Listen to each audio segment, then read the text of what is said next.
I've got a few announcements to make before we get started. So first of all, in your packet, there's a couple memos that Natalie researched and wrote up for us. One is foster parent preference and adoption, and the other is on the best interest statutes. So you'll find that in your folders. Also, on the agenda, we are adding one person to public comment, and that is Caitlin Aiken with CASA. And you have her written testimony that was passed out this morning. But she will be speaking with us via WebEx. So just a couple of reminders for the day, for today and tomorrow. Oh, treats for tomorrow. Treats tomorrow. Oh, speaking of treats, committee Representative Johnson brought some pastries that are behind us this morning. If you, can't make it through the morning. So just a couple of reminders. When we are discussing, and this is for the audience as well, discussing any open sink case, we need to make sure that names are not, the name of the child is not mentioned. And if anything would come up, committee, from the closed meeting that we had a couple weeks ago, just a reminder, that was a closed session, and so none of that can be, unless in some kind of a generality, but those things, those items cannot be discussed today. Or at least the parts of it that need to stay in closed session. I think that's all I have for announcements. Did I get everything, Natalie? Oh, yeah, minutes came out last night in your email. We will approve those tomorrow. So if you have some time for some extra reading this evening, take a look at the minutes. Okay, so we're going to get it started with our public comment section. We're going to have to limit this to 5 minutes. Could you time? So Representative Owsley is going to be the timer, and if he raises his hand, that means you need to finish up. And if we can do that, each person just take 5 minutes, we should have some time for questions then, and when we wrap up. So first up, we have Tom and Susie Tuggle. Are they here? I didn't see them. Okay. All right, we will come back to them if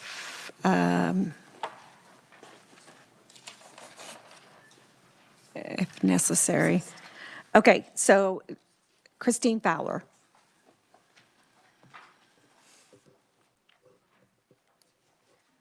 Hi, Christine. Welcome to committee.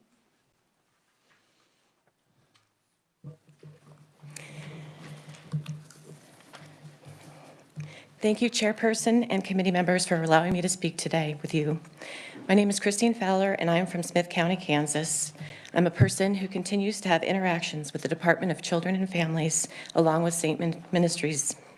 I'm here today to speak with you about maintaining a separate oversight agency to ensure that the policies and procedures, as well as gaps that may exist within, are explored when there is a complaint made. The division of the child advocate or the creation of appointing an ombudsman are important additions to ensure that children, along with their parents, are protected from devastating consequences to the health and welfare of the family unit when policy and procedures are not followed. The following information is important background to lead you why an independent review of cases would benefit future families from living through a similar horror story. It has been daunting trying to find a way to save my children and file a complaint against DCF procedures or lack of. My 5 children have been the most cherished people in my life, along with her father, who would be standing right beside me today if he were still alive. I have devoted the last 24 years of my life attempting to ensure that these souls become productive members of society. And like all families, we have had challenges, and as parents, we're able to find the appropriate resources independently as needed. I will wholeheartedly share with you that as an infection preventionist, the worldwide pandemic seems like a vacation in comparison to dealing with DCF and St. Francis. This story begins in 2016 when my 16-year-old child began to have behavioral concerns, and we as parents wanted to address with a professional. Somehow miscommunication occurred between law enforcement and DCF, which resulted in the child being labeled a child in need of care case. The entire process was never explained to us. Over the next 2 years, we were ignored as parents, challenged on all our suggestions to assist our child, and waited months to finally receive unsubstantiated findings from DCF. There were 11 different caseworkers during this time, and I was only spoken to twice for relevant information about my child. The conclusion of this story ended when my child aged out and was sent to prison for methamphetamine use that began while in the custody of DCF. The rest of the family was emotionally and financially drained, and I am open about the fact it almost caused me to take my own life. A family of 7 lost the pursuit of happiness emotionally, physically, and financially. I thank you for allowing me to share part of my family's story. There are so many other details I would like to share about the heartache we experienced, and we are still experiencing. It is my prayer that this committee will continue to ensure that families are treated fairly and provide independent oversight and policy when policy and procedures are not followed. Thanks. Thank you, Christine. We'll hold questions for the end, so we may need to ask you to come back up. Thank you. Thank you.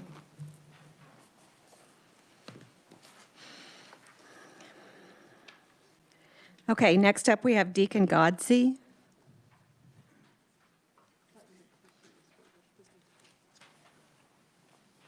Good morning, welcome.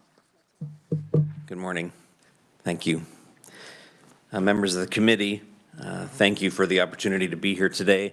My name is Deacon Godsey. I am the pastor of Vintage Church in Lawrence, Kansas, and I'm here today to share my experience caring for a youth with significant behavioral needs.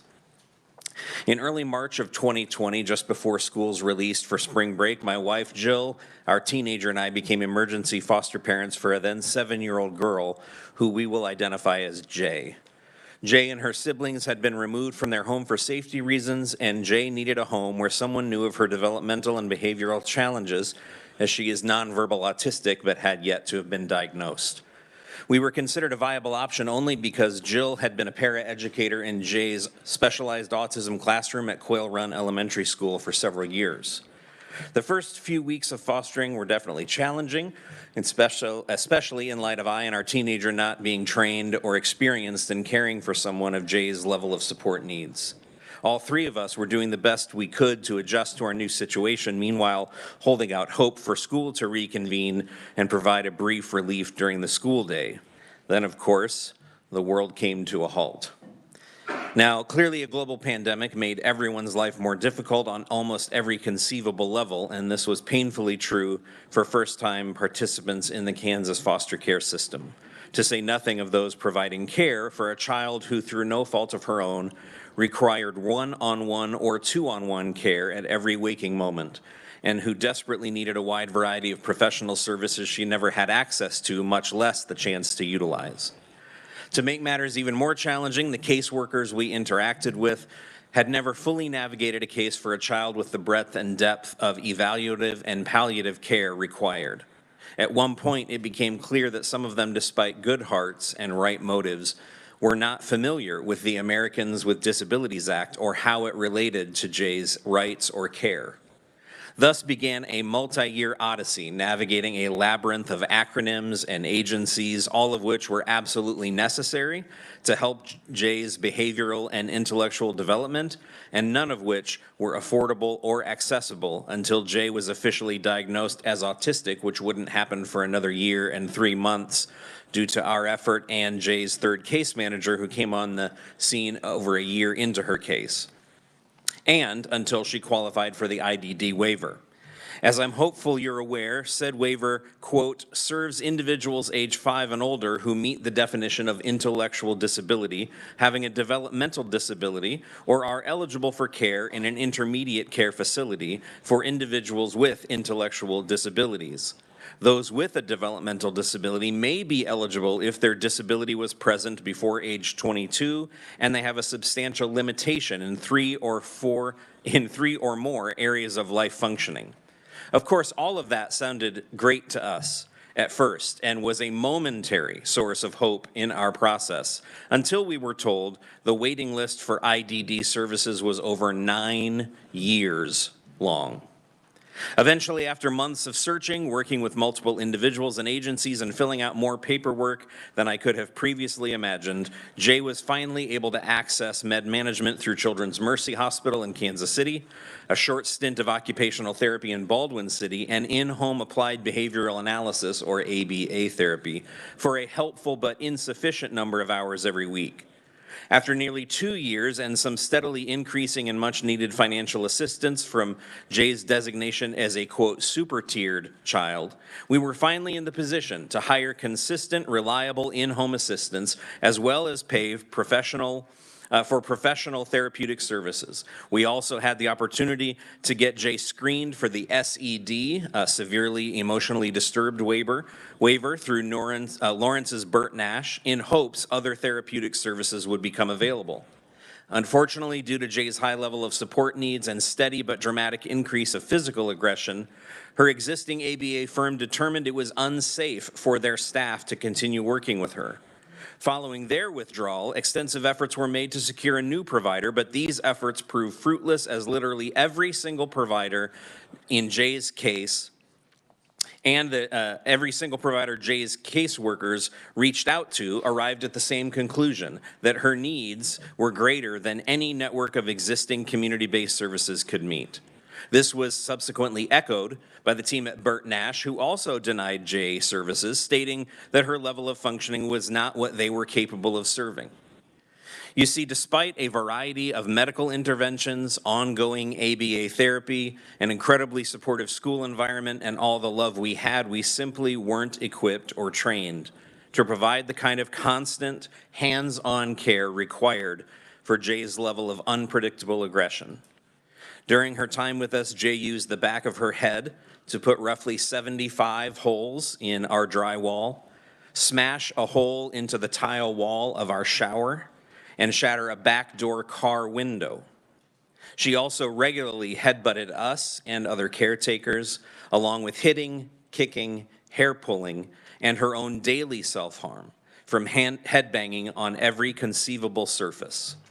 Ultimately, after just under 2.5 years of fostering, 2 emergency hospital stays due to unmanageable physical aggression and property destruction, and an admittedly high toll on our mental and emotional health, it was determined, despite all our efforts to the contrary, that Jay required a stay in a PRTF with round-the-clock professional care and observation to determine what would be best for her long-term health and safety.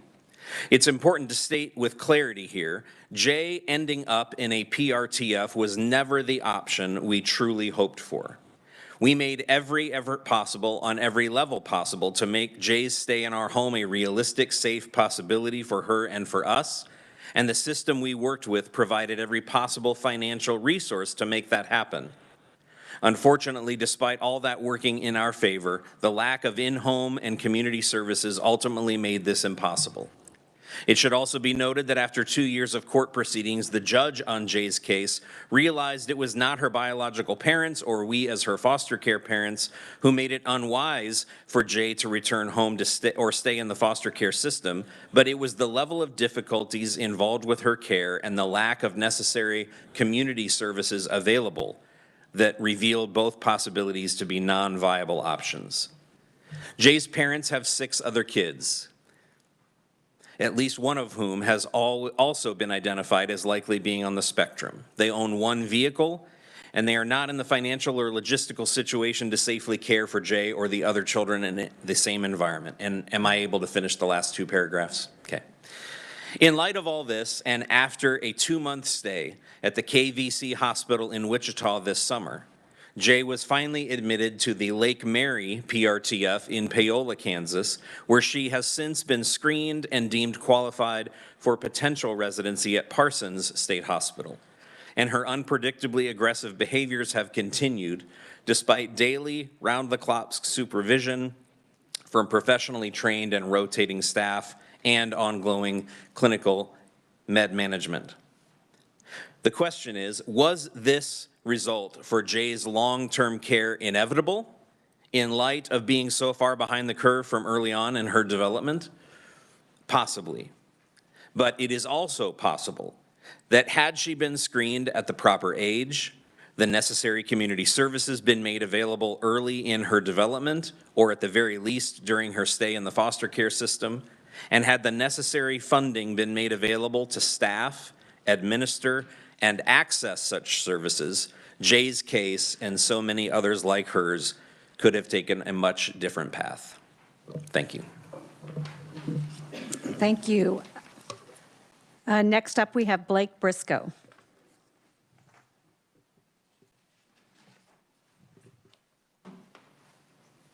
Good morning, welcome. Morning. Members of the committee, thank you very much for the opportunity to share our story. My wife, Megan, and I have been foster parents for roughly 5 years. We've had five long-term placements, primarily 3 years and younger. And I just kind of wanted to share the context of our last foster child and then just some suggestions or our thoughts. We were asked to foster a newborn child, and we picked her up at the hospital, and we had placement for her for a little over 3 years. 2 older biological siblings were already in care. No efforts were made to unite all 3 of those children in care. We worked very hard with the biological mother to build better habits, to get her on the right track. We have always done foster care to be a bridge, and reintegration has always been our focus. Unfortunately, the mother was not able to get healthy. Her rights were terminated after 20 months. During this time, the biological father had actively and proactively abandoned our foster daughter. He was present at birth, but decided to stay away, actively avoided paternity tests, and numerous times to be invited to hearings to speak up for his child. During that time, he was completing probations for multiple felonies of guns, violence, assault, drugs, and then also later we had found out that he had had a past conviction for human trafficking. Over the next 16 months, he was welcomed back and visits immediately started, and we were building a plan for building that new relationship. None of the things required by the judge were done on time, and we continued to just spin our wheels, and no progress was made. Ultimately, we tried to set up a visit to get everybody on track and have a measurable plan to figure out where this was going to go to either make heads or tails of what her permanence was going to be. Cornerstones of Care continuously recommended that termination was the right path. DCF, in kind of a closed-door visit that we had set up and requested that everybody get on the same table, we were left out of that visit, decided to tell Cornerstones of Care that they needed to switch their recommendation from termination to reintegration. And then when we followed up with DCF, they told us that they supported Cornerstones of Care recommendation for reintegration to the father, and that was always puzzling to me because why wouldn't they agree with that? They forced Cornerstones of Care to change their recommendation. So immediately in a 35-day period, a rapid integration plan was developed for this child who had only done supervised visits for no more than 2 hours. I had asked the caseworker, how do you build a plan to integrate somebody who doesn't know this family? And she said, well, I've asked my supervisors. I don't know. We've never done a plan like this before. So in a 35-day period, to see a soul of a 3-year-old be broken is something that I don't wish on anyone. So that's the backstory. Here's kind of the suggestions out of it. Through that process, the guardian ad litems in this case never once met our foster daughter, never once met the two siblings. Those two older siblings are actually still in care. They have a loving foster family that is ready to adopt, and it's been 5 years now. That GAL, to my knowledge, has still never met with those two kids. There needs to be an accountability system for GALs to do the job that they're supposed to be doing and not just taking the funds that the state is paying for them. As foster parents, we're not allowed in most conversations. We're often viewed as the emotional piece of the component of the picture.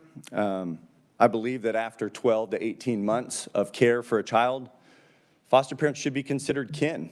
We ought to be involved in those considerations and those conversations. We're the ones spending the time with that child day in and day out. Other states have that statute. If abandonment can be proven by a parent, I believe the statute for abandonment in Kansas is 90 days. If it can be proven that they, in fact, have actively abandoned their child, there needs to be penalties to that. You know, if you get a felony for a gun violation, you lose the right to bear arms and have a gun. If you actively abandon your child, you should lose the right to parent your child. Evaluation of DCF's decision-making ability with the providers that they pay contracts to. This was always so puzzling to me, as if DCF can force Cornerstones of Care to change their recommendation for that child. Well, are they in a conflict of interest because they're the ones getting paid by the state and DCF for that contract? They were put in a really bad position, and those caseworkers had no choice but to change their recommendation, even though it was not in the best interest of that child. And for newborns and toddlers who've only been with a single family, the bonding and the element of family and the connections that they've had is so vast and deep. And I would hope that this committee would really look at the ongoing research about bonding with newborns and toddlers since birth of foster families, and really hopefully DCF would take that into consideration of like what that does to a child. She didn't know this new family, and she was essentially taken away. So those are our recommendations. Lastly, I would just say, you know, there wasn't a roadmap to tell this little girl that she was having to leave. She didn't want to go. She was very verbal, and I was on a hike with her, and her siblings had gone around the corner, and she couldn't see them. She says, well, where's Graham? Where's Olivia? Where's Ben? I said, well, they're just around the corner. And just like we've been talking about, you know, you're going to have to go with this new family. I'm always going to be around the corner. You can't see me, but I'm always going to be there. And that's where we're at. We're always around the corner. We're not going to stop advocating for her. We're not going to stop telling her story and figuring out how we can be of service to kids in care. So grateful for you all. Thank you for the time. Thank you. Thanks for being here. Okay, next up we have Laura Byers with River of Life Ministries, and she's joining via WebEx.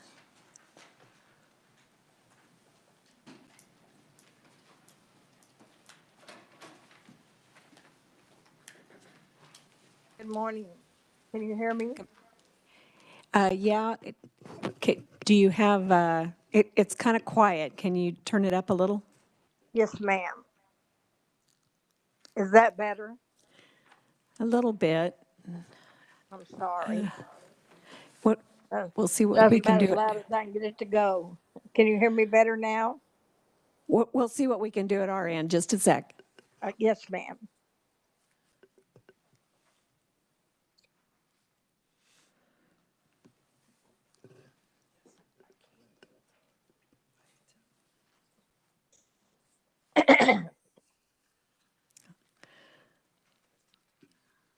Okay. Is that better? Yeah, much better. Thank you. Yeah, Okay. welcome to the committee. Thank you, ma'am. Good morning, and thank you for hearing me out this morning.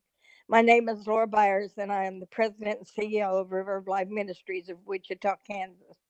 Thank you for allowing me this opportunity to speak publicly from a grandmother's point of view. Um, the been a lot of unethical practices in the Department of Human Services at St. Francis Ministries and in the Wichita Department of the Police Department here. The mental toll and the financial toll that it has took on my husband has been more than we can even begin to speak of, since he lost all his retirement paying attorneys and his health is very poor. And we are not allowed to see our granddaughter, who we have been fighting to see for over the last 5 years. And there's no reason or proof why we cannot see our grandchild. And we have been to court and we are still in battle. But in the last 6 months, at least 4 Kansas children have died while eligible for federal and state protection as children in need of care. The last time the Kansas child welfare system was publicly known to experience such failures was in 2018. Foster children are still temporarily residing in business offices while they are diligently supervised by strangers who record them in some areas of Kansas. Last month, a new study was published showing Kansas foster kids are at the higher risk of suicide. COVID is over and Family First has been implemented, and there's room for more excuses by this committee, DCF, Governor Kelly, or anyone else. All you have failed Kansas children. I'd like to tell you more. I understand you can't fix what you don't know about. Unfortunately, KSA 38-2209B has not been formally renounced and unconstitutionally in Kansas. So as to allow anyone to disclose that information to you, federal court's endeavor has already made clear that unconstitutional infringements of First Amendment rights. The Kansas Supreme Court and Attorney General's office was notified in October. Nothing has been done to anyone to help us disclosure to you. These nationwide gag extortion statues have been fixed immediately, and DCF county attorneys, the contractors appearing here this week, need to be held accountable for federal crimes of intimidating as grandparents and parents with loss of Family First and CAPTA guaranteed federal protections, loss of access to our children. The committee has my contact information. I would love to see the laws changed, not just only for my granddaughter, who suffers, who sees psychiatric care, who is incontinent, almost 11 years old. I have not spoken to her in over 2 years. And there's no reason. I pray upon this committee today to take in deep consideration all the children, not just my granddaughter, but all the children that need your help so desperately. And I ask you to give deep consideration. I'm not an attorney. I'm not a genius. I'm not lawyer credible, but I am putting a plea to the legislation this morning on the behalf of my granddaughter. And if you have any private questions, I would be glad to answer them. I thank you so much. Okay, Laura, thank you. Thanks for your testimony. We'll possibly have some questions. We're holding those till the end. Yes, ma'am. Okay. Next up, we have Kyle Kessler with the Association of Community Mental Health Centers of Kansas. Good morning, Kyle. Good morning, Madam Chair, members of the committee. I am Kyle Kessler, Executive Director at the Association of Community Mental Health Centers, and we represent all the mental health centers in the state. And I'll be brief with my comments this morning. We appreciate the opportunity to provide some comments about this population of youth and appreciate all the work the committee is doing. And I can be brief, especially since we just talked to you a couple of months ago about the Certified Community Behavioral Health Clinic model and what we believe that will mean to the population and the system going forward. But I think one of the things we really want to highlight this morning that's in our testimony is the importance of community partnerships going forward. And one of the things that CCBHC model will really connect with, I think, is the services to people outside the four walls of the community mental health center. So Boys and Girls Clubs are one example of that. And we've started conversations with them about being able to work with them in their facilities or with their programs and really kind of co-locate. And hope that the committee will consider potentially even making a recommendation for some grant funding through the juvenile justice dollars that might be available with the Department of Corrections. I think that the Boys and Girls Club would be good candidates for that. I think some of the other prevention-oriented programs would be good candidates. And again, that's a grant-type program. So it would be then I think able to be scrutinized more easily by the legislative committees and really be a good use of those dollars which were established several years ago with juvenile justice reform. So with that, I would conclude my comments and stand for questions at the appropriate time. Okay, thanks, Kyle. Thanks, Madam Chair. Okay, next up we have Ali Devine, representing Kansas Alliance of Boys and Girls Clubs. Welcome, Ali. Good morning, Mrs. Chair and everybody else. Thank you for the time today. I apologize for not having the true professionals of the Boys and Girls Clubs here today because they couldn't come because they're in training all this week. But I want to just point out a couple things. The Boys and Girls Clubs are in 41 locations in 17 communities. I can just speak for Topeka as an example. The clubs have their standing club, but they're also running the before and after school programs in virtually every school district in the city of Topeka. A similar thing is happening in Emporia, places in Wichita and Lawrence, throughout the state, and Hutch including. The bottom line is this: they're serving over 18,000 kids. They are fully licensed, and they have a strong record of success based on their programs of prevention, education, and helping kids get to a healthy lifestyle. Thank you to Kyle. He pretty well laid out why I'm here as well. We're supporting and asking your support for funding for mental health, school-age youth mental health programs. It's a little different than some of the things you've talked about before. Youth development professionals and training for club staff. We recently talked to Kyle and his folks and are hoping to form a partnership. At a recent meeting I had with the directors of the clubs, I said, so what's our status? This isn't in the testimony, in the written remarks. I said, what is our status? They said, Ali, we are as close to crisis as we can remember. Our staff, as all other businesses, our staff are hard to find, hard to keep, and we need to train them to be able to deal with virtually every child who's coming in has some type of need. We need the professional assistance to get there. So anyway, long story short, we're going to continue to work with Kyle and his folks, and we thank Department of Children and Families and KDHE for the help they've given us. But we'd ask your support as well. Thank you.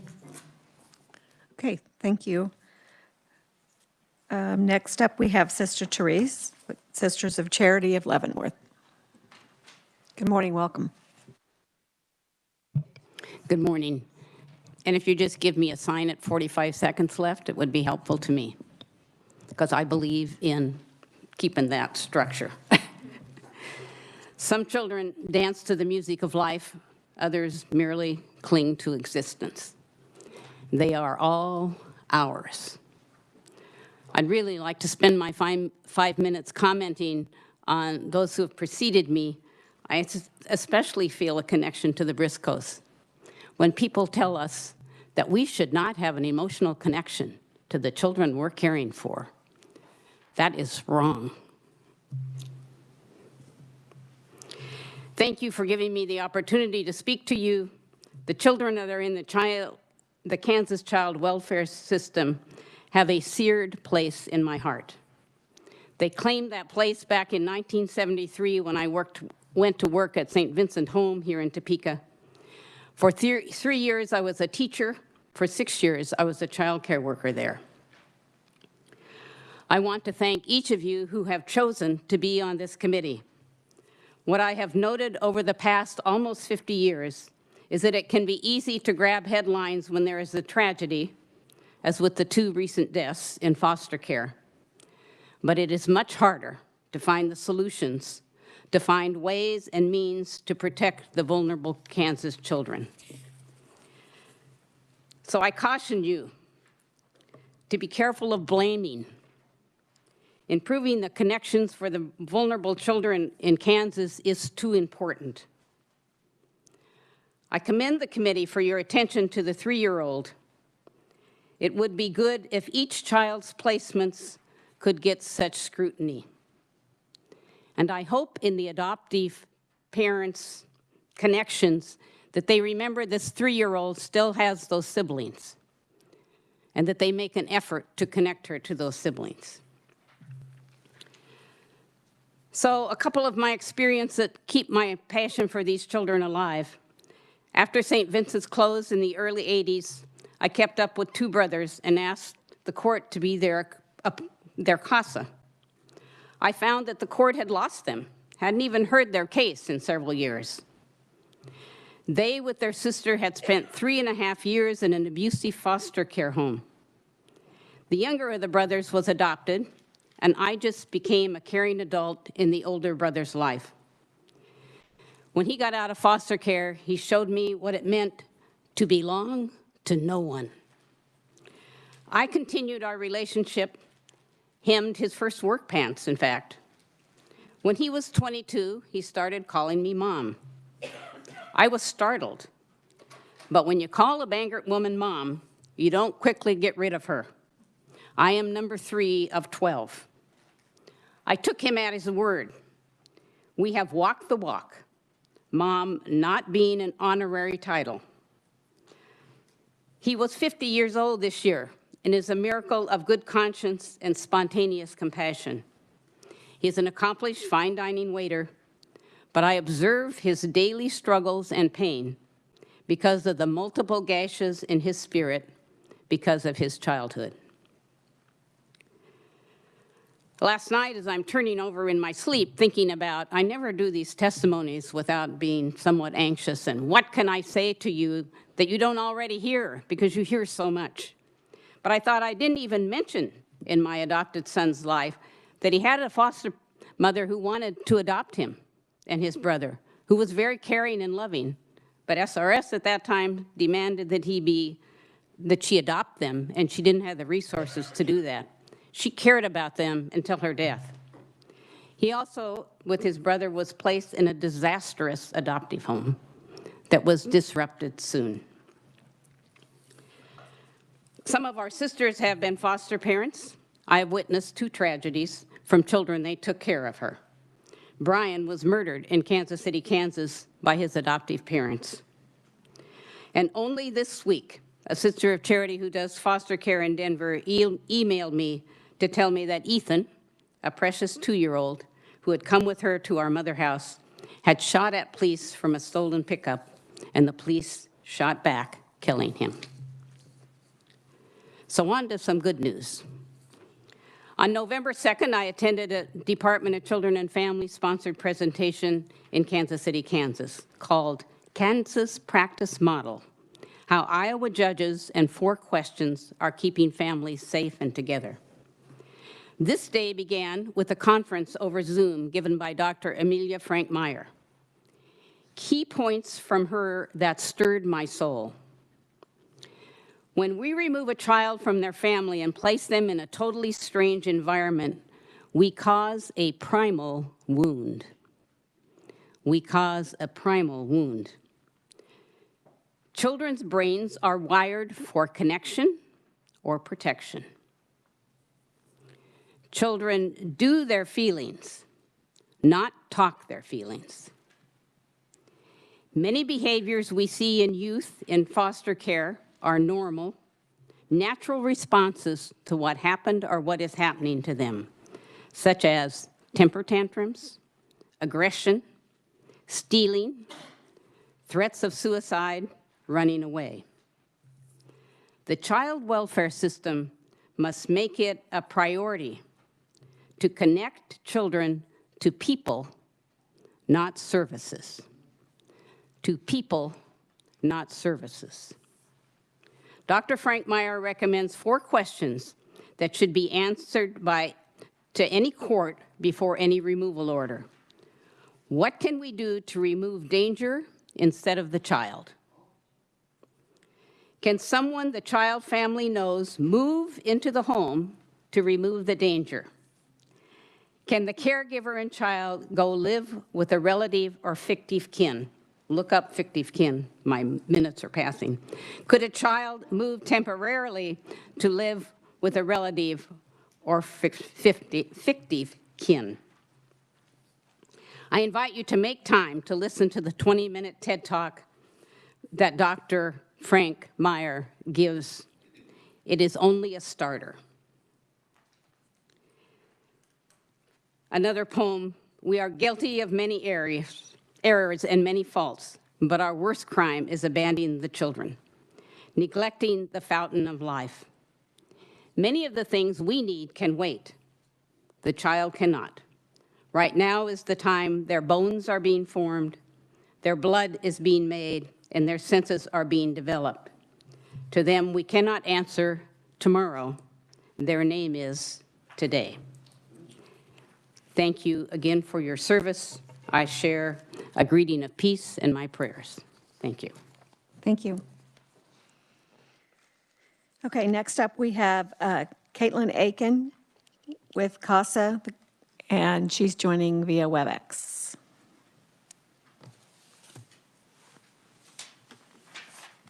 Good morning, committee. How are you guys today? Good, thank you for joining us. Yes, thank you for having me and getting me onto the schedule. I really appreciate that. I had a video that I would like to share. I had worked to get some in-person former foster parents and a former CASA to provide testimony today, but unfortunately, since I had to have surgery, we were unable to be there in person. So going with the next best thing, a video. So if that could be played, that would be great. Thank you.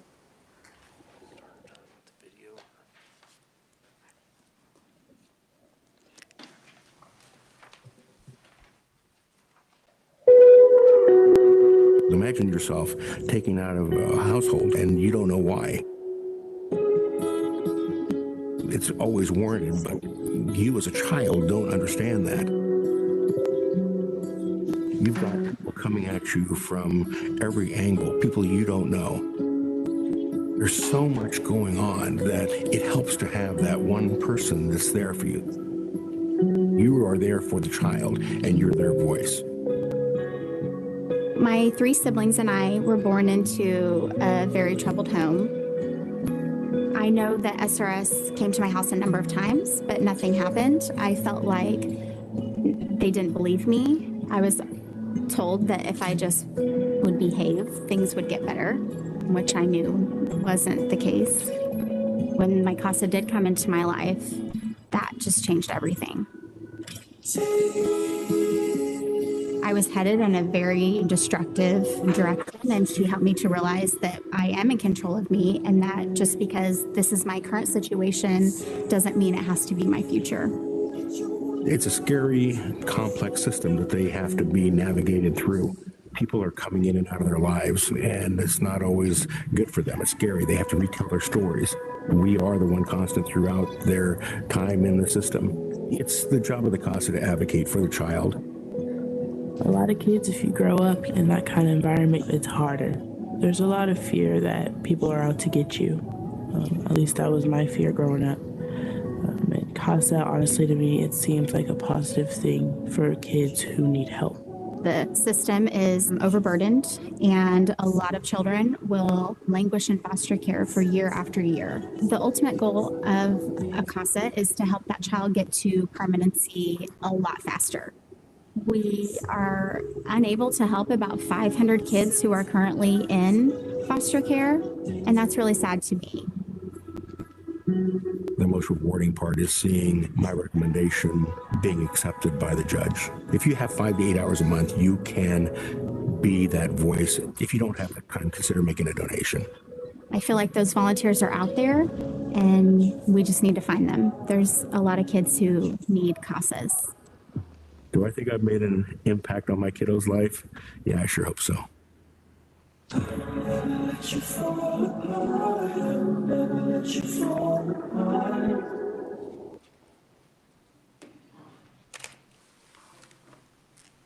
Thank you for allowing me the opportunity to show that video to give a better representation of how CASA really works with the child and the family and the child welfare system to make the experience the child goes through so much better.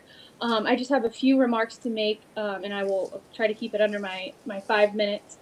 I just want to say thank you to Sister Therese, the Briscoes, the Goffreys, the Fowlers, and the Tuggles for their work in foster care, because that was voluntary too. And our volunteers and our private citizens that step in to help the situation for these children need to be thanked profusely every day. So that's what I want to do, is just to take a small second to say thank you to them. In Kansas CASA, we understand that we live in a world where there's always going to be good and evil, and we understand that our advocacy will probably always be needed, even if it is for just a few children. In our programs around the state and at the state level where I'm at, we understand that prevention of unnecessary separation of a child from their biological family is very important. That due diligence is very important. But we are also aware that there are many unfortunate circumstances where there's no other option. And for the safety and benefit of the child, they must be removed from the home. And it is in this situation that CASA is most needed. It was the core intention of CASA's creation by Judge Stolkup, where all other measures have been taken, and now the child needs someone to advocate for their sole best interest. We must not overlook these circumstances, or it will be of great detriment to the children in the Kansas welfare system. And it is with that sentiment in mind that Kansas CASA asks for continued financial support by all members of this committee, because it is with great sadness that I must tell this committee that our financial situation at the state level and with our local programs is becoming very volatile. And again, we understand the importance of, family first and preventative measures, but we just want to make sure that we're paying heed to the children whose best interest is removal, and that when they are removed, they have someone like a CASA volunteer making those steps with them through that system. So with that, I would just ask the committee to consider a recommendation that would allow an increase in our local program funding for the 21 programs that we have here in the state.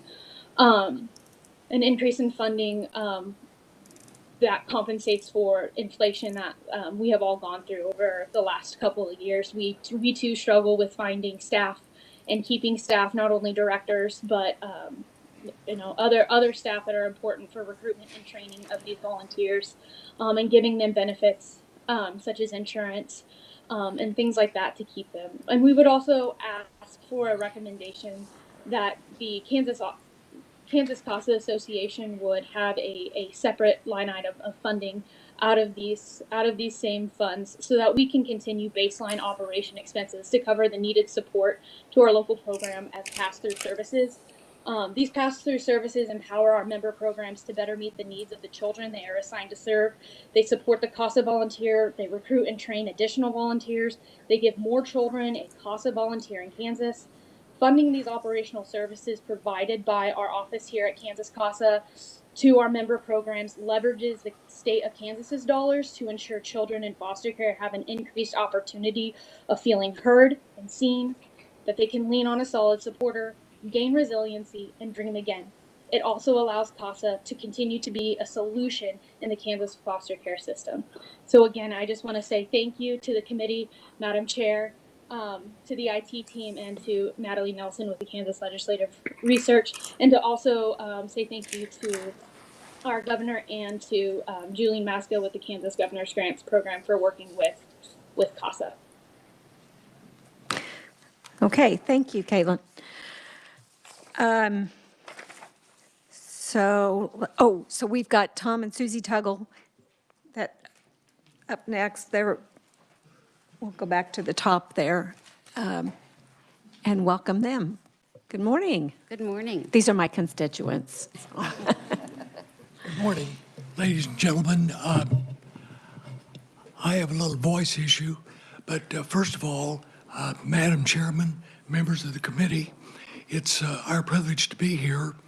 Not that Susie can't introduce herself, but this is my wife, Susie, and she's a longtime educator, teacher in the Concordia school system, and equally important, she's always been an advocate for children.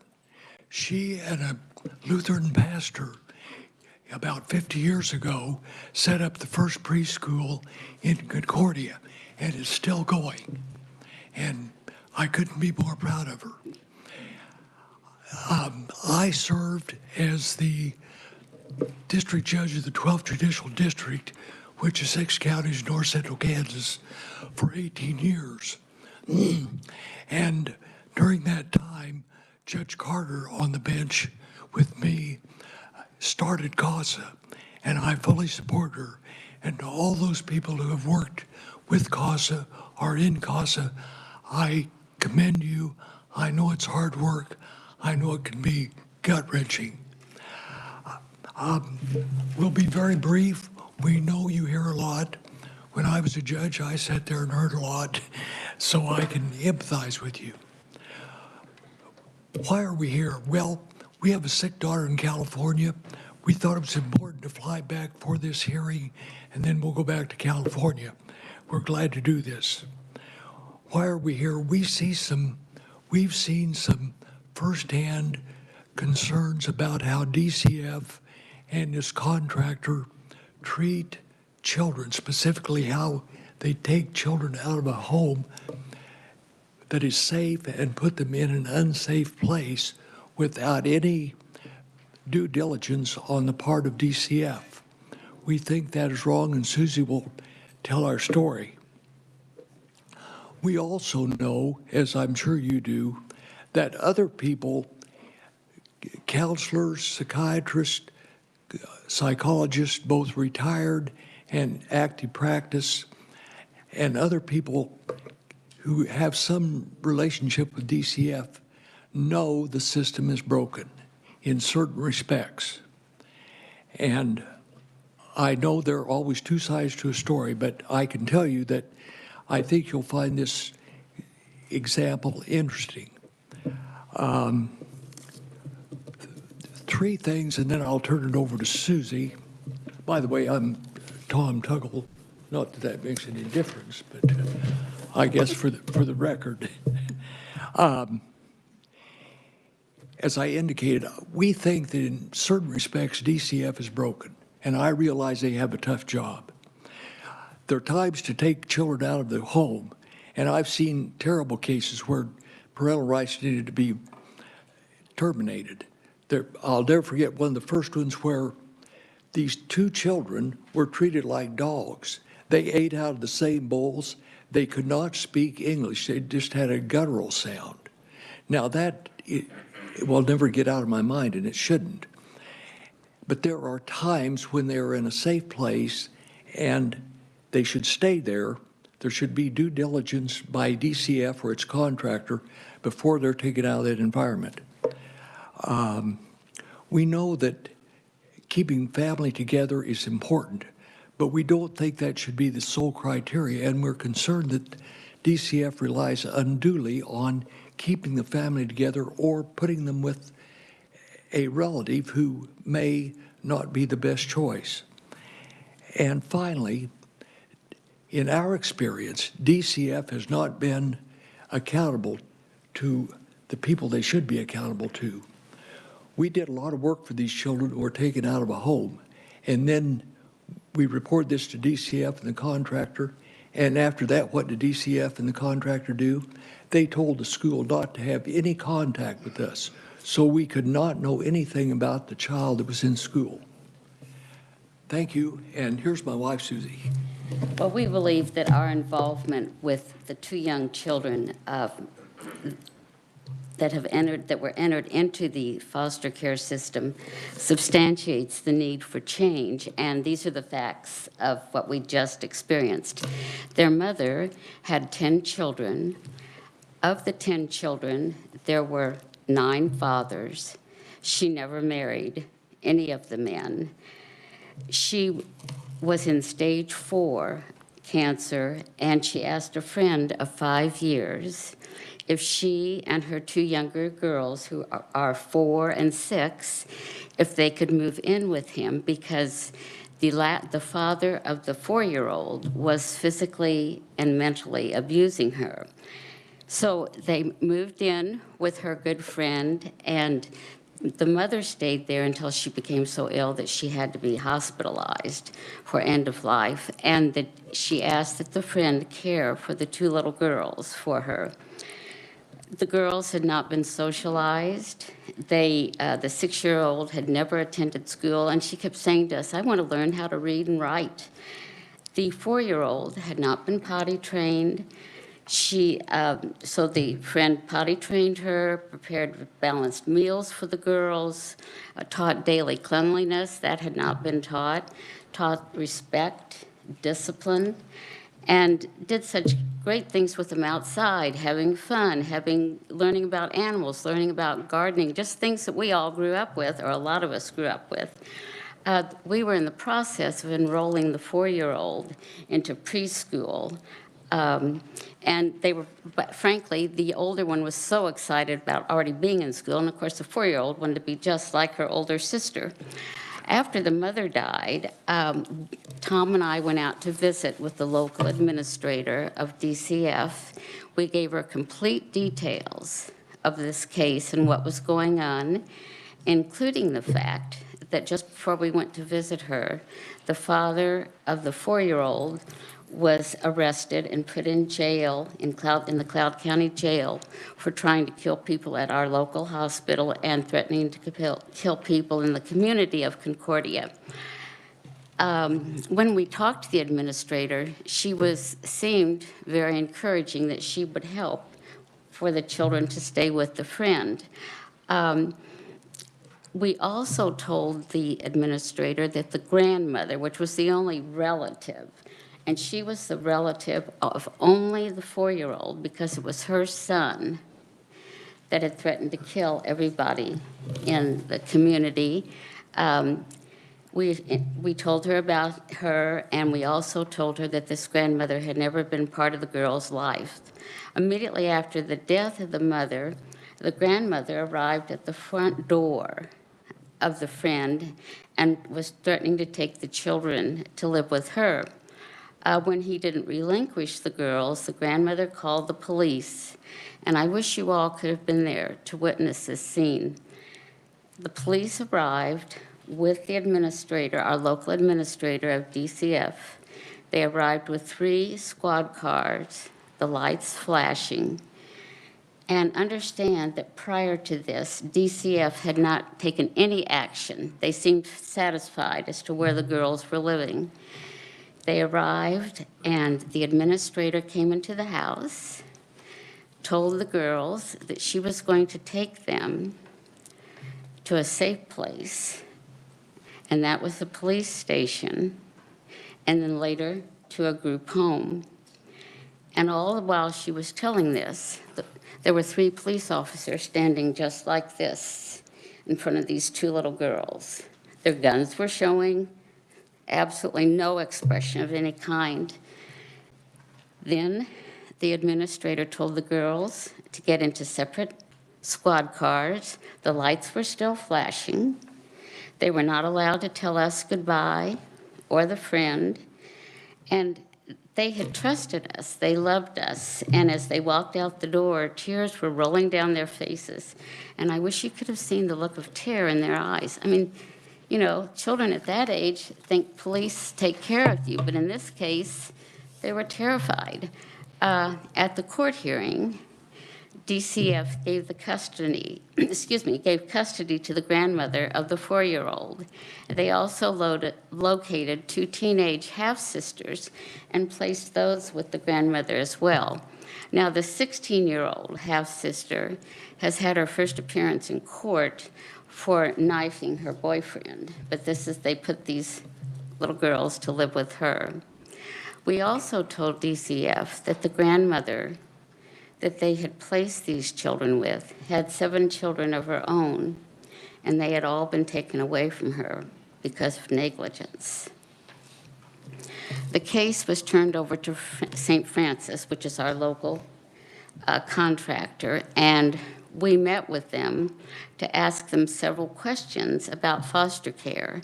And I'd like to point out to you, my personal experience was when I walked into their office, they tried to hide.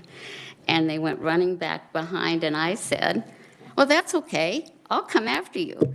And so then they came out and met with us, but they tried to avoid me. We had several questions about them, and there had been no vetting on the grandmother. And if you'll notice, with the papers we sent you, it shows the pictures of the housing where they were going to put these children. It also shows the children with the friend and the dog. There had been no vetting on the housing whatsoever, and as you can tell from your pictures, that is a complete disaster. Who would live there? The grandmother then kept the 6-year-old out of school for 3 weeks, and at our local elementary school, where we had all enrolled her, she was receiving counseling, she was excelling, she made friends. She was receiving counseling for the abuse that she had witnessed of the father, the 4-year-old. She also received counseling for the death of her mother. And DCF, St. Francis Ministries also shared with us that, of course, it's so important to put a child or children with a biological parent. They went out to our local jail to interview the father of the 4-year-old to see if, after he got out of jail or whatever happened to him, he would be interested in raising the children. They then located the father of the 6-year-old, who is in prison until 2025 for doing pornography with the 2 older half-sisters. They wanted to see if when he got out, he would be interested in raising these children. This makes absolutely no sense at all. So our questions are, why did DCF disrupt a perfectly safe and well-adjusted environment and place 2 young children with a relative that had neglect of her own 7 children? And is it because of the policy that it's always best to place somebody with a relative, that no other avenues are investigated? And additionally, the grandmother was the relative of only one of the children, of the 4-year-old, not the other children. And the 2 young girls loved and trusted us and the friend, and then suddenly they were taken away because of the current policies of DCF. And frankly, the foster system for children needs to be better than what DCF is currently providing. And the future of these children rests with you. Thank you. Thank you. So committee, that is all that we have listed for oral testimony. We have written testimony from Kelly Patton with Kansas Families Against Child Trafficking, and Raymond Seipold, also with Kansas Families Against Child Trafficking. So that you have that testimony, and please take a look at that in your packets. So we'll open it up for questions. I appreciate all who testified today. I know some of it's very difficult to share, and it's also difficult to hear from our end of it. So, and plus, I just want to say, well, I have a good timekeeper, but I'm terrible about enforcing it. So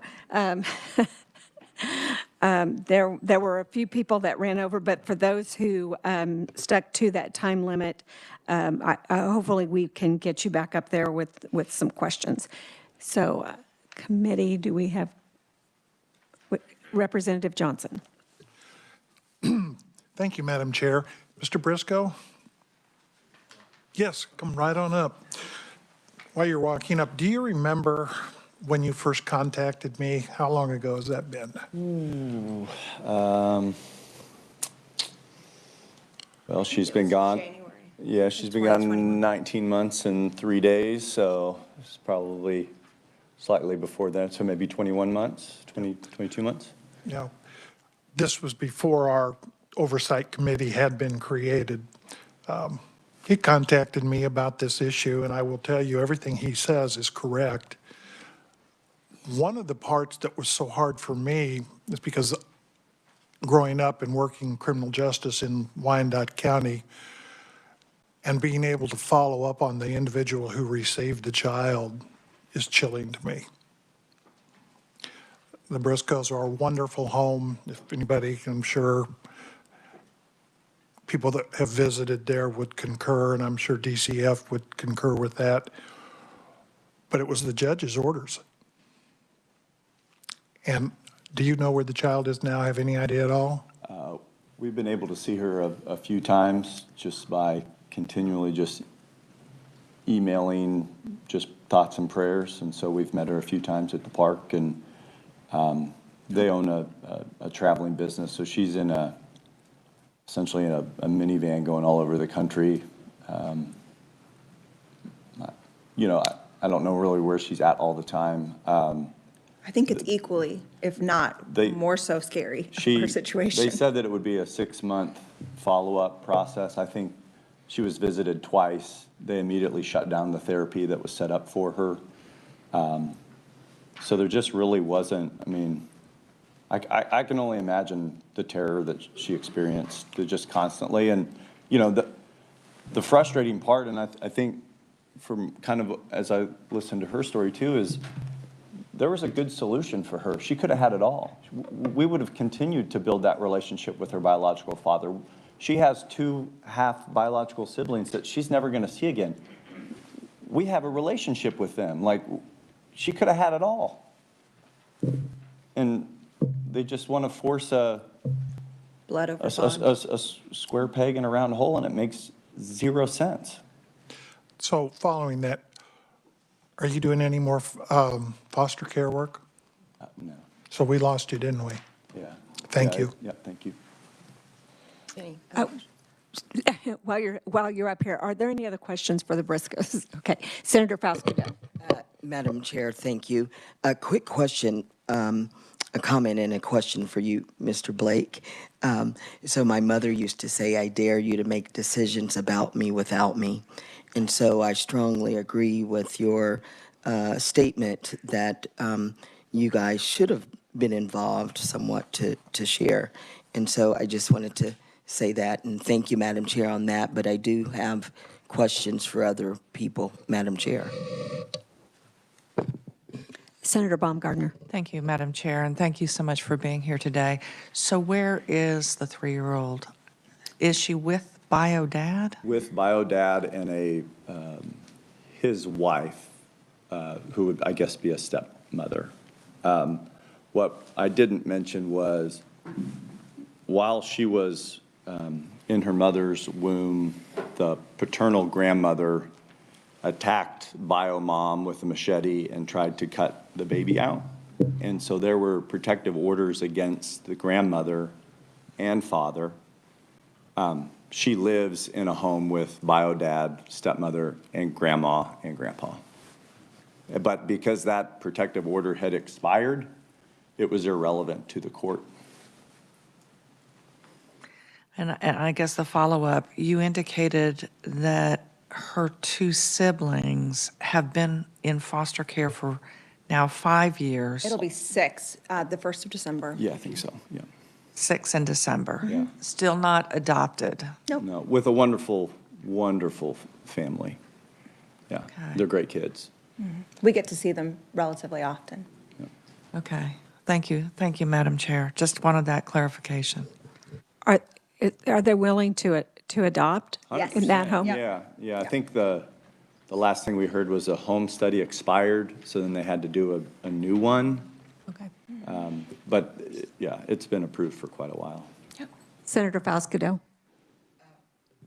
Madam Chair, I have questions for other people. Okay, Thank you. I'll put you on the list, and we'll stick with Briscoes right now. Okay. Representative Ousley.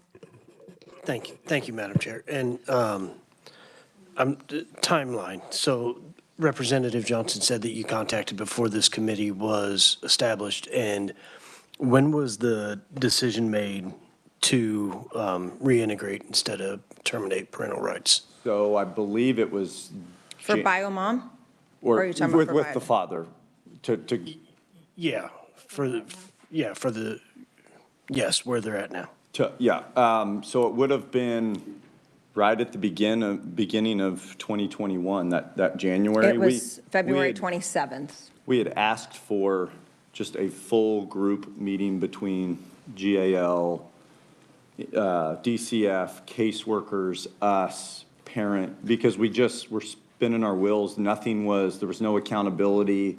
Everything was not followed up, and it was just, things were just getting kicked down the road. And when they set the visit up, or the meeting with everybody, the GAL no-showed. We were not invited to the meeting that we asked for. And then the outcome of it was DCF following up and saying, well, reintegration is the plan. We support cornerstones. And all the while our caseworker said, no, they've just forced us to change our determination of our recommendation for termination. And there's nothing we can do about it. Caseworkers were crying that they were so devastated of what they had just witnessed in the visit that we were excluded from. They were uncomfortable being in the home that she now lives in, if that tells you her living situation.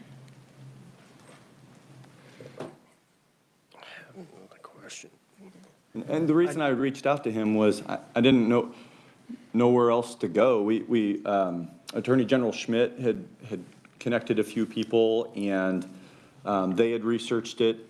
We had talked to 7 attorneys who all declined to represent us because they said that it just was a waste of time. Half of them had quit seeing kids in care because they were so disgusted with the outcomes that were happening. We didn't know where to go. At the time there wasn't an independent advocate, I think, or special advocate. That didn't exist. So it was just trying to think of anything. And then the DCF contact at the time, I believe Miss Dupree, she would always have to recuse herself because her husband was the district attorney of Wyandotte. And so it's like, why in the world are you even in that position if you can't help the kids that you're charged with caring of? It just like boggles the mind. And at every turn it was just same brick wall. Madam Chair, I think I have a couple more questions. I'm trying to figure out how to verbalize them. But you've mentioned guardian ad litems, plural. And so I'm guessing that there were multiple guardian ad litems. So it's just one. I'm sorry. I just, in general, through the foster families that we've been on our, support system, everybody's experience is the same. That I don't know if it's just overworked, too many kids, what have you, but they're not. Our guardian ad litem just was completely absent of it.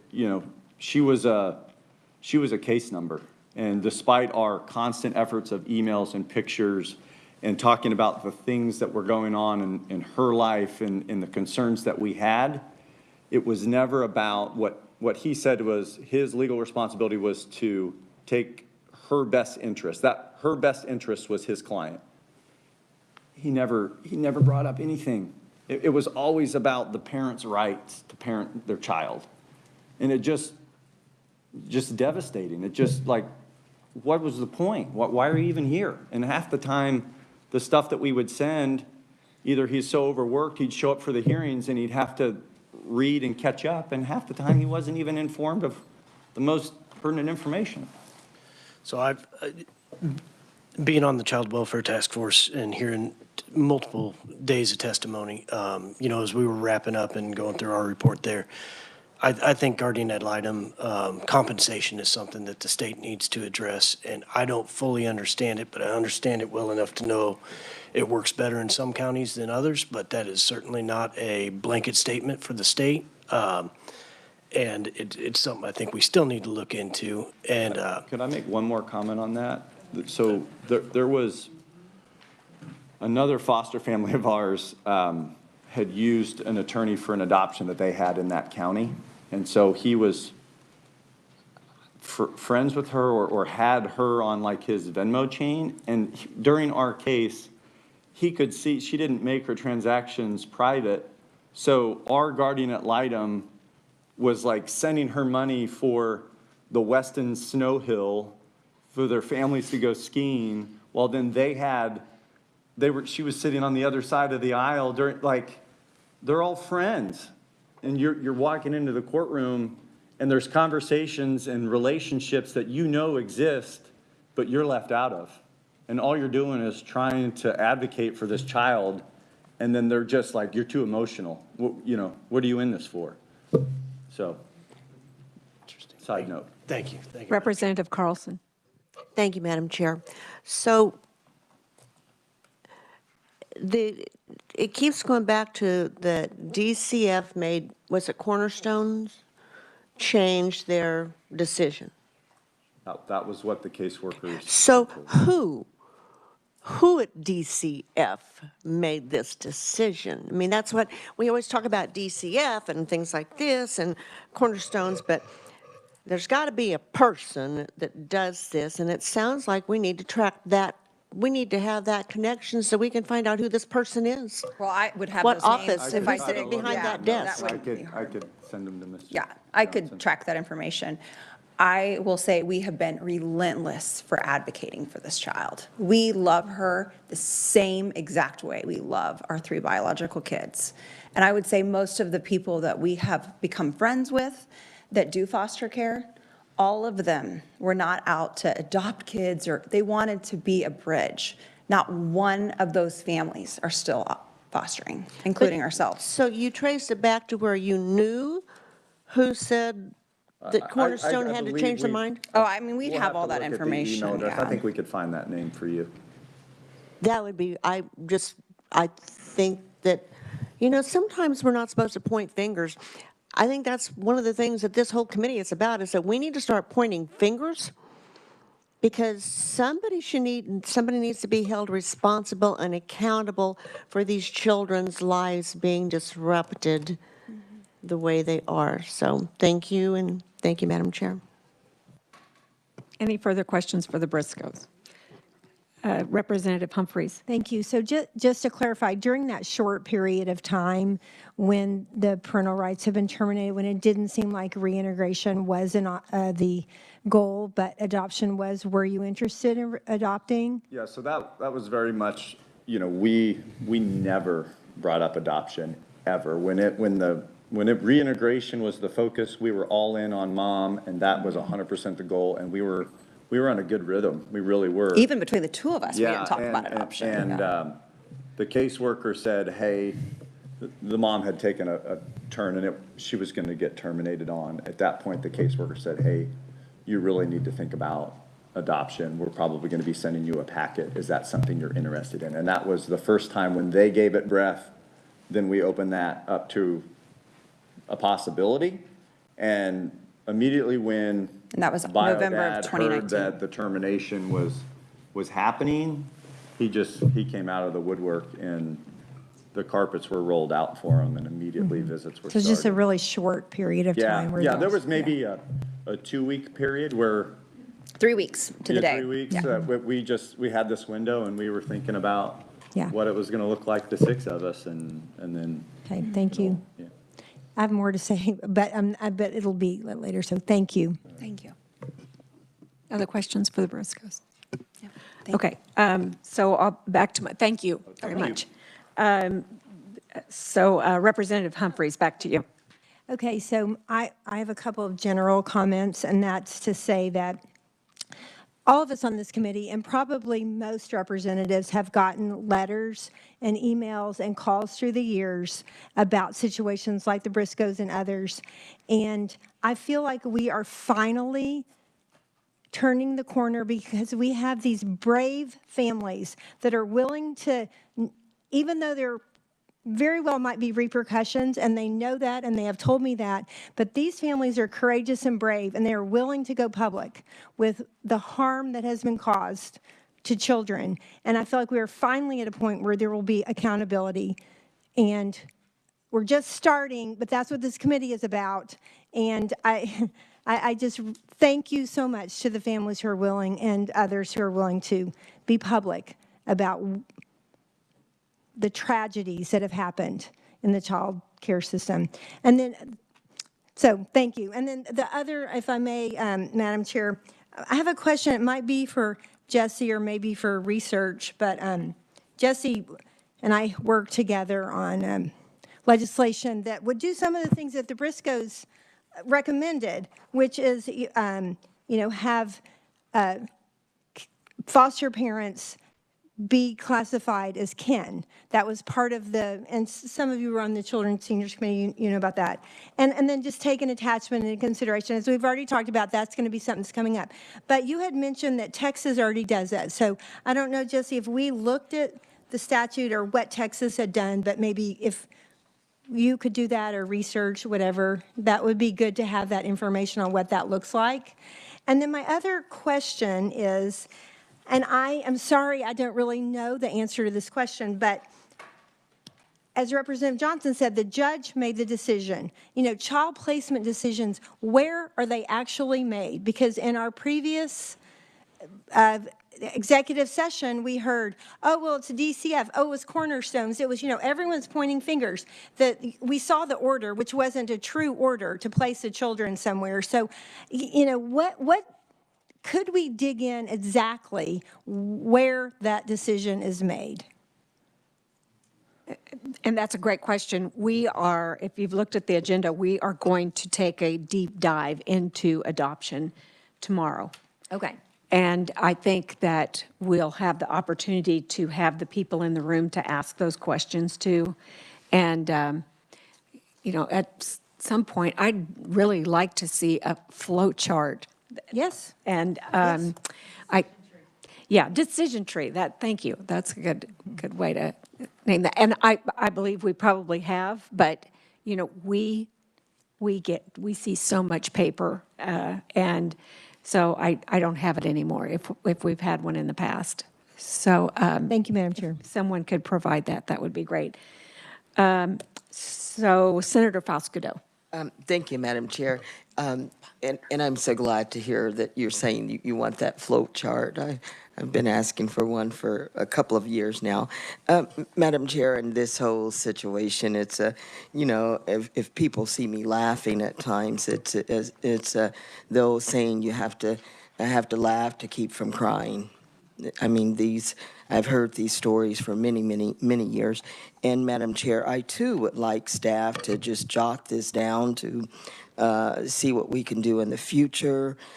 Sister Therese mentioned, what can we do better as to remove the problem from the home first before removing the child. And I know that usually the police are the first ones on the scene. And I hope that we can work better together with our law enforcement. Also, Madam Chair, with CASA, I watch Dr. Phil a lot, Madam Chair, and he and his wife are members of CASA, and I strongly support CASA. Although, Madam Chair, I would like for CASA to better seek or approve Black people to be CASA members. I know several African-American people in Wichita, and they've spoke even before this committee at times that they went through the entire program to be a CASA, and they were never called to participate. And we do know that they're, just like the video we watched today, that African-American children are affected in a high number. And when we talk about trauma of removing those children from the home, from whatever they were going through there, we still know that regardless, they still would want to be with their families, and then to be put in a home where it's strange and strangers who look totally different from them. I hope that CASA would try to approve more African-American people to be CASA members. Madam Chair, also, I don't know what we can do. I keep asking for this. I live in Wichita, St. Francis Ministries, and we heard about the previous director, all on the news, what has been going on. So I certainly, Laura Byers, a grandparent who shared her tearful statement, touched me. My first bill, Madam Chair, I'm still so proud of it, the Grandparents as Caregivers Act. At one time, we would not give grandparents funding to provide for their grandchildren, although we would give it to foster parents. And so this act was in an effort to help grandparents raising their grandchildren. Madam Chair, I know for a fact, because I've been in the courtrooms, that some judges in Sedgwick County are not letting grandmothers stand up in the courtroom and speak during a child in need of care placement a hearing. And so I hope that the director of the Kansas DCF or whomever can address that. And when they're in the courtroom, we hear over and over, Madam Chair, that the high turnover of social workers. And so I'm begging, pleading, whatever we need to do to, after a hearing, when the foster parents, the bio parents, the CASAs, when everybody leaves the courtroom, gosh darn it, I don't know why.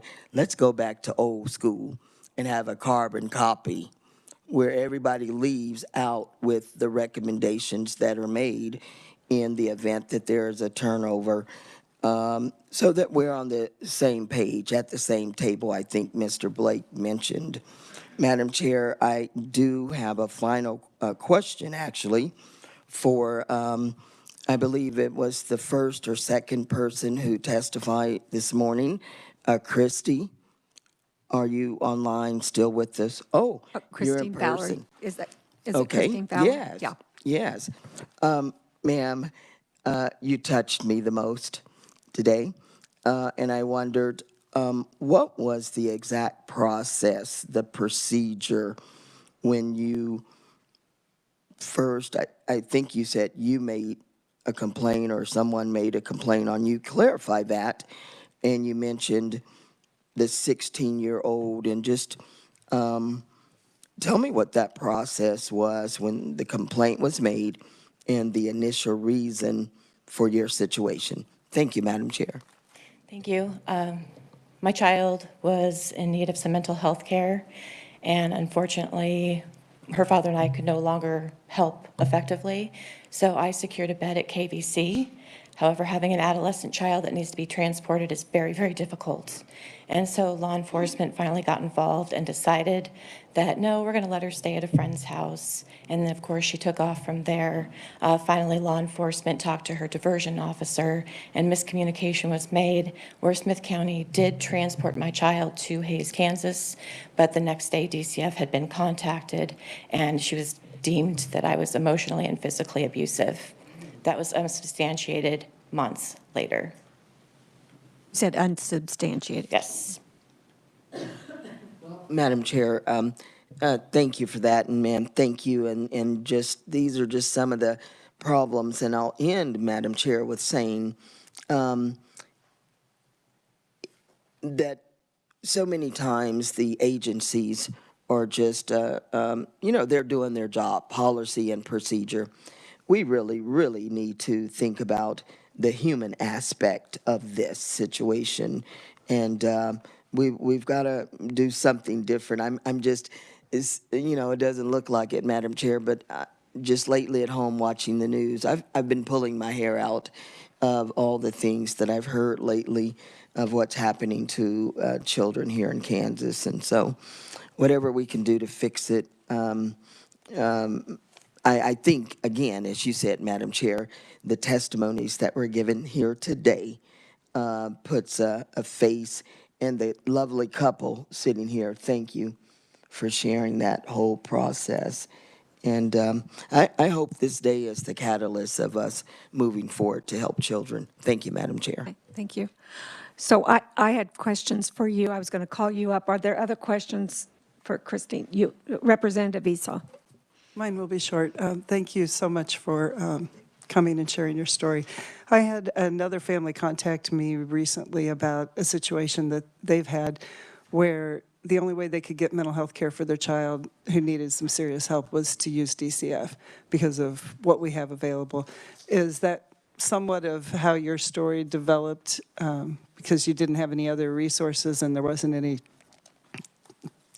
I'm trying to think of the right word, there's no private care out there available, and what public care we have is somewhat limited, and the only way they could access it was through putting their child in the DCF system?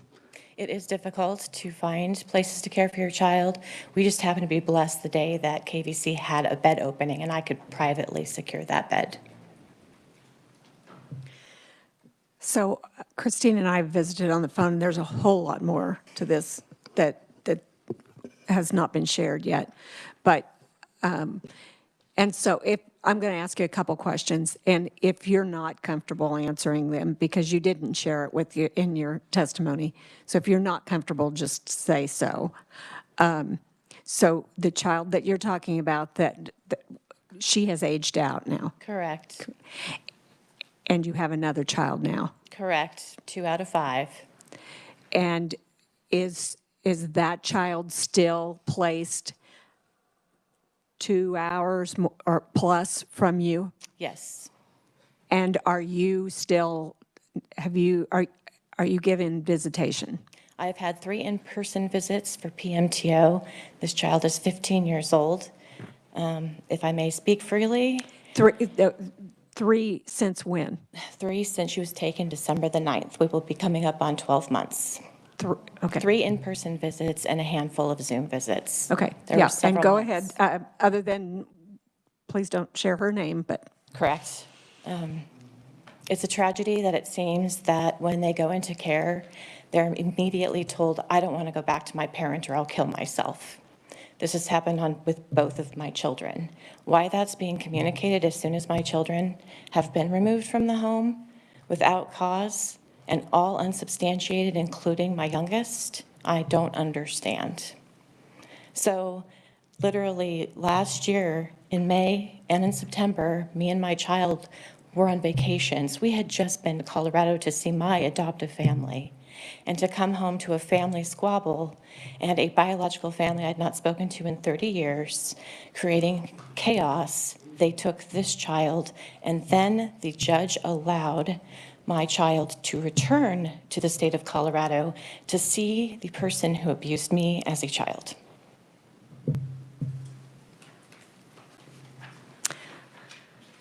Okay. Other questions for Christine? Yeah, so that's why I said there's a whole lot more, and there's more, but yeah, we won't dig into it any deeper. Okay, thanks, Christine. Thank you. Christine's a nurse, is that right? Yeah. A professional woman that lost her husband. Yeah. Representative, oh, wait, I've got somebody ahead of you. Senator Baumgartner.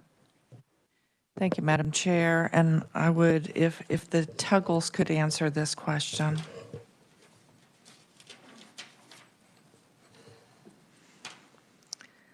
So how long ago was the 4-year-old put with the bio dad?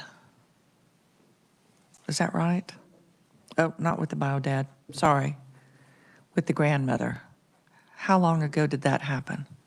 3 to 4 weeks ago. They were both put with the grandmother. Oh, sorry. They were both the 4-year-old and the 6-year-old were placed with the bio grandmother of the 4-year-old. And have you seen? No, these No, St. Francis told us that we cannot see them. We cannot have any contact with them through the school. We're done, according to them. Okay. And so St. Francis or DCF, neither of them have ever circled back to say, this is why we made this choice. Did they ever go and meet with the gentleman who had served as caretaker for Mom while she was ill and the 2 young children? The local administrator went by the house to visit with them. This is before we'd ever met with her, and they all had COVID. And so, of course, she didn't want to go in. However, the friend contacted her and said, please come back again. We're all okay. But she never made the effort. It wasn't until Tom and I went to her office to give her the facts that she knew anything. So they took down all the information, but then it was as if it fell on deaf ears. Mm-hmm. It did. Both organizations. Okay. Madam Chair, it was last early fall when we were having an interim meeting, and I posed the question to DCF because that's when we received a presentation about kinship placement. And my question with DCF at the time was, so you identify a kin. It could be a grandparent, it could be an adult sibling, aunt, uncle, something like that. What background check do you do on that individual? Because my thought was, if it's a physically and verbally and emotionally abusive setting that you're removing a child or children from, but you put the child or children in with a grandparent, that might have been the original source of an abusive family situation, or a sibling of an abusive parent, again, might have those same characteristics. So what kind of background check are we doing when we are doing those kinship placements? And I guess what I am getting from your testimony, as well as the testimony from the Briscoes, is that the background checks that occur for foster parents, that occur on the parent when a child is removed, does not apply to any type of kinship or not so much adoption, but just the giving of guardianship to a kin. Is that correct in your experience? Yes. We've thrown a lot of facts at you, but DCF had received a concern about this person that was taking care of the children with our help. And she came by, the children had COVID. She didn't do any follow-up. That's why we went out and gave her the information. So there was no concern on the part of DCF, no urgency. And yet they did no due diligence. They didn't check into the situation to see if it was a healthy situation for these 2 young girls. They just yanked them out. Okay.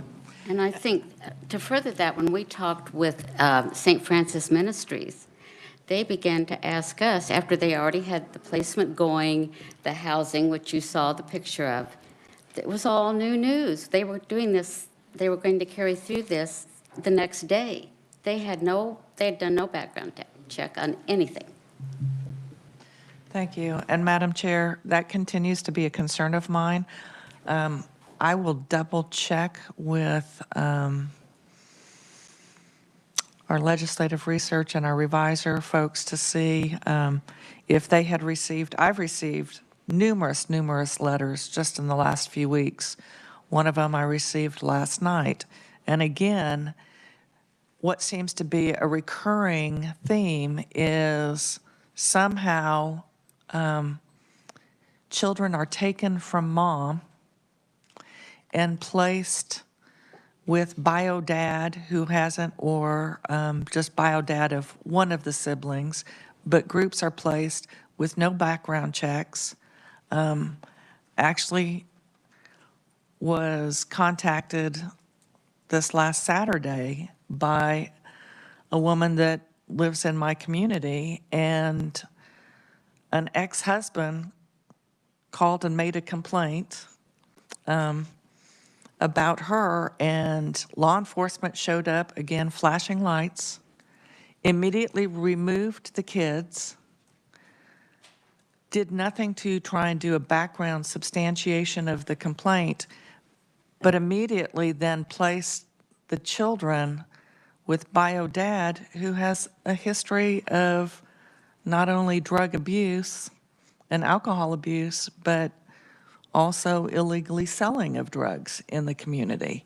And so no background check, but that's where the kids were taken. And then after several weeks, and she cleared her drug testing that was performed the very next day after the kids were taken.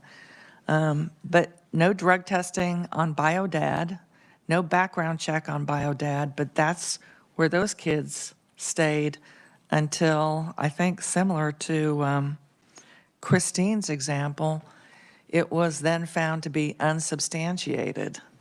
So it is confusing to me that we would immediately place kids into a home where no background testing, no background checks are done.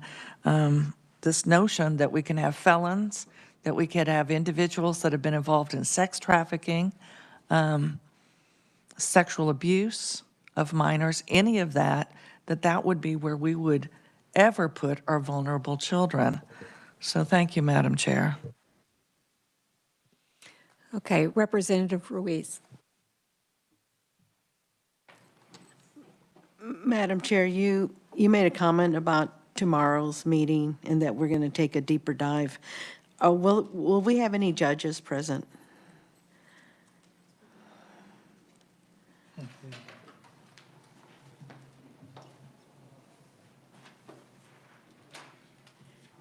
Yeah, they're a missing link, just like the GALs. I'd like to know their decision-making process. And even in the situation that Senator Baumgardner just spoke about, there has to be a judge somewhere along the way that said, remove the children and put them somewhere. So I don't know where they're taking their cues from. And if they're not asking the kind of questions that we're asking, then we have even a more serious Well, problem. I think that it's and the answer to your question is no. I don't, getting a judge to take the day to come spend time with us is difficult. We do have a judge here, Judge Tuggle. Do you have anything that you would want to share as far as the decision-making process? Thank you, Madam Chair. I think it would be desirable to have a judge come to speak to you to help clarify what the current law is and what the constraints are on a judge in making placements. And that's the short, direct answer. But I think it really would be enlightening. But I think the way the law is written and the way the DCF policies are, there's, again, this strong presumption that they go with a family member or someone with a biological connection. And so I believe a judge could help you clarify this somewhat murky situation. And again, I commend the committee on taking a very enlightened interest in this matter. Thank you. Well, thank you for letting me put you on the spot like that. I mean, do you have it's just an questions on that? answer to, Okay. so tomorrow we do have someone from OJ. And so if she knew ahead of time we were interested in that specifically, maybe that would help her be able to answer a little bit according to the judicial side. Yeah, I think that's what we were trying to capture is the, yeah, Okay. every Just different wanted to aspect of mention that. Yeah, thank you. Okay, thank you. That's all you needed. Senator Godsey. I just want to say thank you to all the families that have come forward, and I want to echo one of my colleagues' statements about the fact of your courage. All of us on this panel, I believe without exception, have received contacts from families, grandmothers, et cetera, foster families who are no longer fostering, those who still are and are afraid to come forward. They have said to me, we want to adopt this child. He's been with us for 3 years. The mother's custody was severed quite some time ago. It's still left up in limbo. We're trying to figure out what to do here. And if I come and speak up, they just make sure that we won't be able to adopt. Now, I'm not accusing anybody of anything. I'm just saying this is what we are hearing. I look forward to listening to the department. So I will reserve my questions for them. Thank you. Further questions? Representative Ousley. This might not be a question, but if anybody wanted to chime in, I'm always interested in the feedback. But listening to this discussion today and talking about the finger pointing and the fact that, I think everybody in this room agrees that we can do better for the kids in the state of Kansas. We're always looking for improvement. Some days I get discouraged with how far I think we need to go with our child welfare system, and other days I'm really encouraged by how far we've come with improving our child welfare system in the state of Kansas. But I think 4 years ago when the task force was wrapping up, I raised the point that if we have the best model in the nation as our private-public partnership in the state, then why have no other states, mirrored it? And no other state has it to the level that Kansas does. And it always brings me back to the question, do we have a basic structure issue? Do we need to reduce our partnership upon this? And I think today, stating that, I'm a lot less nervous in this very same room because when I said it 4 years ago, I felt like everybody just kind of looked at me like I was, just all on my own over there. And I think that I'm not going to speak for anybody else in this room, but I think it's a more acceptable issue to take up and to discuss. And again, if anybody wants to comment on that, I always look for feedback, but I feel like now is the appropriate time to share my thoughts. So thank you.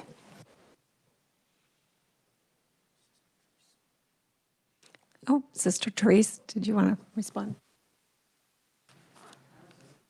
Madam Chair, I was just going to ask for Sister Therese to come forward because I think the 4 questions that she addressed, which I have read elsewhere, if we were doing that would be helpful. So I'm glad you called her and she stood up. I need to address also my cautioning people about blaming.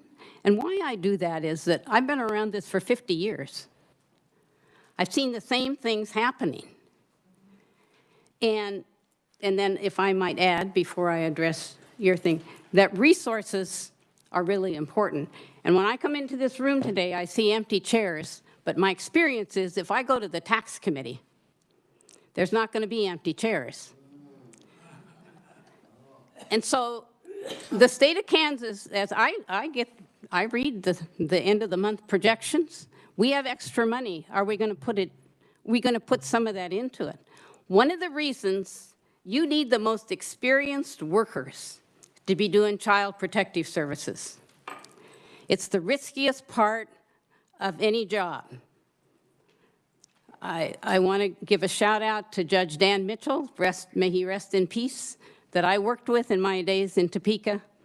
I know that he physically got sick when a child he had sent home was killed. So it's the riskiest job. Protection, sometimes, I mean, if you always protect, then you don't maybe help the family enough. But to go to Representative Ousley, the private sector today, everybody's looking for workers. Some of the private sector jobs young people can get, they get $10,000 bonuses to sign on. So the whole issue of getting workers to do this work is important. The kids at St. Vincent Home taught me what an unmarked police car was. Their life was so different from mine that I'm still learning. This Nebraska farm woman, you know, who stayed in the same home, the same community for 18 years. So I think good supervision can help inexperienced workers.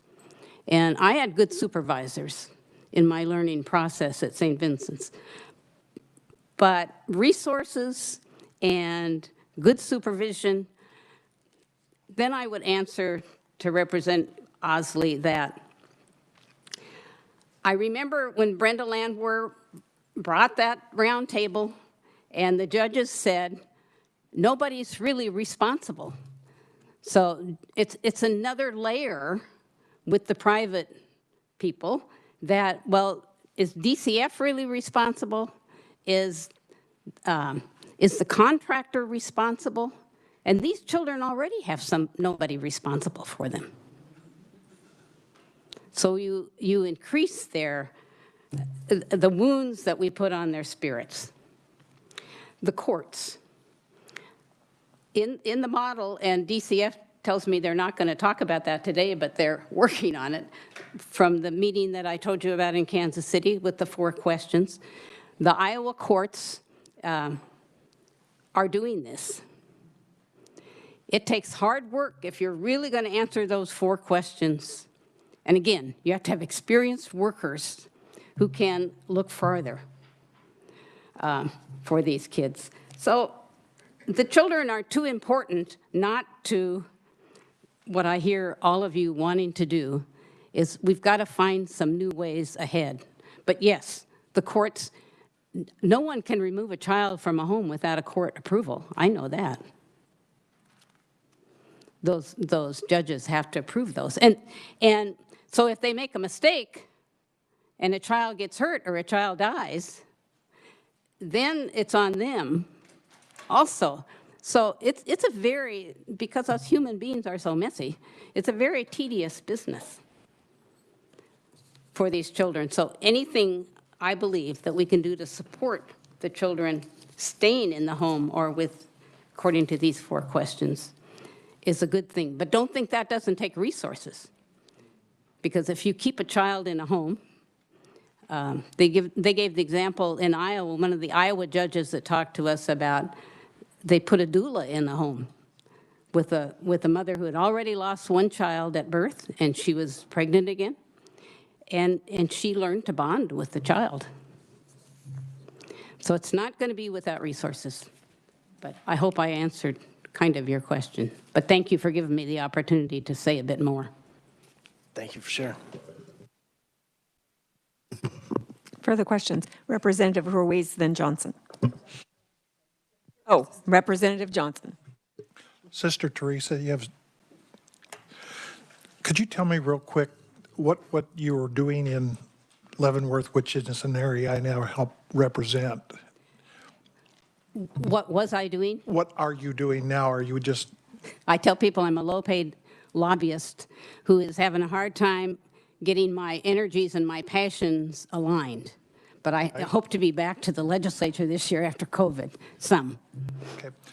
Did you get a chance to go when the Archbishop came up to bless the Sparrow Center? Were you able to go over it for that? I was not. I live in Kansas City. Okay, I didn't know that. I live in Kansas City. I just will share one of the things he said, and he is a very imposing individual. Yes, he is. 6'6", 6'7", and in his vestments, I looking up. His final comments when he was blessing this was, what we can't change with laws, we must change with love and kindness. And that's what he said, and I think that has to be where we go with this. So, can I just give you an example, though? When we worked at St. Vincent's home, a group of us sisters, there's a lovely statue of St. Vincent with his cloak around the children. And after we'd had a couple kids kick us that day and just totally go off, and we had one little boy on Christmas Eve that screamed for 6 hours, that Sister Arthel, I remember saying, it's not as simple as putting your cloak around the children. This is tough work, and you better be ready to suffer the suffering with them. thank you so much. Thank you, Madam Chair. Senator Pasquito. Thank you, Madam Chair. Sister Theresa, I was part of that roundtable with Representative Brenda Landwehr, and at that time, Madam Chair and staff, if you could clarify for me, Representative, I was serving in the House at that time, and Representative Landwehr and I, and a couple of others, I always thought that we had passed legislation, Madam Chair, that lawmakers who receive the phone calls and letters from our constituency who find themselves in these situations, that we were able to have a conversation with a social worker to better assist that person. Because we've been dealing with this for a long time, and at that time, lawmakers thought it was good for us to network. For me, a lawmaker, to call the caseworker, social worker, at that time it was SRS. I remember that. and then the law enforcement and the CASAs all were to network. Is that kind of what you gathered that we were trying to do at that time? And then, Madam Chair, if staff could just confirm within the law, what is because some social workers, Madam Chair, in Wichita at DCF, some of the old school ones, they remembered that legislation that Representative Landwehr and I worked on, and they feel they can network with us. And then some of the new ones, so I just want that law clarified, because some tell me yes and some tell me no. Thank you. Senator, I would be surprised. I mean, people would always have access to you as their representative, but it takes the court to remove a child, and then the court's going to listen, hopefully, to But Madam Chair and Sister Theresa, I'm speaking specifically on if a constituent calls me and they tell me their whole story, and then I say, what's the social worker's name? Or what's the judge's name, or whomever, they give me all this information. Whenever I call, I'm told that they can't talk to me at all. I get it. And then it just takes forever, all those layers to figure everything out. So, go be a CASA, because then you can get all the information. Oh, that's the key. Thank you, Madam Really, Chair. you have a right then to the information from SRS and the schools.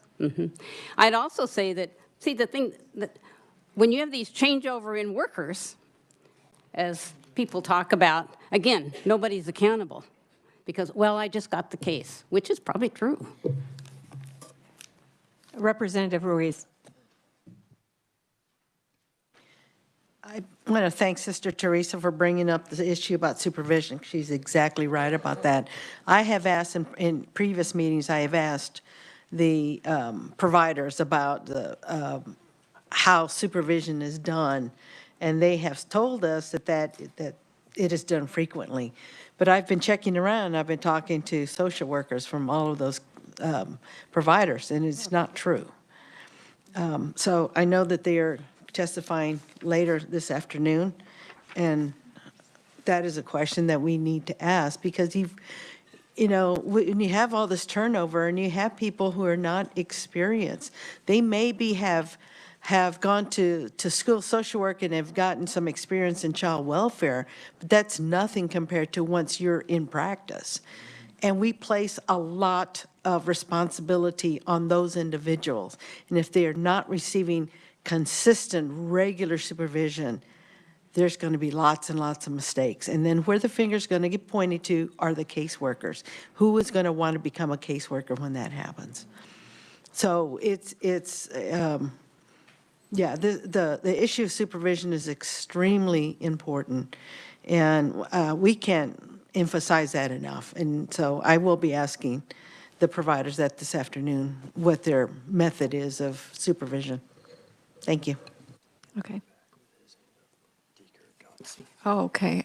Somebody had their hand up. Oh, yes, go ahead.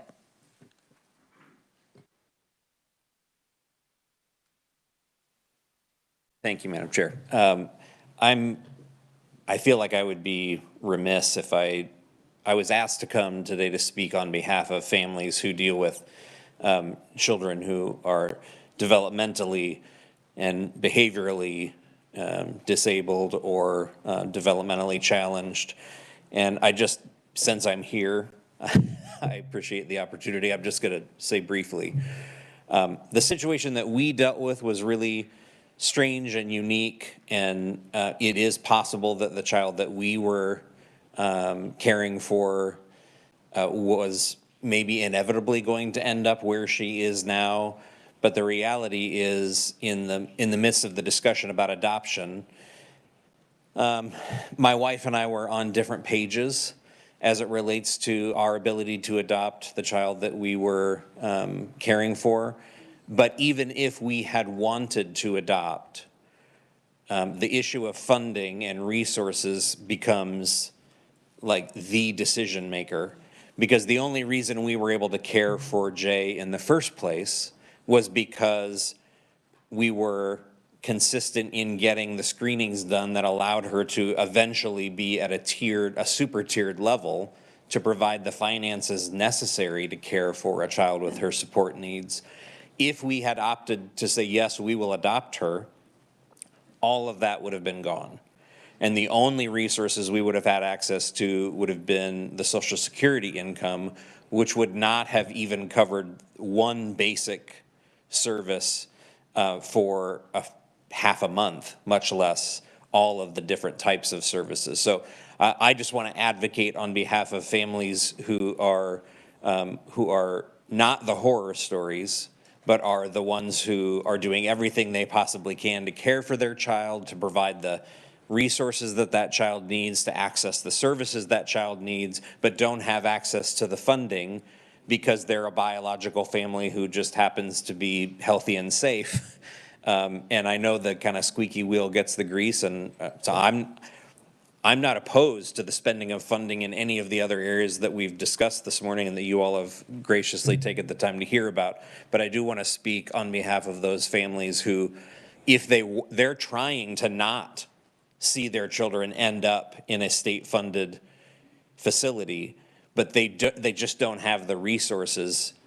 And if they did have the resources, then do those community services exist that are funded in order to provide those things? So it's kind of a domino effect, and we've seen both sides of it, from the foster care with the family who struggled and maybe shouldn't have had parental rights for this particular child, but also even if they would have, the funding isn't there and the resources weren't there. Had we adopted, we just wouldn't have been able to financially provide, barring some kind of miracle. I know that throwing money at a problem doesn't always work, but sometimes money is what is needed to provide the services that are required to care for children with behavioral needs. So I felt like I would be not doing my job as a human if I didn't say that when I had the opportunity to say that. So. Well, thank you, and thank you for being here, and thank you for taking care of a special needs child. Deacon Godsey, sorry. Yeah. I did have a question for you. You mentioned the wait list. And I don't know if you're aware, but we do have an interim committee this year studying that wait list and how we can address that. We've learned that just having the money to fund, to pull people off of that is not necessarily just the problem. It's finding the services. Yeah. So my question for you is, if you had not been on the wait list, did you have access to the services that Jay needed? There were certain services that we could access, but not enough of those that would have met the level of needs that she had. Her needs were so severe that the ABA therapy, we talked with her caseworker, who I would just throw a parade for, that worked for her for worked with her for a while. She was fantastic. She contacted over 14 different ABA therapy providers, and none of them would agree to provide services because Jay's support needs were so high. So in her situation, it's a little bit different.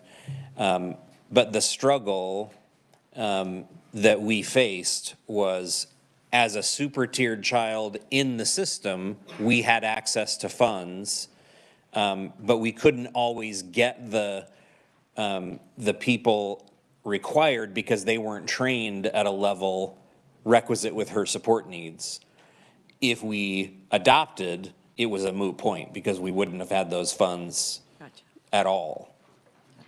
Yeah, and I will say, I think it was the most deflating, like there were a lot of deflating conversations, and some of that had to do with the pandemic. But when we were told, yeah, here are the services that will eventually be made available to Jay, you know, it was like, oh, wow, that's really great. And then as just sort of a passing comment, yeah, but the waiting list is 9.5 years long. And so let's move on to the next conversation. And I remember I was like, okay, hold on. Did I just hear correctly that all of the services that this child needs to exist as a safe and cared for human being are not available to her for 9.5 years? So by the time she gets to that point, all of the issues that she has now will be multiplied because she didn't get access to them when she needed it. Yeah, that was the most deflating moment. Yeah. In many ways. So yeah, and we understand. Yeah, and I'm sure we you are do. working on it. So I'm preaching to the choir. So yeah. Well, thank you. Okay, thank you. Senator Baumgardner. Thank you for being here. Sure. I appreciate that, and I do serve on the IDD Waiver Modernization Committee. But you indicated that you became emergency foster parents and that Jay, when she came to you, was a 7-year-old. Correct. Nonverbal, autistic, but hadn't been diagnosed yet. Correct. So was she being homeschooled at home? No, thankfully, she was enrolled at Quill Run Elementary School in Lawrence, and they have a fantastic specialized autism classroom. And that's where your wife worked, correct? My wife happened to work as a para in that room, being paid $10 an hour, different committee, I'm assuming. But a para. That would be the school board. What's That would be the school board. Yeah, okay, so a para. That's the school board. Working with a specialized autism classroom in a one-on-one setting, Right. you know, being physically, you know, harmed on a daily basis. She knew Jay from the time that Jay was a kindergartner, and so it was the teacher, once the call had been made and the children were removed, the teacher contacted my wife and said, we are desperately in need of some place. There are no other bio family members available. So but we need somebody who knows who Jay is and knows what her needs are. And so that's how it happened. Could you share with us, when did Jay get diagnosed? She had never been, she hadn't been vaccinated, just not even COVID vaccinated, just child developmental vaccines. She hadn't been vaccinated, she hadn't been screened, she hadn't been officially diagnosed. It took us within COVID, I'm assuming it would have chopped off maybe a month or two, but within COVID, it took 1 year and 3 months from the time she entered our home to the time that we were able to get an appointment scheduled and get her officially diagnosed as nonverbal autistic. Everyone knew she was nonverbal autistic, but she wasn't officially diagnosed until she was almost 8.5. And I think that really does illustrate a very different problem. Yes. The school district put her in a program of which she had no diagnosis for. Because it was behaviorally obvious that she belonged there. Well, I understand that, but there are lots of kids that are nonverbal, and it isn't necessarily autism. Correct. And there's also lots of behavior that may seem disruptive, also Correct. isn't autism. Yep. And I think as we look at how her treatment plan actually progressed and significantly escalated, I think an underlying factor here is there wasn't a proper diagnosis from the get-go. Yeah, there's no question that that's absolutely true. And I'm not going to say that's not the school's fault. No. That's not necessarily DCF's fault. No, they're not bad people, but the parents did not have the wherewithal, the energy, they didn't have the intellectual, emotional, logistical, and financial resources available to them in order to access that screening to get her officially diagnosed. Oh, I understand. But it also goes back to, we have a school district that is state funded that took a 7-year-old with no diagnosis at all, no diagnosis, and put her in a special program. And typically, in school districts, having been a school teacher myself, kids don't get into special programs unless at some point there is a true assessment. There had been enough assessments in order to make that decision. It just hadn't been an official medical diagnosis or a clinical diagnosis.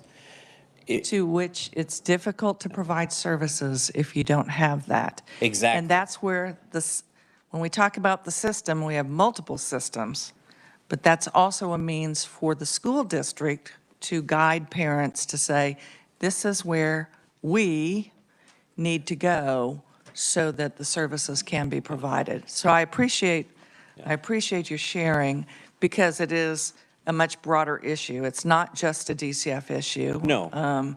And it's not just a K through 12 issue, but those two have to be working together to get the proper diagnosis. And I just want to speak with clarity. In this case, the teacher that ran the specialized autism room did everything that she could to help the bio parents along in that process, providing resources for them, directing them, and it was part of that negligence that led to the foster care placement in the first place.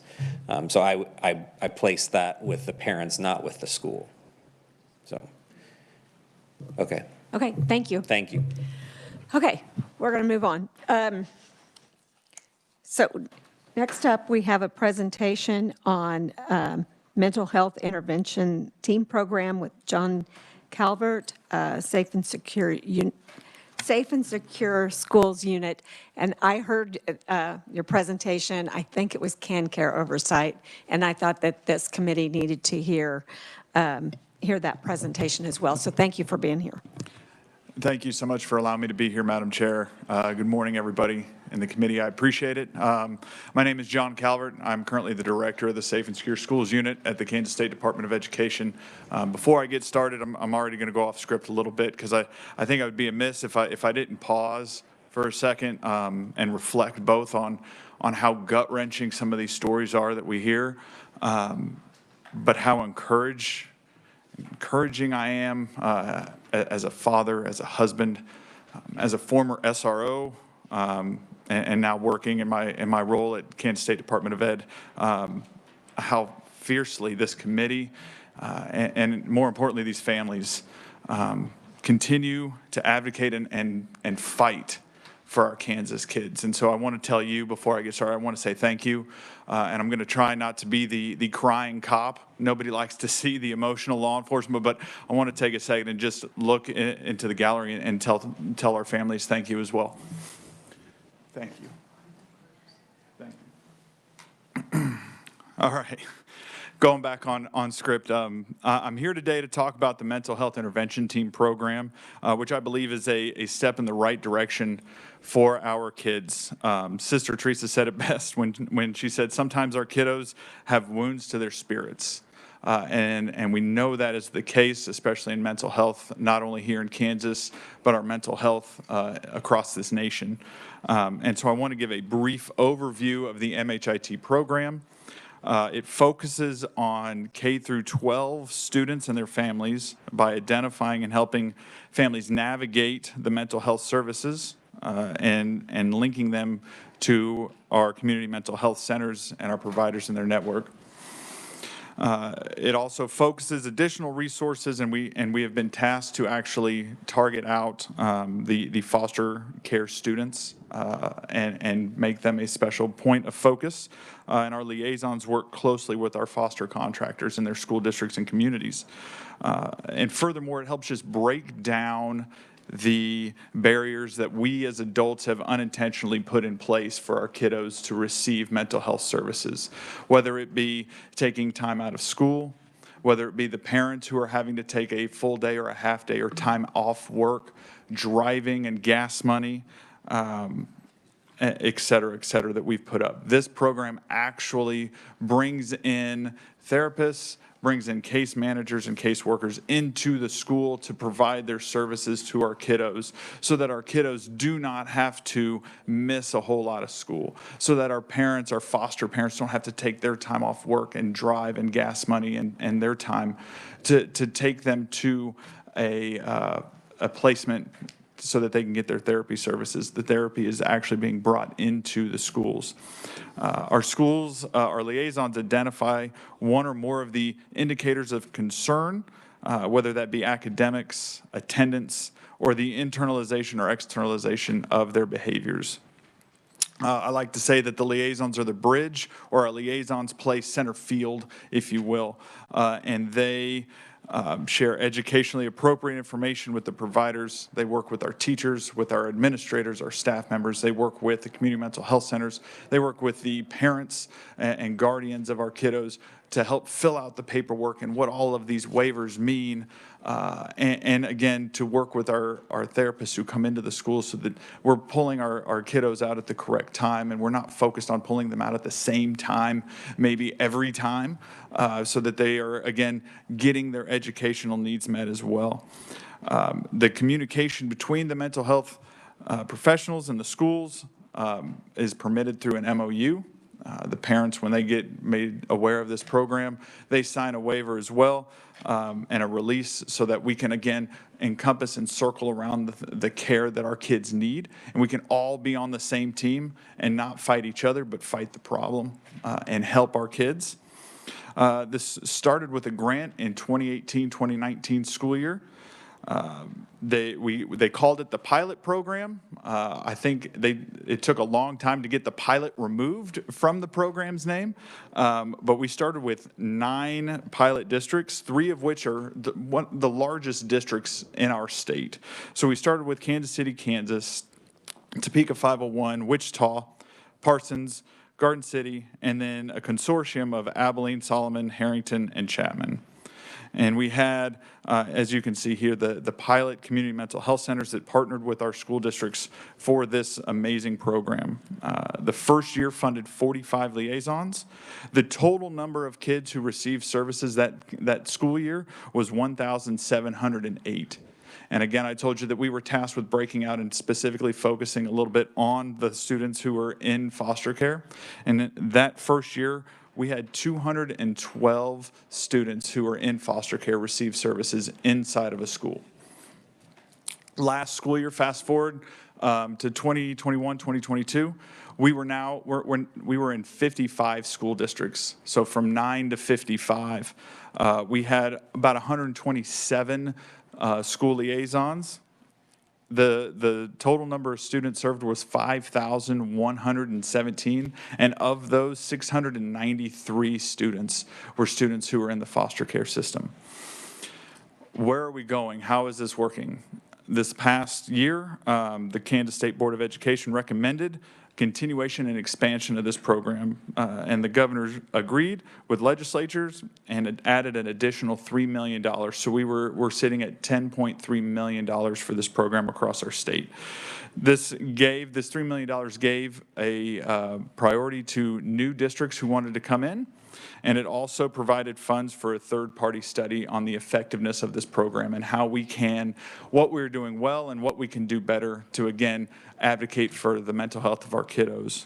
We have since partnered with Wichita State University to do this third-party study, and the report will be made available at the beginning of 2023 in January. And so The bill was signed, the appropriations bill was signed May 16th of this year. The applications were due on June 10th, so a very short turnaround, so that our State Board of Education could approve these districts and approve the grants July 12th and 13th at their meeting. So this school year where we're at right now, and with this $10.3 million, we are in 67 school districts. We have about 150 liaisons. What we found is that school districts are now advocating for this program. They are going out and telling other school districts, hey, this is a program that you need. I've got a lot of phone calls from superintendents saying, hey, I was talking to this other superintendent. He mentioned the mental health intervention team program. Tell me about it. And they were able to apply for those grants. We had a consortium and districts working together, and so very anti-school districts, they decided they didn't want to share anymore. They didn't want to be in a partnership with each other. They knew that this program was so important. They wanted their own standalone program in their own school district. And so they were able, with the funds, to branch out and have their own program in their school. I believe, if you were to ask me, the growth rate, I think we're growing at an appropriate rate to where we're not overwhelming either system. We're able to iron out a lot of the barriers that we face when we grow at this appropriate rate. And so I'm very, very encouraged by what I'm seeing and what I'm hearing across the state. But I do want to talk about the barriers that we faced over the last 5 years. One of the things that we found was that our school districts were hiring social workers from our community mental health centers to act as liaisons, which was fantastic for our schools and for our kids inside the schools. Not so good when we wanted to then partner with the community mental health center to provide that therapy and the services inside of the school. And so we've been ironing that out. Kyle and I have had numerous conversations about how we can work together to make sure that no matter what happens, our kiddos are receiving the care. And again, we're on the same side of doing what's best for our kiddos. As with any other profession and everything else that's going on, we're seeing high staffing shortages and high turnover in our liaisons and in our mental health facilities as well. Starting the program and ironing things out, putting a new position into our school district, we had to do some real targeted conversations on what is the role and responsibility of the liaison versus other school staff. I wish you could have been a part of our Zoom meetings when COVID happened. Our liaisons took that as a personal challenge, I believe.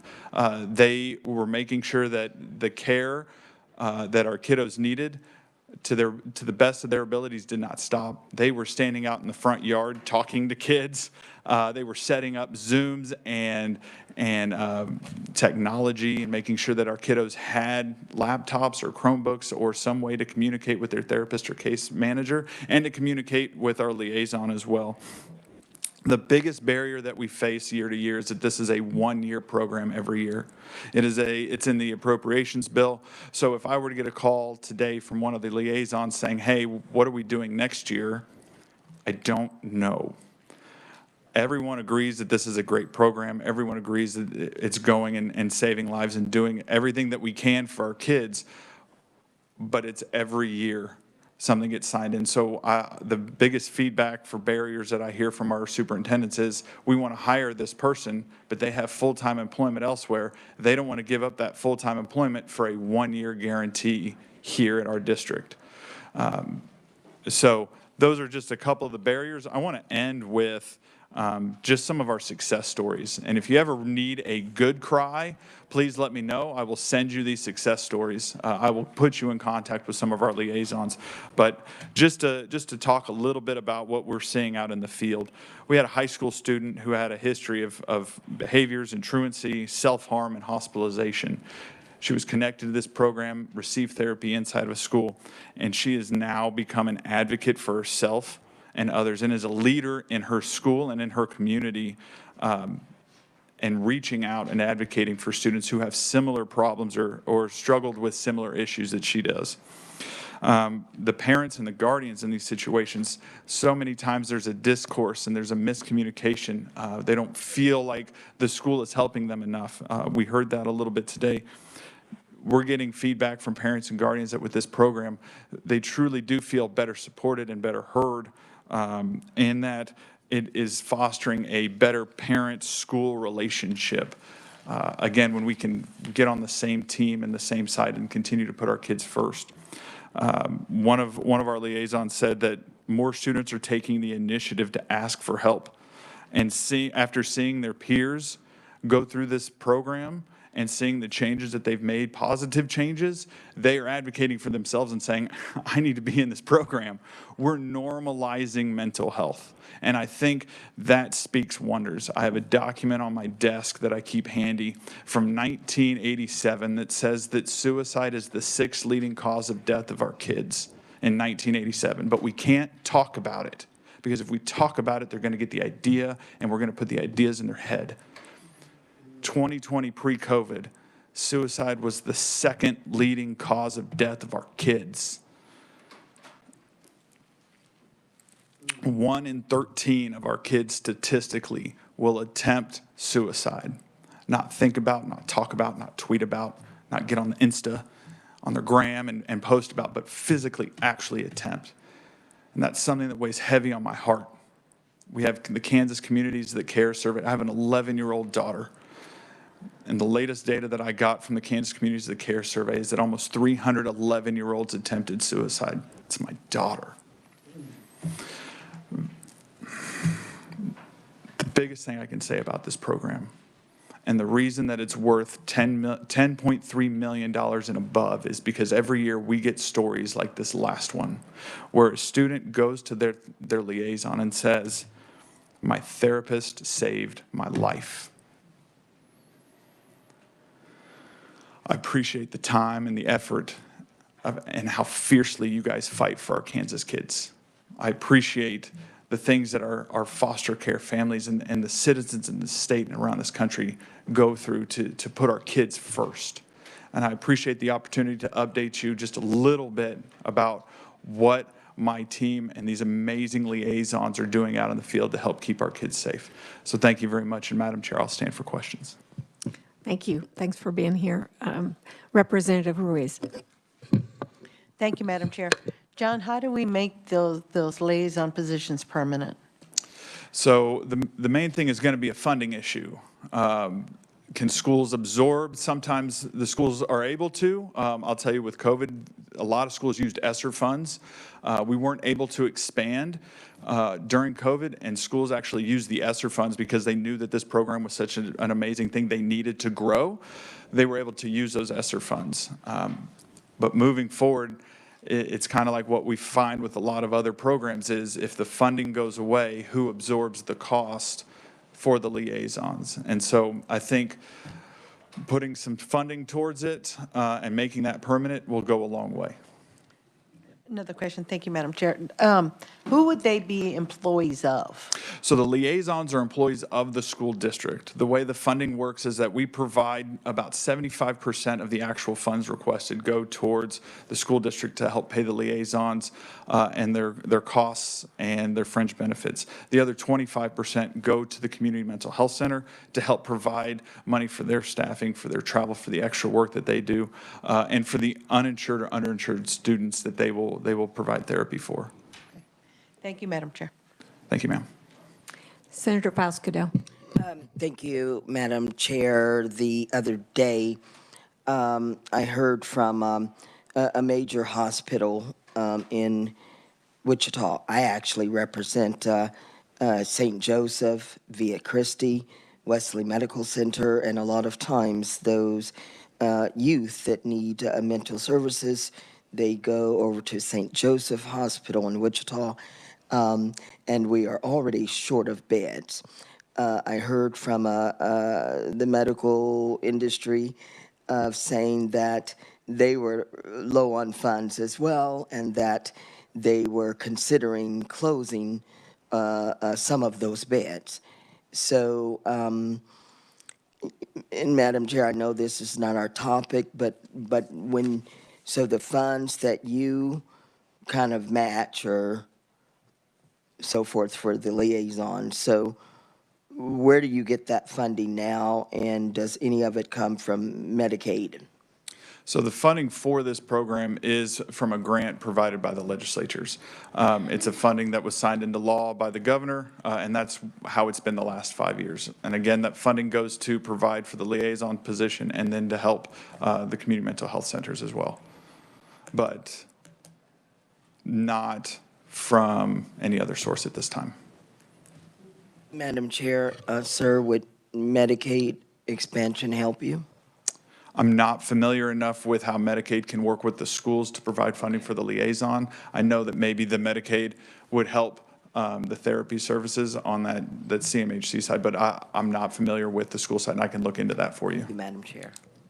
Yeah, I don't think what we talk about as Medicaid expansion would have any influence on this program. Representative Humphreys. Thank you, Madam Chair. Just a quick clarification. So do the liaisons, are they assigned one school, or do they travel, and do they have an office? And, just a little of the logistics. Absolutely, and that is district by district. For an example, Wichita has 30 liaisons in their schools, so they can be placed at different schools throughout their district. We also have districts who have one for the entire district, so it might be 3 different buildings that they're in. We have districts that share liaisons, so they'll do half time at one school district and half time at another, or however that is worked out between them. But most of the time, yes, they will have an office, they will have a space that they can use, especially with some telehealth stuff that goes on. We want to provide a safe, calming, secure place for our students to obtain that telehealth, and they can use those offices as well. So the liaisons aren't the mental health professionals. You say here they're the bridge, so they share information with providers in classrooms, or are they actually the mental health providers at the schools? No, they're just connecting. They are connecting our mental health providers, our schools, our families. They're bringing them all around the table. But no, they do not provide the mental health services. And so what's their background usually? Usually their background's in some sort of social work or mental health psychology. That was one of the barriers we faced. The first year was that the recommendation was a master's level in social work. We found that we couldn't do that. And so it's a bachelor's level degree in something.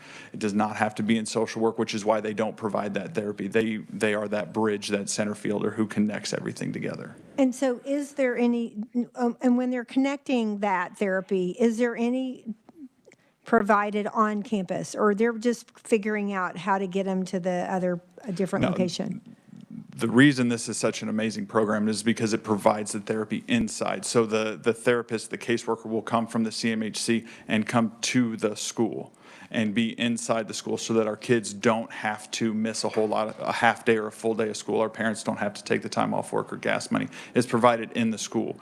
If in some cases we've had shortages, and so it's provided telehealth, well, they'll sit there on their computer or an iPad, but it's still inside the school. Mm-hmm. And just one quick question.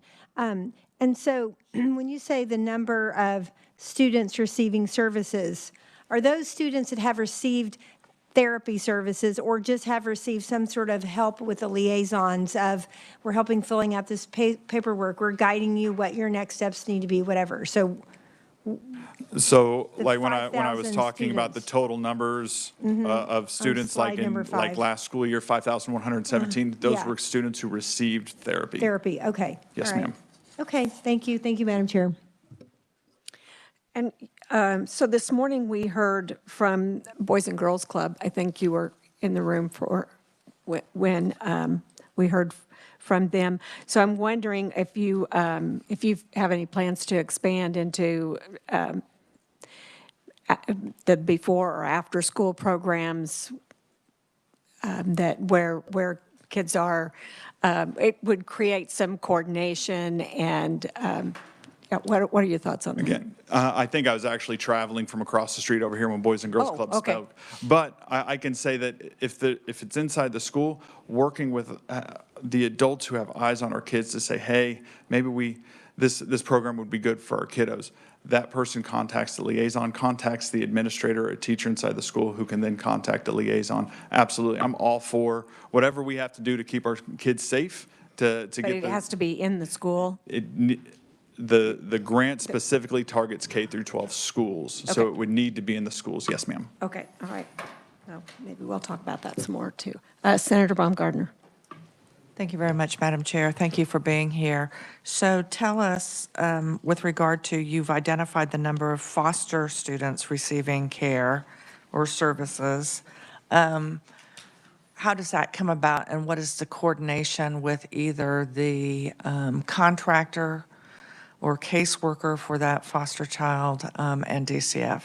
So I think part of the reason we were tasked with doing that is because we know that students in foster care a lot of times have that traumatic situation already. And so when they come and enroll in school, if it's a parent or guardian or they are otherwise known to be in that foster care system, they take a look at it as far as, is this a student who needs mental health services? Is this a student who would qualify and should be in this program? And it's more of a teamed approach between the liaisons in the schools and at that point, the guardians or the foster care parents who would come around and say that this would be a good program for their students.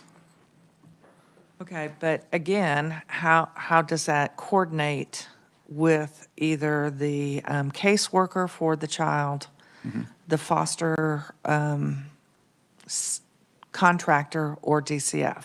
So they would be in contact with the guardians. They can't be in this program without some sort of written consent, getting on the waivers, and again, to have those conversations to be able to share the information. So if a student were to be brought in, somebody has to, as the guardian, would have to sign off for them to be in this program. So the conversations between DCF or the guardians would be taking place at that point. Okay, and that when you say the program, that is simply receiving services, counseling services. That's for the therapy and case management. Yes, ma'am. The other question that I have is, when we look at the number of school districts that are participating, how many of those districts have, or do all of the districts provide services for elementary through, so elementary school, middle school, high school? That is not the case.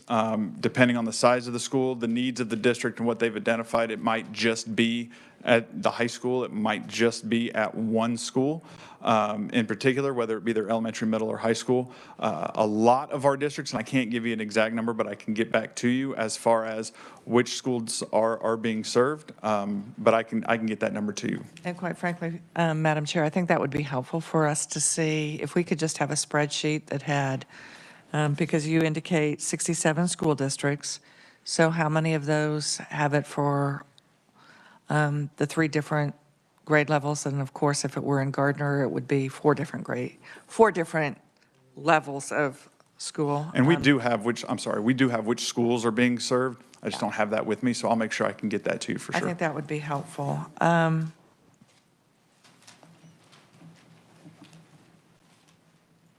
I had another question. Oh, I know. How many of could you also double check how many of those middle schools and high schools have JAG-K programs? Yes, ma'am. Okay. Thank you, Madam Chair. Further questions? Okay, thank you. Thank you so much. I have one, Chair. Okay. I'll bet it's Senator Holscher. Yeah. Okay, can you hear me? Oh, there I am. Yep, Okay, go good. ahead. Sorry about the delay. Thank you, Mr. Calvert, for your presentation, and I appreciate your work. You mentioned something about mental health, and then you were talking about social media, and it strikes me that we have phones out there, cell phones that kids have, where there are no guardrails in place for kids, and they have unlimited access for bullying, extremely negative content. So I know this is kind of a tangential question, but in your opinion, are there things that we as a body should be doing to better focus on the negative impact of social media? And again, the fact that there really are no guardrails out there. To answer your question, in my personal belief, yes. We see, especially with the pandemic, that our technology was thrusted into our kids' hands, whether that have been my kindergartner at the time coming home with the Chromebook. I was not prepared for my 5-year-old to have access to this information. Studies show that the first the first immersion into pornographic material is via a cell phone between here in the United States, between the ages of 8 and 11, is that first exposure. There are applications out there that are created to hide things from parents and adults. We don't know what's out there, and by the time we catch up with it, it's changed. And I think you hit the nail on the head perfectly when you said it's unfiltered access to our kids' bullying, our kids' social, emotional well-being. I find a lot of times when I talk to kids that they get a lot of their self-worth and who they are as a person from how many friends they have, how many followers, likes, shares, posts that they have. And so I would love to help. And any way that we can, we provide a social media, I call it Social Media 101 course for parents. And it just kind of goes over the top apps that are out there right now, the different kinds of applications that our kids are downloading and what they're using them for. What I find most often is that a lot of parents know that there's a problem and understand there's a problem, but they don't want to hear it. And so anything that we can do, especially the Department of Ed at the Safe and Secure Schools Unit, to help this move along, or any questions that we can answer, I'm more than willing to help. Oh, and you said something, if I may. I know that our school districts, all like with their devices, like if a student is logging on to something that they shouldn't, I believe there's an email or there's a notification goes out. Basically, there are barriers put in place on the equipment that our kids have in schools. But I think the bigger problem then is, the cell phones that kids have that potentially their parents have bought for them to help them stay connected and be protected. But likely they don't know how to set those things up. And, it goes through my mind, is there some way to translate what has happened in our schools to put some of those safeguards in, to help parents put some of those safeguards in place on their personal devices? And there are applications and programs out there for parents that they can purchase, usually a monthly subscription or a monthly fee, to help monitor. Some are better than others. The sad part is once there's a workaround and our kids find a workaround to that monitoring device, everyone knows the workaround. And so again, it's about just open and honest communications with our parents, and again, providing any kind of services that we can to either this committee or to our school districts to help them. Great. Thank you so much. Thank you, ma'am. Okay, further questions? All right, thank you. Thank you. So our lunch is here. We are going to take a few minutes to go out and get our lunches and come back and settle in, and then we'll start our next presentation.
And we'll try to get back on schedule here eventually.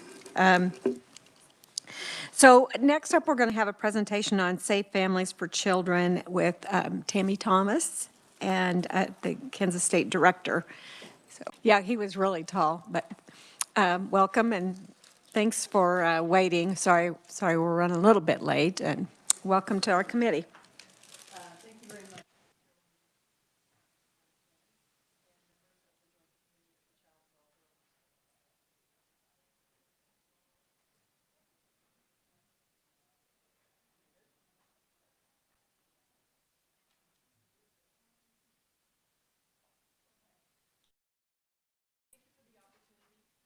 Provide an update regarding the expansion of Safe Families for Children programs in the southeast Kansas area, as well as the greater Kansas City area and the Wichita metropolitan area. I want to reiterate our appreciation for the legislature's investment and DCF support in expanding Safe Families for Kansas. I am proud to be here to report that at the end of September, Safe Families for Children, from the beginning of this year to the end of September, we have prevented 88 children from experiencing the trauma of being removed from their families and placed into the foster care system. This is not possible without your investment. And again, I want to say thank you. Just to give an example of what these transitional life-changing stories can be is one from Wichita most recently. We had a single dad, no mom in the story, no family, no friends, but he had an alcohol addiction program and he was in a program and had been ordered to attend a 28-day inpatient stay. He has 2 boys. What's he going to do with those boys? He didn't have anybody to take them. So we had a call from DCF, and they said, can you help us out in caring for these boys? We put it out to the team down in Wichita, and we had a match almost immediately that was willing to take these 2 boys into their home, love on them, and care for them while Dad was in the rehab hospital. It was a tearful departure when Dad had to go and turn his children over to this couple. But you know what? While those kids were in care, that dad was in contact, that host dad was in contact with the biological father, encouraging him, mentoring him, and being his cheerleaders to say, you can do this. You've got something waiting for you when you get done. The 28th day came, and he was dismissed, and that family met back up. And again, it was a tearful event, but ones of joy. Because that dad, he had achieved something. He had a family behind him that was supporting him in his challenge, and in addition, loving on his children. And those boys were so thankful to see their dad. The outcome was positive, but I just wonder what it would have been had they had to have gone into, custody while their dad was in care for his alcohol abuse. But before I provide an update of our program's expansion, I want to provide the committee an overview of our organization and our model and how we partner with families to prevent them from coming into contact with child welfare. What we heard this morning didn't happen overnight. That's months and years of challenges, and that's where Safe Families wants to be, is back before even the first hotline call is made to the DCF. Our founder, Dave Anderson, our executive director of Safe Families, says, we believe parents are capable of being the parent their children needs them to be. In addition, we are a volunteer-driven and professionally supported movement serving Kansas families in crisis and beyond. Safe Families was founded in 2003 in Chicago, Illinois, and focuses on family preservation by connecting vulnerable families in crisis or need to a qualified and vetted host family. The connection between the placing family and the host family is the most central relationship of the Safe Families movement, as it creates a safe haven for children, as well as a social support and network for that placing family. The relationship between the 2 families is a partnership in caring for children, with shared decision-making and responsibility. Throughout the hosting arrangement, host families and that circle of support address the placing parents' need to prepare for their children to return home safely. After the hosting arrangement ends, our goal is for families and the circle of support to remain in contact thereby reducing social isolation for the placing family and potentially providing ongoing support to the family after the child returns. The host family also develops a bond with the children placed in their home and placing parents, generally staying very invested in their lives for the long run.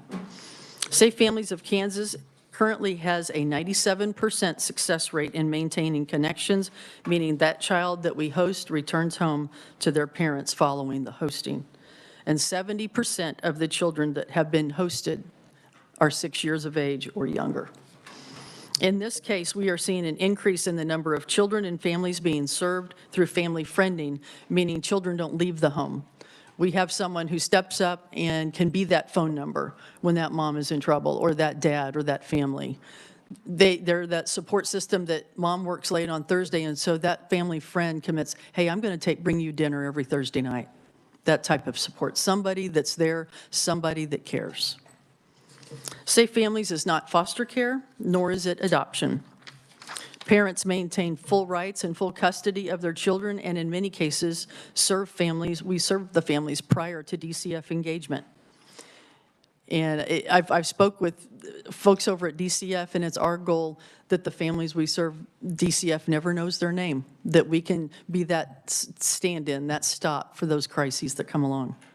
We engage families in many cases who are considered to be at the edge of care, becoming involved with the child welfare system. Families find themselves in a crisis that could lead to DCF involvement due to many factors. This can be social isolation, unemployment, homelessness, hopelessness, hospitalizations due to addiction or substance abuse. But social isolation is not limited, doesn't have a boundary of a lower socioeconomic situation. It has no boundary. We've received calls from people that live in the best neighborhoods in Johnson County. They drive the finest cars. Their kids play on the best premier teams. But that individual, that adult inside that home feels hopeless. And they don't have anybody because they don't have friends that they can genuinely be themselves with. And that's where Safe Families plugs in. Our desire is to serve as an extension of their own family while parents get on their feet. Our service is not only focused on the child, but the parents as well. We encourage parents to achieve effective progress towards their independence. Safe Family seeks out volunteers through local community, faith-based communities, schools, and other community organizations such as fire department and the police department. We want them to move from volunteering, from observing, to being an active participant in a need. We focus on building relationships by surrounding a family in need with a circle of support for the child and the parent. We are family-focused, not program-focused. In doing so, we require volunteers to go through application process that includes reference checks, training, FBI and KBI background checks, and fingerprint screens. In addition, Safe Families for Children is a licensed child placing agency through DCF, which provides an important layer of oversight and accountability. Additionally, the Safe Family Coach Supervisor performs walkthroughs of the homes, screenings, addresses firearm safety, corporal punishment, as well as water safety requirements. As mentioned earlier, thanks to the generous support of the Kansas Legislature and the Kansas Department of Children and Families, an additional $500,000 was appropriated to expand our work, and this is what we did. We were able, at the beginning of this year, which is prior to that investment, for the first quarter of this calendar year, we served 18 children, 11 families with 24 volunteers. In the next quarter, we served 28 children with 15 families with 57 volunteers. And just ending September 30th of this year, we had served 42 children with within 22 families and 68 volunteers. In total, this year, we have served 88 children within 48 families involving 68 volunteers. This means 88 children who did not enter foster care, 48 families who did not experience the trauma of family separation, and 68 volunteers who are forming an enduring relationship with vulnerable families to serve as a resource if that family comes into crisis again. At the close of 2021, Safe Families for Kansas, we employed 5 staff, including a state director.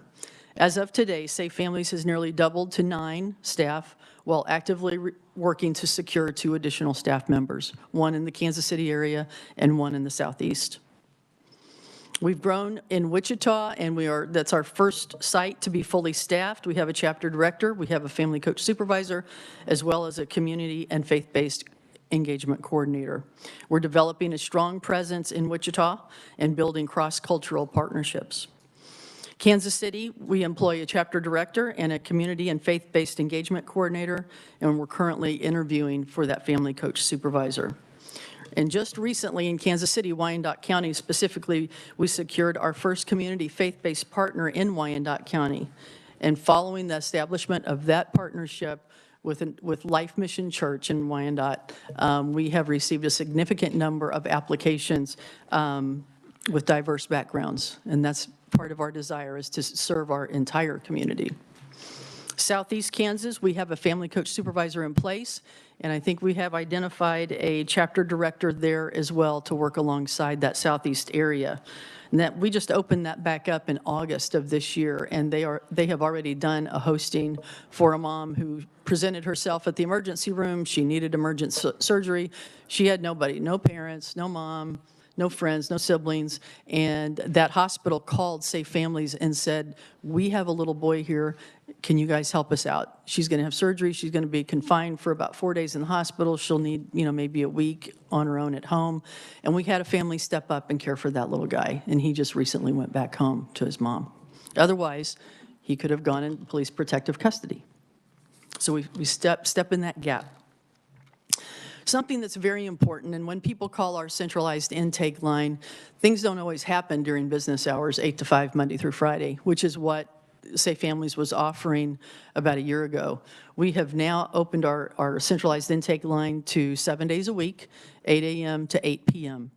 And I'm fortunate and blessed to have a team of staff that answer that phone even after 8 p.m. when they're not getting paid.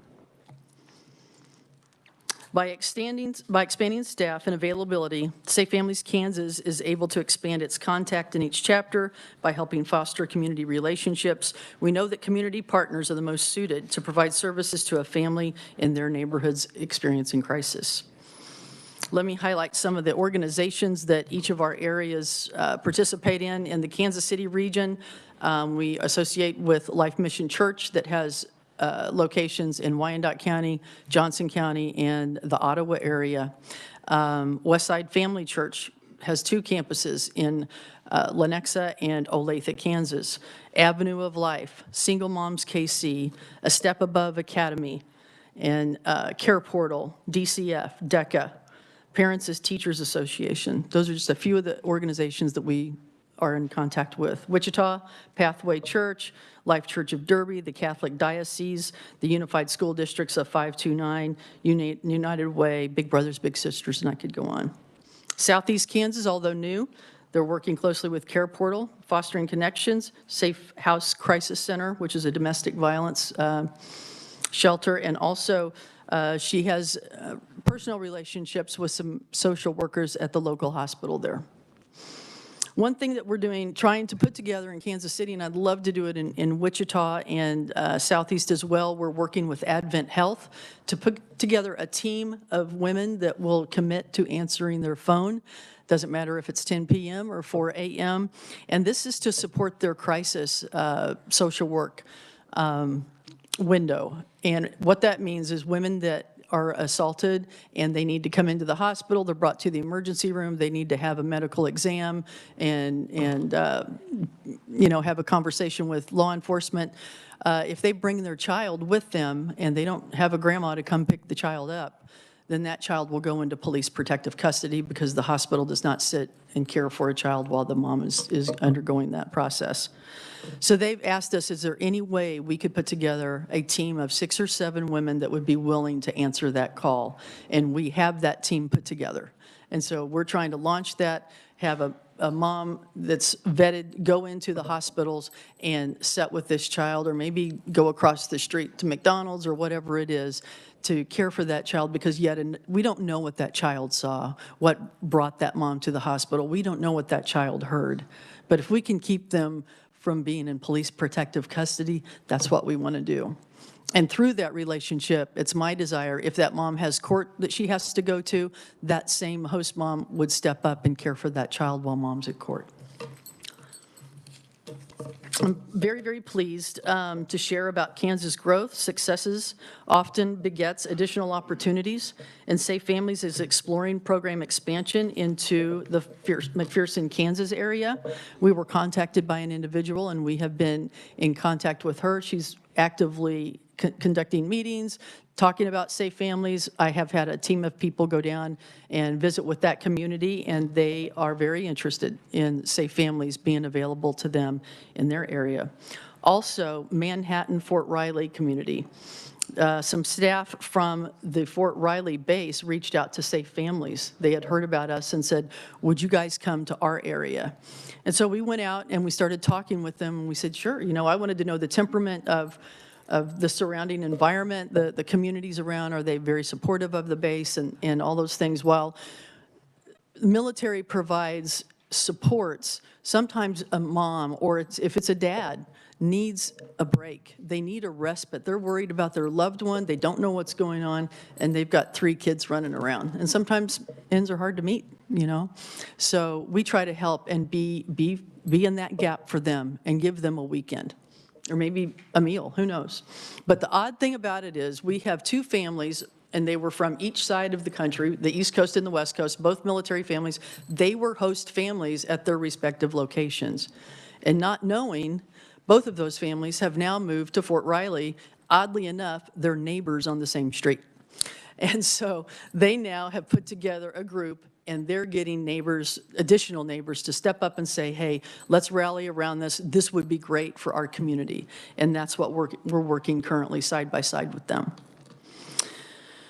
In order to expand our impact in McPherson, Salina, Manhattan, and Fort Riley areas, Safe Families is seeking an additional support in the amount of $350,000. This will allow us to establish 2 full-time staff in McPherson and 3 full-time staff at Fort Riley in the Manhattan area. The return on this investment is that children are safe and families are together.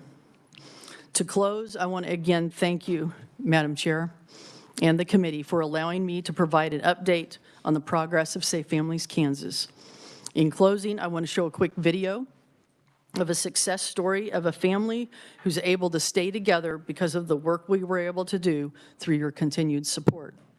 This story comes out of Wyandotte County, Kansas, is where the mom lives. The child was hosted in Douglas County, is where the host mom lived. But this is a great story.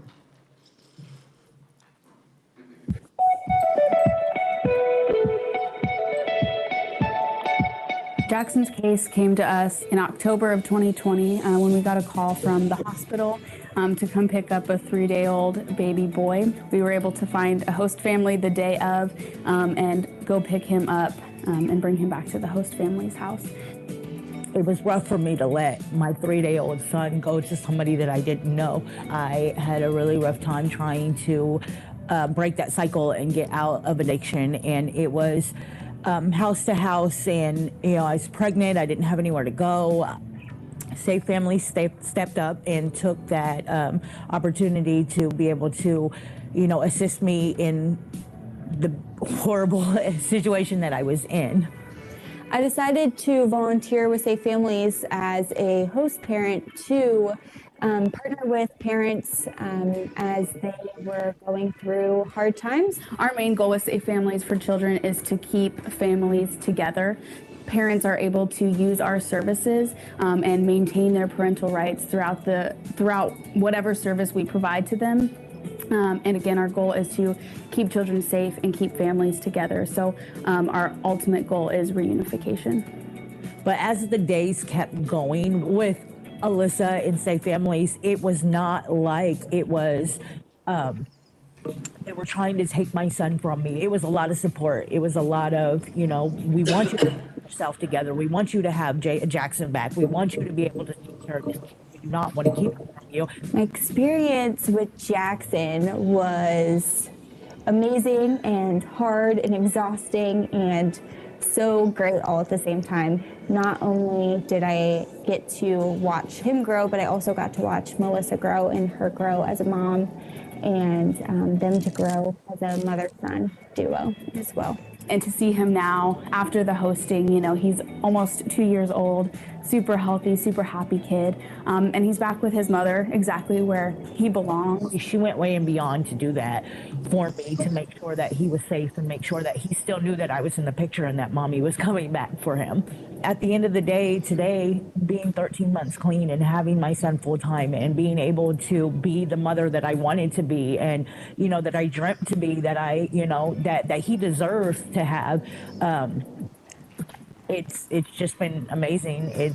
I never thought that I would be here, but I'm so glad that I took the incentive to get to where I'm at. It was a struggle, and I fought through the whole entire thing, and here I am exactly where I wanted to be. She worked extraordinarily hard to be in a healthy place to have him back.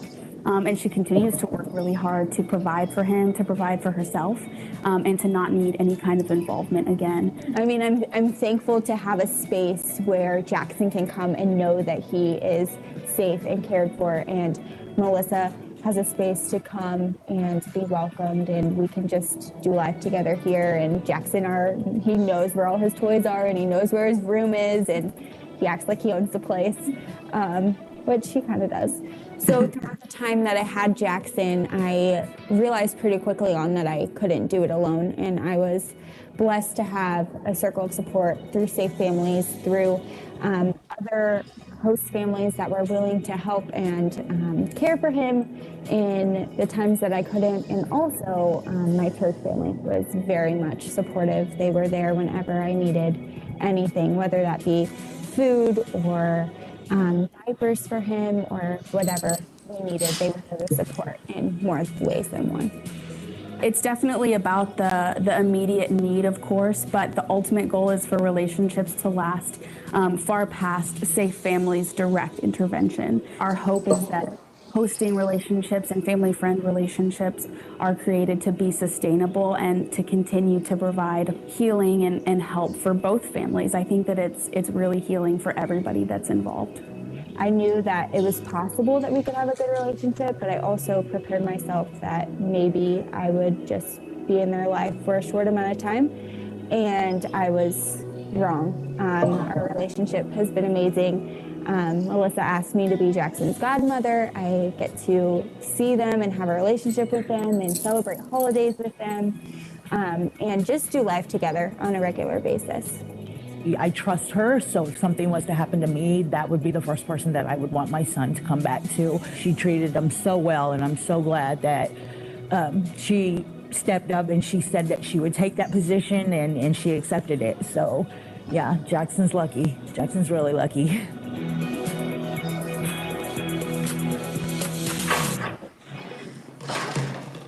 I can't really show that without really giving kudos to a DCF social worker who truly believed in this young mom, believed in her desire, believed this girl can get clean. And we work side by side. And it's also important to remember these volunteers don't get paid. You know, she mentioned her circle of support provided diapers and that type of thing. Since this was a DCF referral, and she's a working mom, host mom, DCF did support in helping us get and secure daycare for Jackson while he was being cared for by a host family. So that's a great story, and it's only one of many. But I want to thank you guys for today to allowing me to share about our impact and also our desired expansion. And I'd like to take any questions. Okay, committee, do we have questions? Senator Godsey. Tammy, thank you so much for being here and for all that you do. Very touching story, hard not to tear up after that. I'm just curious, how do people hear about you? I mean, if the public at large, how do they know what you do and that you exist? Right, we go into churches to get the word out, and then it's a lot of by word of mouth. DCF is a strong advocate. Our schools, we go into our schools and talk to counselors and social workers, and we'll get they'll give them our business card, or they will give them our intake line and say, give them a call. You know, they'll notice maybe the kids are late, the kids aren't looking right, they've missed a few class, you know, nothing to warrant a report to DCF, but just seems like something is off. And so we get quite a few calls from school social workers who say, you can expect a call from this mom. Because we do require that the parent seeking the support, that's who needs to call us. Yes. Well, one, thank you so much for that, because you can't help unless people know you're there. Right? And then the other thing is, how does one apply to be a volunteer or to be in the volunteer family? They go to your website? They can go to our website. Yep, they can go right online. There's a say, I want to volunteer, or I need help, either way. And that's processed back to us. We receive a cognito form through the system, and it has their name. And anyone over the age of 18 or over in a home has to be background checked, fingerprinted, all of those things. Even if it's kids coming home from college, if they live at home in the summer, they have to be fingerprinted and background checked. I'm curious, do you have a relationship with like some of the rehab clinics, et cetera? I can see somebody going into rehab and saying, but who's going to take care of my kids? And they're like, we need to call them. That's great. Right? I mean, we haven't done that yet. It's just word of mouth and being on foot. I'm also desiring to on a part-time basis, to hire someone with marketing and social media. I've looked, and I have just not been fortunate enough to find that right person. But some of this funding that we could probably fit in a part-time person, even less than a part-time person, just to get us out on social media, so when somebody types up childcare help, we are going to pop up. And we're working that direction. Safe Families Nationals is supporting that as well, but we want to put Kansas brand on it. Well, thank you so much again. And I'll just finish, Madam Chair, by saying that anytime that we can help this family to be able to stay together, child is not, we don't want the child to be harmed. We want what's best for the child. Right. But if they just need a hand up, they just need somebody to help them out for a little while so that they can, take care of their child or get their child back when, they're through that, whatever that situation is. God bless you. Thank you. Thank you. Just this weekend, let's see, what's today? Wednesday? Over the weekend, an organization called Safe Single Moms KC, they get together. It's a growing group, and these are women that have experienced quite a bit of trauma, and they had a conference, and they've been planning this for nearly a year, and they made us aware of it. And they said when they've had it before, and moms bring their children, they try to avoid dealing with that trauma, and they'll leave and go check on their child who's in another part of that building. And so the director, she goes, do you think Safe Families could help step up and care for these kids? And we said, absolutely. If moms are willing, we're there. And we did have some moms that called. We had one home took in 3 children, while mom was in getting some focused personal care for some of the experiences that she's had. Senator Faustudo. Thank you, Madam Chair. Tammy, thank you so much. You're welcome. A statement, your opening statement, you said that to get to where you are now didn't happen overnight. No. And Madam Chair, this is my best positive conferee so far today, because I remember a case some years ago in Wichita where the single mom had 2 sons, and she was on dialysis, and she needed to go and get those treatments, and she was really she wanted her sons to be in after school programs and so forth, and she didn't really know where to reach out at that time. And she reached out to, at that time we were still SRS, transitioning into DCF, and they took her children from her, as opposed to just providing the services that you just shared. So kudos to you. Tammy, what's your background? And on your handout, I don't see your name, or I see your name, but not your contact info. Oh, so okay. if you're Well, I'll be thinking sure to get that about for the you. 6 people in Wichita, I want to know about it. I want to be part of that and help with it, Sure. if I can. And May I step away and bring you my card? Or you could give it to that gentleman there. But so what's your background? And Yeah, just thank you. What's What your about me? background? Okay. And My educational background is not child services. My educational background is nuclear medicine. And I swear sometimes I think, well, maybe I got too much radioactive exposure or something.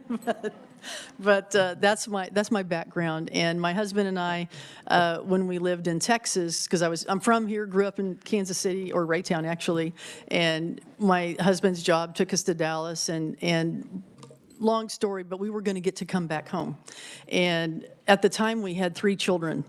And I told myself, and my husband and I discussed it, and I said, I have one opportunity to raise kids. I can jumpstart a career. So I stayed home for about 16 years and raised my children and got them through school.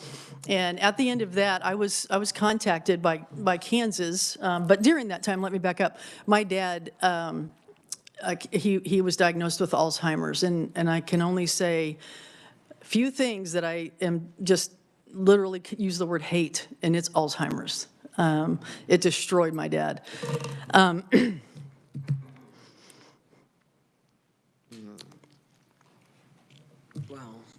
But anyway. So you wanted to give back and help. Yes. I came to DCF as a statewide liaison. I am so sorry, totally out of my character. But I came to DCF as a statewide liaison for long-term care. And I had just, Dad never was on the Medicaid route, but I understood what it was like, the medical diagnoses, and I also understood what it was like to be a family where you get this news that comes out of nowhere, but yet sometimes the system expects you to respond to a letter you might have gotten in the mail, forgetting that you just got horrible medical news, So we had people in long-term care facilities for months, and their application was still in process or whatever it was. And then all of a sudden, Grandpa, he had a railroad retirement fund so that he's not eligible for Medicaid. And then this family's got this huge bill. So it was a matter of me going around the state of Kansas, holding meetings, and I got to take DCF staff in person live, and we took an application for Medicaid, and we went line by line. First page all the way to the back page where you sign your name. And there were people there in person to ask questions. Here is our phone number, please call us. And then there was a change in where that type of work was, and so I became the Kansas City Regional Director at DCF. And I was like, I have no background on child welfare, But what I learned was there was a team there of people that were dedicated, and they were smart, and I believed in them, and they would respond. So I just envision my role there is you've got, if you can imagine a stagecoach, and I'm kind of a literal type thinker, you have horses in each spot. They know what to do, and they're good at what they do. That's why they're on the team. But you got to have somebody hold those reins, and that's where I saw myself. Wow, isn't that amazing, Madam Chair? No, but Madam Chair, I appreciate this, Tammy. I commend you for doing that. But you have a life experience, a PhD in life's experiences, helping people. And so, Madam Chair, I don't think we get to hear so much of what's in a person's heart for those who are providing services for our children. So I commend you for that. And Madam Chair, Tammy has put something different in my heart and mind. My mother, I'll always mention something about my mother, but my mother had 10 sisters, so it was 11 of them. And and they had no brothers, just 11 girls. And my mother's parents, my grandparents, they were married till the day they both passed. And so me growing up in a big family, I don't really think about a person that, doesn't have siblings. And the video that you shared, that where do they go? Who do they go to? So this Safe Families, what a great concept, and it keeps families together. And how much money do you need? We need to give them money, Madam Chair. Well, DCF has been generous, and they have supported us with a grant from them. you guys came across last year and you supported us to support the expansion that I just explained. And now, moving across and more people have heard about us, and that's why I requested an additional $350,000 to support this work in the Fort Riley, Manhattan area, as well as the McPherson area. We're already there. We're there. Yep, it's on the map. And if you look at that card, if you look at my business card, you inspired that card because you gave me, somehow I got your card, and it was in the shape of Kansas, and I went nuts. I was going, that is so cool, but I couldn't afford it in my budget. And so my team put that together. They said, will this do? I said, that'll do it. So that's why my card looks the way it was. Representative Humphreys. Thank you, Madam Chair. Thank you so much. I've been a fan of Safe Families for many, many years, and it's just exciting to see it expand so much and be so successful in Kansas, no doubt in part to your leadership, so thank you. But I have a couple questions, especially about the video with Jackson. The normal stay, I mean, that was extended. I mean, it was months. And I thought I remembered the average stay was like 30 days or, I mean, can you expand on that just a little bit? Sure. Across the nation, average stay is 6 weeks. Okay. In Kansas, it's less than 4 weeks. We usually get these little, respites, maybe 2 weeks. We're doing one right now for 8 weeks. But this was a situation, and it went on, gosh, I think 9 months, and maybe, but that became an organic relationship. So Safe Families wasn't involved, but that host mom, still it stays in relation. I mean, she's the godmother of Jackson now. So, but that was an exception. And if we were caring for a child out of home, for the parents to get on their feet or whatever the challenge was, and it's 90 days, we're going to be calling DCF. Yeah, that's and what just I saying thought that was. This isn't, we want you to be aware of this. Yeah. That's what I was thinking. But then my second question was when that mom, I'm making a few assumptions here. She went to the hospital, had Jackson. She, tested positive for something. And I'm so curious how DCF or, the social worker of the hospital knew that, calls DCF, that's what normally happens, unless the mom either signs a consent for a guardianship or an adoption or something. But in this case, how did it work out that DCF contacted Safe Families, or was it the mom? I mean, I love this model of not putting the child in police protective custody at that point, and instead, being able to do something that's temporary to help the mom. So how did that happen that it worked out that way? I'm assuming with DCF, they received a call from the hospital. Yeah. And they said, hey, we have a mom who's tested positive. And so the decision-making line on that particular case, I do not know the details. What I do know is that DCF contacted us and said, could you guys take a newborn? Wow. And yes, and then that mom did contact us. Yeah, I hope they do that more often. That's a great outcome in this case especially. So, yeah, well, that's interesting. Maybe we can work towards that. So thank you for everything. Well, you're very welcome. Thank you, Madam Chair.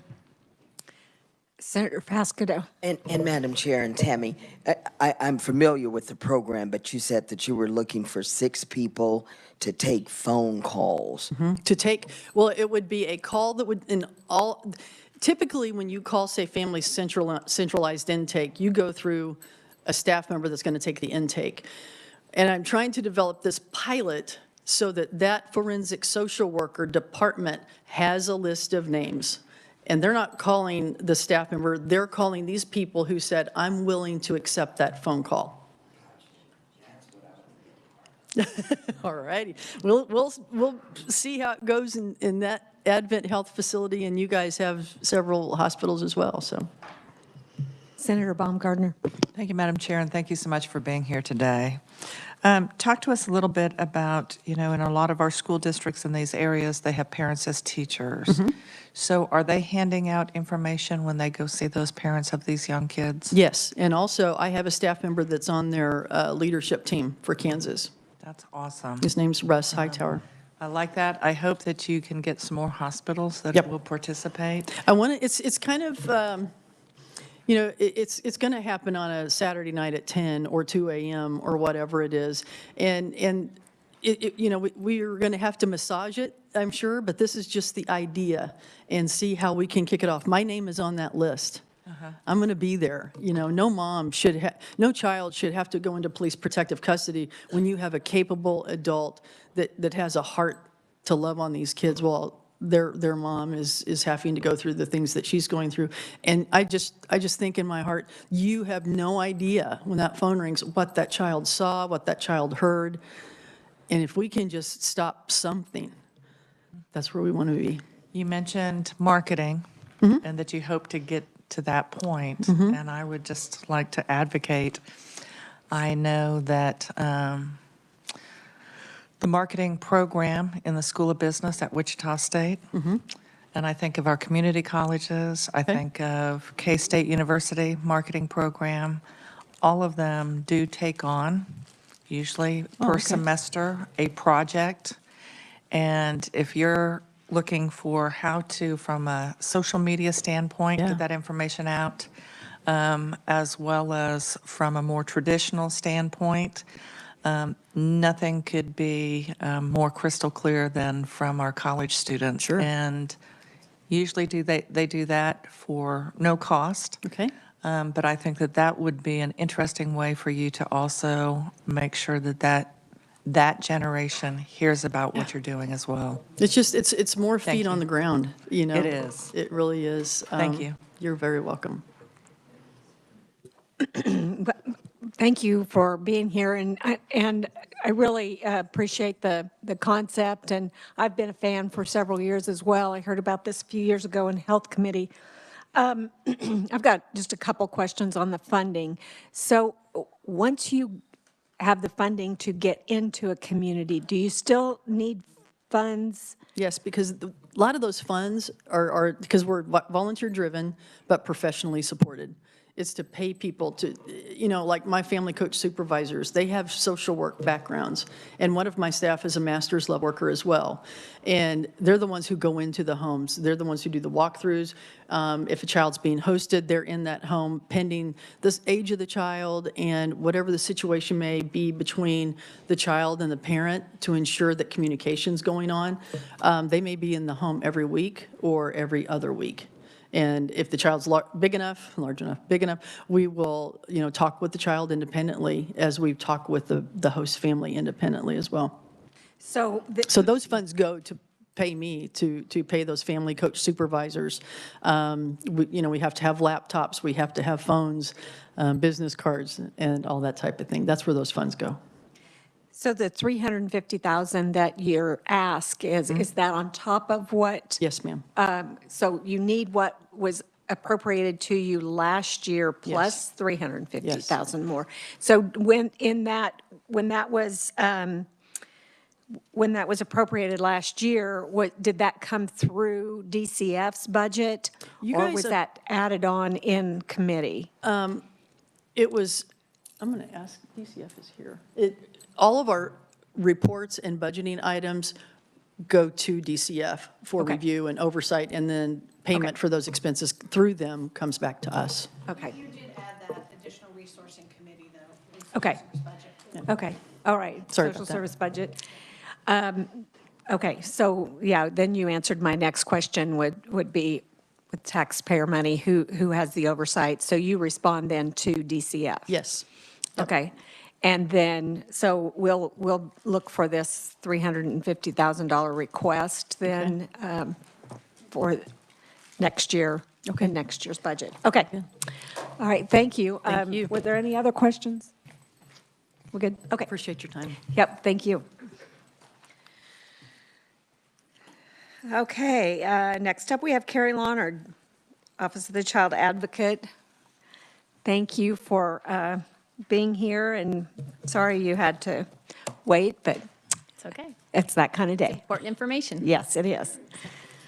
Thank you, Madam Chair and committee, for having me share again. I did provide 2 separate handouts. You suffered through my formal PowerPoint last time. I'm not actually going to do the PowerPoint, just speak from it this afternoon. So last time I was with you in the joint committee session, I shared more of a high-level view of just our office in general, where we started and where we are today.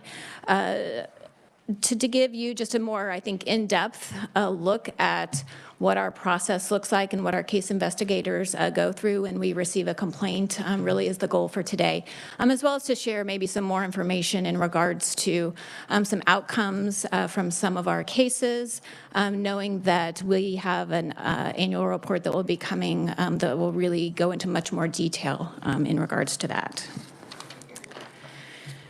So I start out really talking about the lens that we want to make sure and wear when we receive a complaint or concern with our office, which is that lens of neutrality and independence. Just listening to some of the stories today, they're heartfelt, they're compelling. And it's really, really hard to take a step back sometimes when we're hearing those, when folks are contacting us. And so each one of our staff members in our team are really taking a step back and making sure that we are wearing that lens of neutrality and independence when we're looking at concerns, knowing that it's not the only narrative, that there are many narratives and there are many stories, and we have a lot of systems that are interplaying within the complaints that we receive. When we receive a complaint, they come to us either by phone or by an online complaint form. Majority of those are online. We do ask, that helps us get as much information as possible. Right now, through the online complaint form, it goes to just a general child advocate email. We are currently in the process of working with a case management system. We're probably right in the middle of, and I'm not a tech person, and so we're in what they call the sandbox, where we're working through the process of building the case management system to work for us. And that complaint form, once that case management system is in play, it will go directly into our system, create a case file and a workflow, contact information, to-dos, where I really think that will help our team and our process move the cases and be responsive as we move along. So excited to be now in the middle of that process and looking forward to rolling that case management program out. When we receive the complaint, our office administrator is gathering information, that initial contact. So our goal is to try to have contact with the person within 2 business days, gathering as much information as possible. And then that information, along with the complaint form or the complaint information, then we staff as a team. We receive quite a number of concerns from different folks that really would be what we consider outside of the scope. But again, we don't want to just immediately tell somebody, no, sorry, we're not able to help you. And so our goal is to, if possible, try to find other resources, other information, education that we can provide to that individual. So for example, we have received a number of different child care licensing concerns, whether it's from the child care individual themselves or whether it's individuals who are working with a particular child care. So, there was one incident where our office administrator reached out to DCF, KDHE to really get a better understanding of their processes, how they look at concerns, and then additional information from their website and directing the individual to the link on the KDHE website to file a formal complaint through that process. Through our team meeting, when we determine that the concern or the complaint is within our scope, then there's really a preliminary process of getting some additional information. And so to give you an idea of just getting some background information, we're trying to get some information from DCF and their databases to get an idea of really what's some history as far as this family and these children. Are we talking about a long history? Is this a brief contact? And so we're looking at a number of different case management systems from DCF's perspective. So we're gathering information from one of their programs called KIPS. They have another one called KIDS, and then we have CareMatch along with 2 other database information. So it takes some time to access each of those their database systems to gather information regarding this family.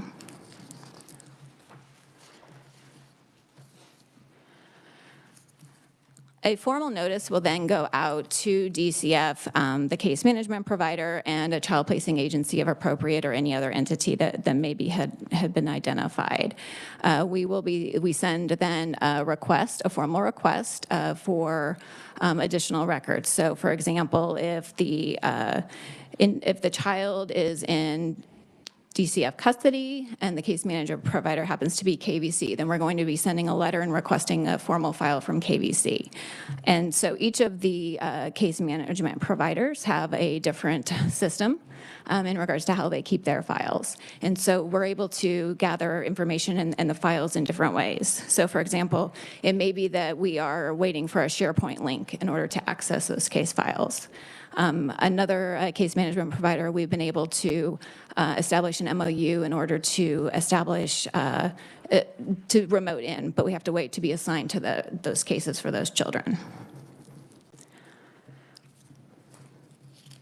As we're working through that process, our investigators are going to make direct contact with the complainant again, and again, gather information, make introductions beyond just that initial contact with our office administrator. Some concerns that you've heard some today. I mentioned some last time. But some of the concerns that we may have received would include frequent placement changes, and the child is not receiving the recommended developmentally appropriate community-based services. There may be a concern that the children are not being placed with an appropriate relative. Concerns that a child, that there were disclosures and that the allegation had been unsubstantiated. So the concerns can be vast and cover a wide range of issues. As our investigators are we're talking with the complainant, they're also trying to identify additional individuals that we want to reach out to. Once we have access to those case management provider records, sometimes it can take up to 2 weeks average. It really depends, I think, on the extent of the case file that we've requested. So if it's a case that the child just came into custody, we're talking about a smaller file and smaller amount of information. If it's a case where we have a number of different children, multiple siblings, and they've been in care for several years, then we're talking about a large number of files that are being organized and transferred so that we can review those.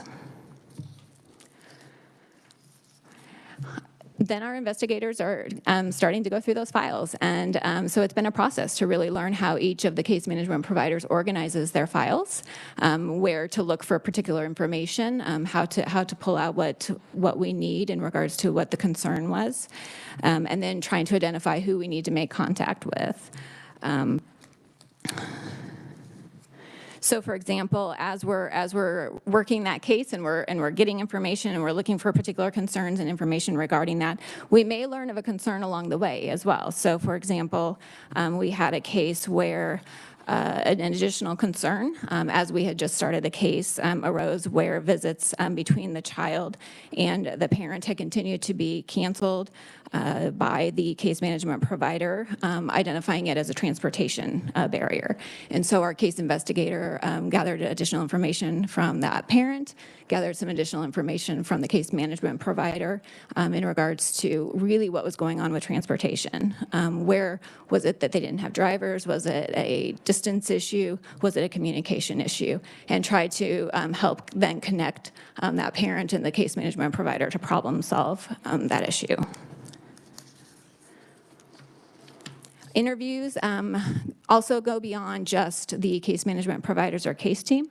We may be talking with relatives, foster parents, therapists, and other service providers, the guardian ad litem, the county attorney, CASA, in many different situations.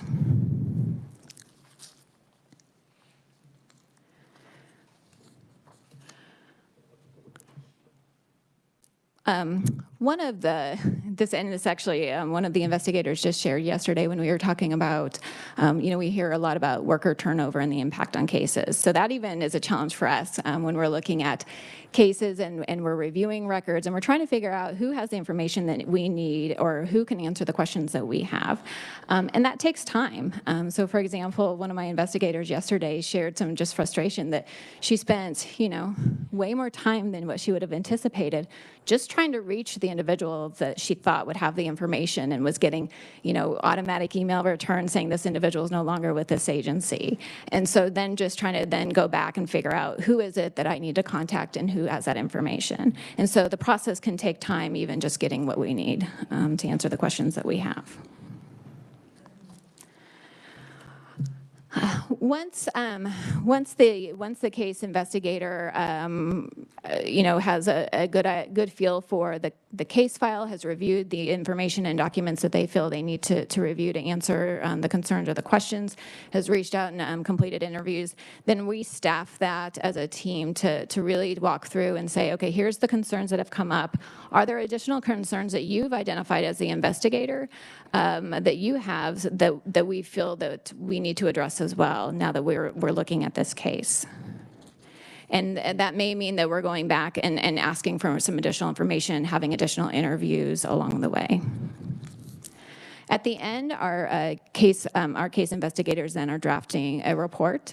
They're putting together a summary of the concerns that have been brought to us. If there were any KDCA identified concerns, then they're also addressing those and either identifying whether the concern is supported or unsupported, and then trying to provide some concrete recommendations along the way.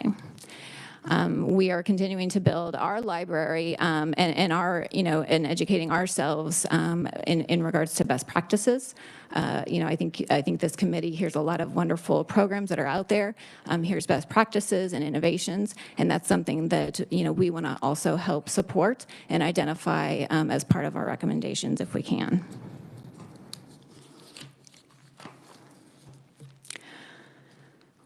So just some examples, I think more concrete examples of some outcomes beyond just having some impact as we're investigating a case along the way would include, for example,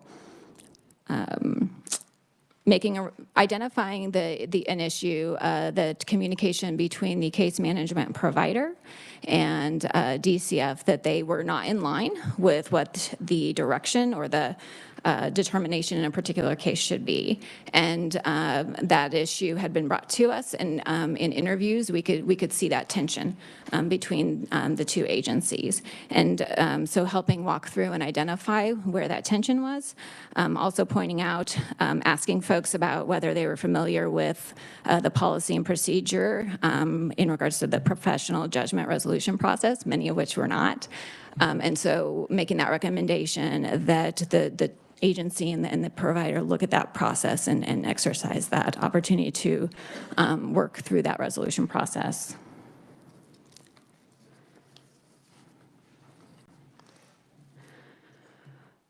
We, in another case, we had recommended, and the CMP had acknowledged, just the need to reinforce foster parents as part of the case team.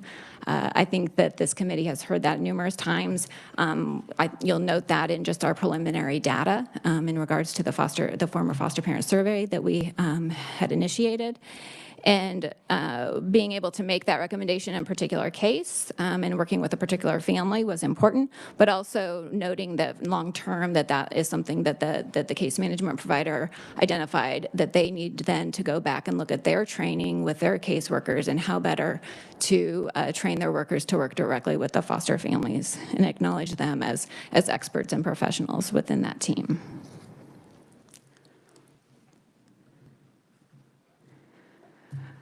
Another issue that we have been able to identified as a concern, and we've made recommendations. And again, I point this one out because I think we also then see it in the foster parent survey as well, which is making sure that families have all of the information that is necessary about children, their history, their needs, whether it's medical needs, whether it's emotional behavioral needs, educational needs, whatever the case is, and making sure that that foster family is entering into that relationship knowingly and has then the resources and the skill set to meet those needs in order to ensure placement stability. And so one of the things that you'll note is that may not always be happening. It's also something that we had recommended, and that, for example, the case management provider in this particular situation acknowledged that they're continuing to look at that and their need and their growth to work with their case workers about ensuring that that information is properly shared. So in looking forward, I look forward to really pulling together maybe more complex and information in regards to the annual report to share with the Joint Committee, as well as the other branches, and to really share more about looking back to where we started, where we are today, and where we hope to move forward in regards to our division. And finally, just to share, I did throw in just a few quotes at the end on the last page. I think it's important that my team is also, takes a moment to acknowledge some of the work that they have been doing. They work very hard and very diligently in these cases, and it's difficult work as we're trying to figure out our processes, how we can figure out how we can be relevant and effective and have impact. And evolve in order to do that.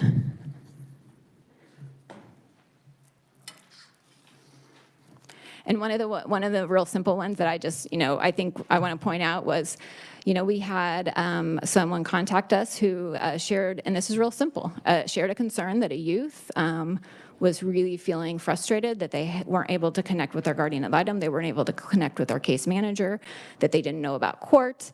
And really, it just took a couple phone calls to ensure that youth was connected with those individuals, and then be able to follow up and assure that occurred. And so, again, simple steps, but I expect that will have great impact then for that youth moving forward. The second handout that I just want to share briefly about then is the former foster family survey. This committee back in September had received some information regarding the number of homes that had closed over a set period of time, and the concerns about losing those homes, knowing that we really have a shortage in regards to placements for children, and trying to really find out why families are leaving, and hopefully then identify ways that we can better support those families in moving forward. And so I know that there had been the desire request for us to have something for the committee today, so the staff jumped right on that in regards to trying to put together a survey that could answer some of those questions.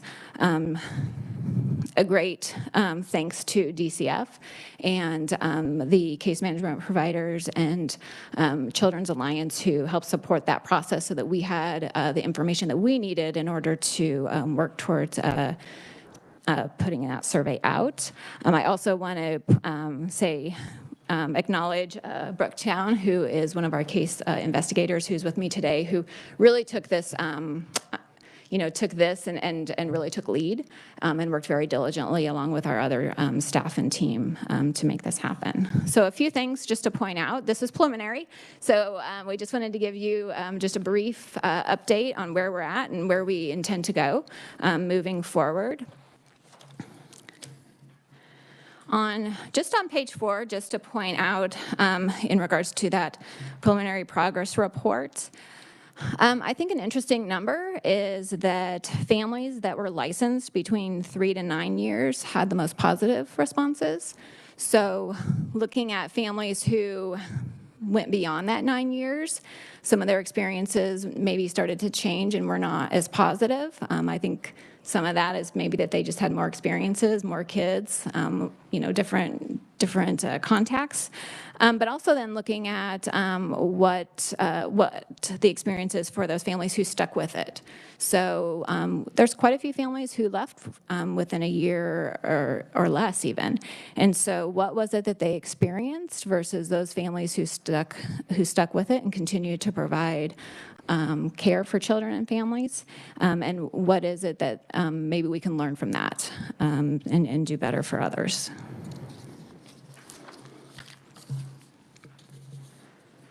As far as the respondents and the closures, I don't think it will, I think the chart on page 5 shows that, the highest numbers are in our larger urban areas, which probably isn't too surprising.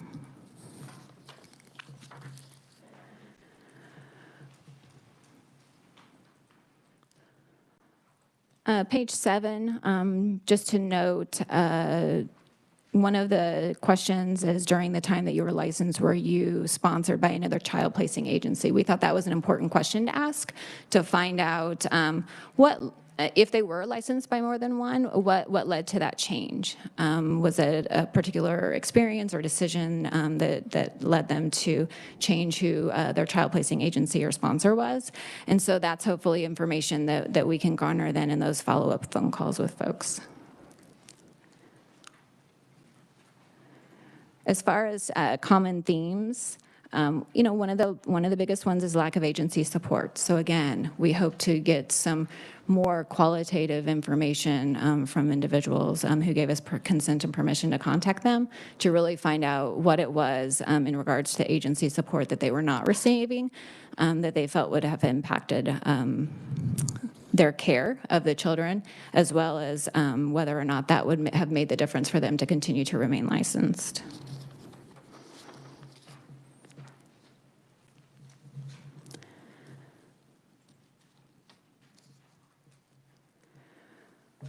We did ask an overall question in regards to just their experiences in regards to respect of their homes and whether or not they had felt that they had experienced retaliation. And we wanted to really try to identify, we know that child welfare involves more than just one system. It's a number of different systems that are overlapping and interplaying.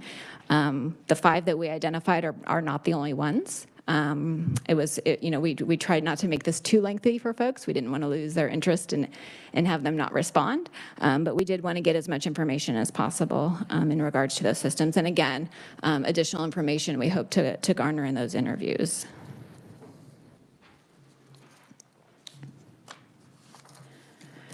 So moving forward, we've started to make some phone calls to folks. That's just a process of trying to balance out our case investigations and our complaints, and reaching out to the individuals and connecting and going through and gathering additional information. And hope then to be able to provide some really concrete learning examples for this joint committee, but really more importantly for our child placing agencies and for DCF and our case management providers in regards to what were we doing well in regards to supporting our foster families, and where can we make improvements and changes. And I will stand for any questions. Thank you. Thank you for this. I could get really deep into this for a while. Committee, do we have questions? Representative Humphreys. I appreciate it, Madam Chair. So you kind of got into this at the end, but on your timeline, the very last thing is you do a report and you recommend policy changes to DCF. But so my question is there any accountability, any way to check to see if they implement those recommendations that you have? So, being a brand new entity, we haven't been to that point yet, really. So we have sent those recommendations, we've received the feedback, and they've acknowledged that they're going to go back and do particular training, or they're going to reevaluate a policy, or they've adopted a particular change. So for us, it will be following up with the agencies. to find out where those recommendations and those responses have gone. And I know, I mean, the timeline, I think, is kind of concerning. Like, if you're investigating something, you don't hear, the average was, I think you wrote 2 weeks to get information back. And, I mean, that timeline is concerning. But then you addressed something else. So I just want to try to understand sort of your load and which category most things fall into. You addressed the one where someone called in and I can't remember what it was exactly, but you were able to just make a few, the youth, and yeah, you were able to make a few phone calls. And that I've sent people to your, have them call you for something, I've referred people to you. And so it seems like, to me, it's like the things that I've sent people for, it's just a quick, it's just something maybe you can help them work through. But it's a little, I mean, it's news to me that part of what you're doing is, it's taking weeks to get anything done, and then the end result is a report to DCF recommending a policy change. I kind of am interested in what of your load is like actually taking care of some things that people have that are just, they need a phone call, they need a referral, they need something, versus this more longer investigation and maybe nothing comes of it. But, actually helping people that are wrapped up in the system somehow and need you. So, those quick phone calls and things like that is probably right now a smaller part of our caseload. I would say a lot of the cases that we have coming in are lengthy issues that have been going on for a long time. And we have folks that have basically shared that we know that essentially our case is wrapped up and getting done, but we have a lot of concerns about what happened. And if there can be some policies and procedural changes, some legislative changes to have impact, then we're wanting, our story shared and looked into. It's one of those things that we're learning, that balance. It's a learning curve for us, is figuring out where we can be the most relevant and have the most impact. And, it's something that I've had other conversations with other states about some of the evolution that they've had in regards to where they started and how they're approaching really their method in responding to the complaints. And I hope that to learn from them and learn from really this last year to hopefully then better meet the needs here in Kansas. Okay, thanks for that information. Thank you, Madam Chair. Senator Fausto. Thank you, Madam Chair. Thank you so much for the thorough presentation. And I think we're all a little frustrated with the long time standing problem of networking And I just really think with technology today, it's so simple. And I think we're all smart enough in the room to be able to know what things are confidential, what things we cannot share. And I think it might be helpful to me as a lawmaker when a constituent calls, I then too, Madam Chair, I got to sit at home and call all these different people. That's crazy. That's crazy.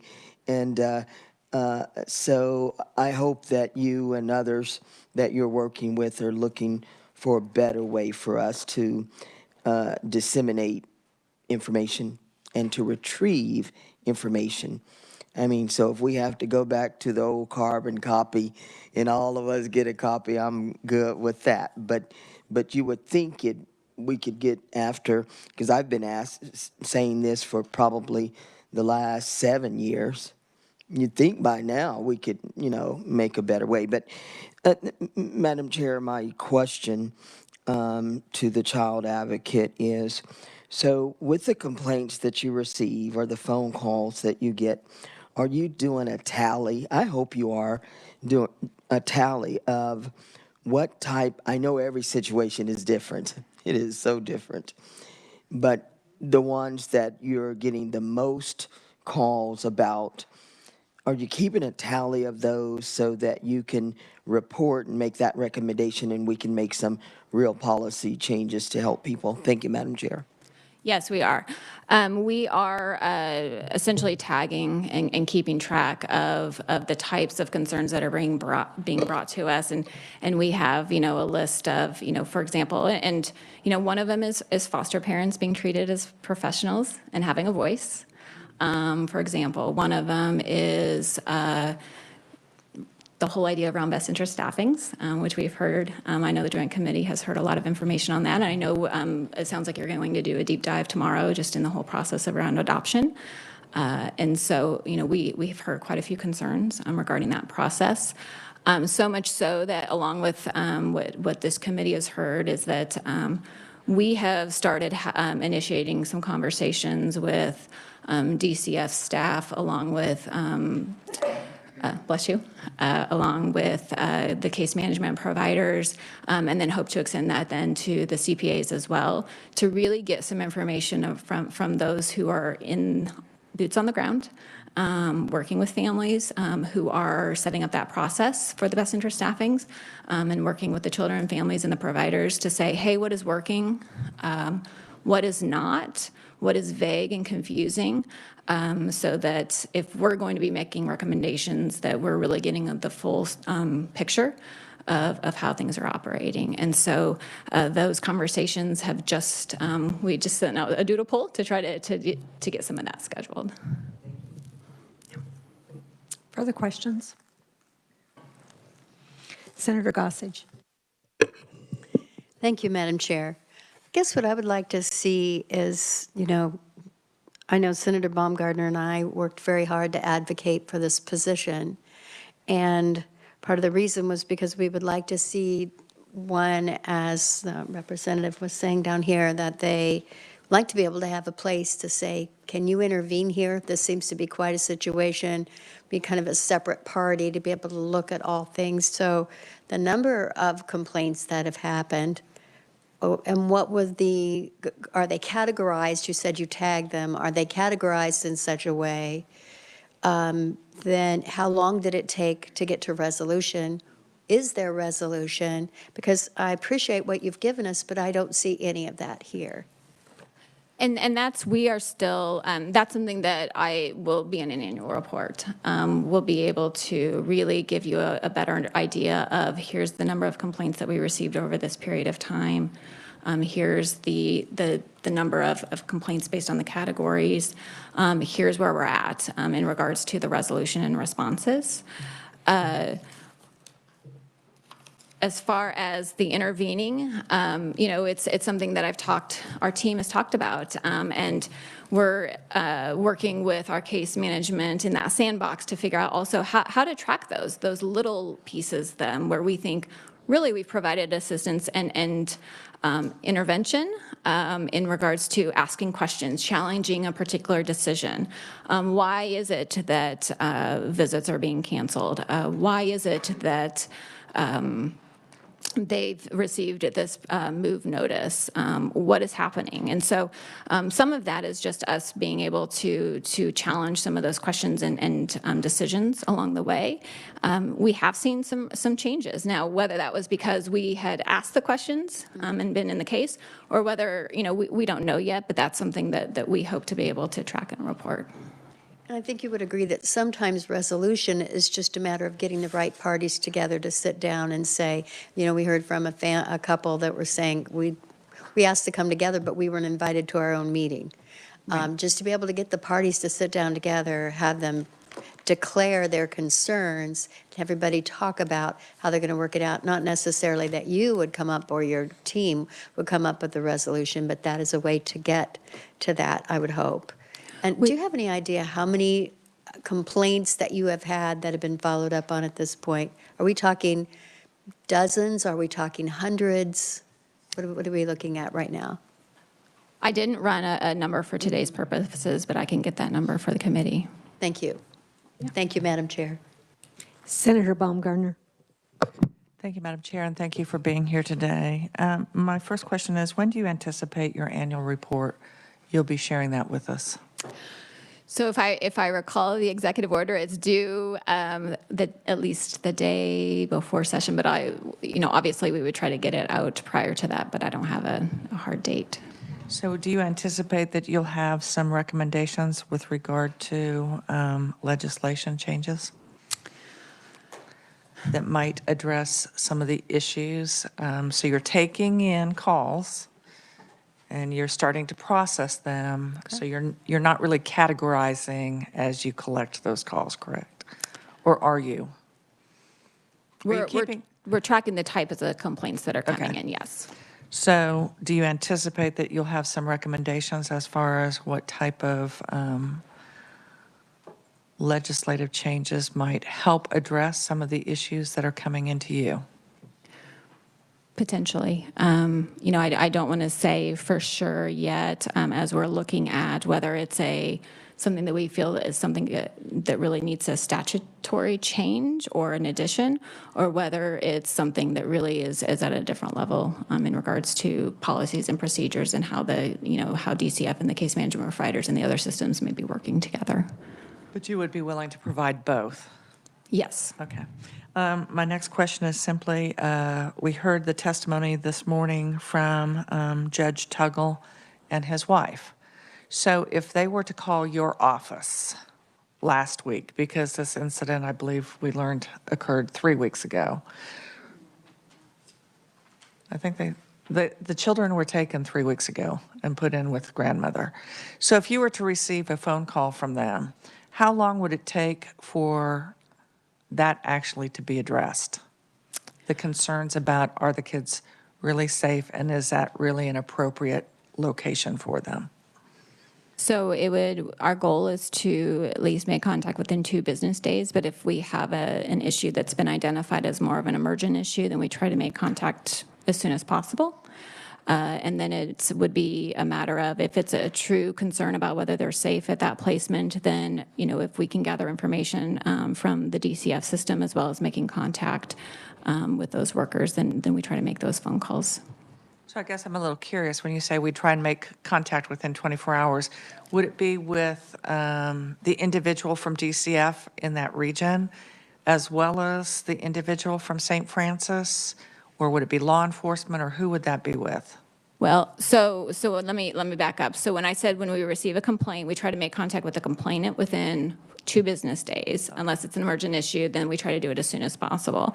If we identify that there's a true safety concern, then depending on the information that's received, then we would reach out to the DCF, whether it's the actual investigator that's assigned or the regional director. If we know that there's a case management provider or case team assigned, then we would reach out to them as well. Okay. Thank you, Madam Chair. Further questions? Okay, thank you. Oh, do you have a question? No, I'll skip it. Representative Owsley. Carrie, we might not be done with you just yet. Thank you, Madam Chair. And I hesitate because I don't know if it's appropriate to ask. But the questions, that the senator and the representative were talking about, immediate intervention versus kind of systemic problems, setting up a complaint department, so to speak. And I haven't done the research myself, but I don't know if you have either. Are there states that have both an inspector general of child welfare and an advocate? Because they almost seem like 2 different roles to me. And I don't know if they could work, as this committee and your office are designed to work hand in glove, or if they could be accomplished, within the same department. And I don't know if it's long enough in your journey and in the position to even have a response to that. So I'll respect if you don't have any. And thank you, Madam Chair. Thank you, Ms. Launer. So I will say I have not researched whether there are states that have both of those entities, but that's something that, we're more than happy to look at as we're looking at what will work best here in Kansas. In regards to being able to respond about whether I think that would be the best model, I don't feel that I'm equipped with the information that I need to respond to that at this point, based on our experience and how things are going to operate moving forward. Thank you, Madam Chair. Thank you, Ms. Launer. So I will say I have not researched whether there are states that have both of those entities, but that's something that, we're more than happy to look at as we're looking at what will work best here in Kansas. In regards to being able to respond about whether I think that would be the best model, I don't feel that I'm equipped with the information that I need to respond to that at this point, based on our experience and how things are going to operate moving forward. maybe we'll revisit that, at a later date and time. Thank you. I should have let you just skip it. All right, thanks, Carrie. Hey, before we go, move on to DCF, I asked for a quick review of this handout that you just received of the consensus caseload estimates and as it pertains to foster care. So Dylan Deere is going to give us a quick overview of that. And I gave him like 10 minutes to prepare for this, so I really appreciate you doing this. Much. For the record, my name is Dylan Deere. I'm a managing analyst with the Legislative Research Department. I am the new analyst for the Department of Children and Families working for the Legislature. So be easy on me. I'm still a little new to this, but I think I can address some of the questions on foster care caseloads. I just passed out the Foster Care Caseloads Human Services Consensus Memorandum. And so if you would turn to page 2, you'll see foster care is the first large bold item. So the 23 revised estimate for the foster care program is $281 million, including $193 million SGF. And that's a $9 million increase, including $5.4 million SGF. That's above the 23 approved. So that's above the amount that was approved when the legislature left last session. The projected number of children in the foster care program is going to be lower, is projected to be lower than the previous spring estimate. However, there was several reasons why the prices went up. The change is attributable to the number of children in higher cost facilities increasing. So in other words, there's a variety of different levels of intervention, and the number of children projected to be in the lower cost interventions is going down, but the higher cost interventions are going up, and as a result, that's driving up costs. There was an increase in the daily rate paid to the facilities. There was an increase of 15% in the fees paid to child placement agencies for administrative expenses, and the initiation of a new failure to place program, and that is intended to reduce the incidence of children sleeping in offices. And that includes a combination, it's basically a recruiter position, so there's recruiters and also some additional beds that are associated with that new FTP program. And also, I'd also like to note in 2022, DCF will begin enforcing the penalty provisions inside of the performance contracts, which will reduce the expenditures for outcome incentives by about $900,000. And additionally, there's one other change, is that what they're finding is that child placement agencies are expending a larger portion of their allocated budgets.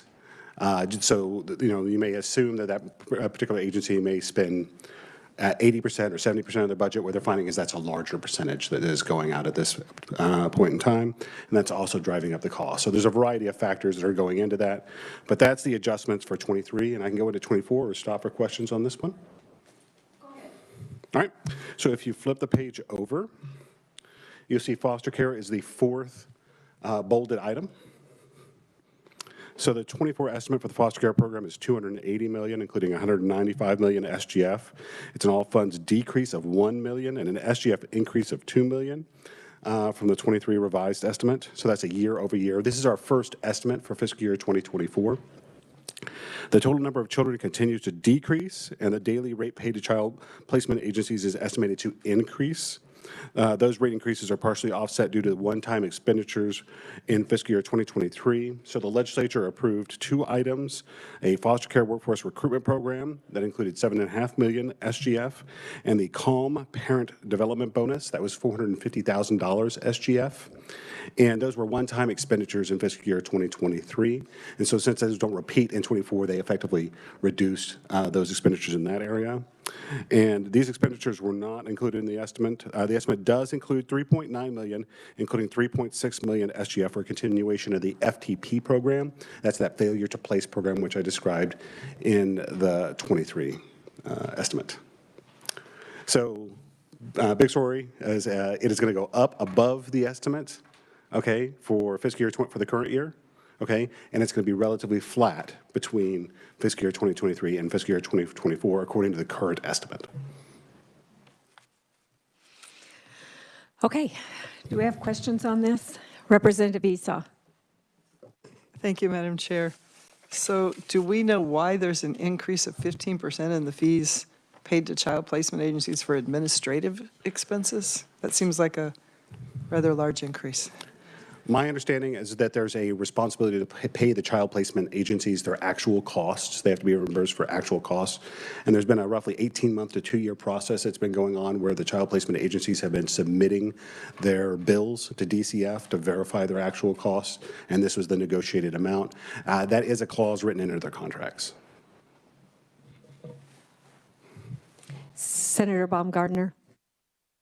So talk to us a little bit about actual costs, because part of the agreement is there are supposed to be X number of parent visits with children that are in care. There are supposed to be X number of visits to the foster home, all these kinds of things that are to occur on a regular basis, and yet we have heard testimony after testimony after testimony that that is not occurring. So what are the actual costs that we're paying for? Because I don't think it's services fully rendered. Madam Chair, I can look into that issue for you and find out exactly what is being certified to do that 15% administrative adjustment. And Madam Chair, I think that that would be important for us, and here's why. You know, when we received the report as a part of the class action lawsuit, I understand part of the problem is that they reported on a calendar year, but DCF and our state government system reports things on a fiscal year.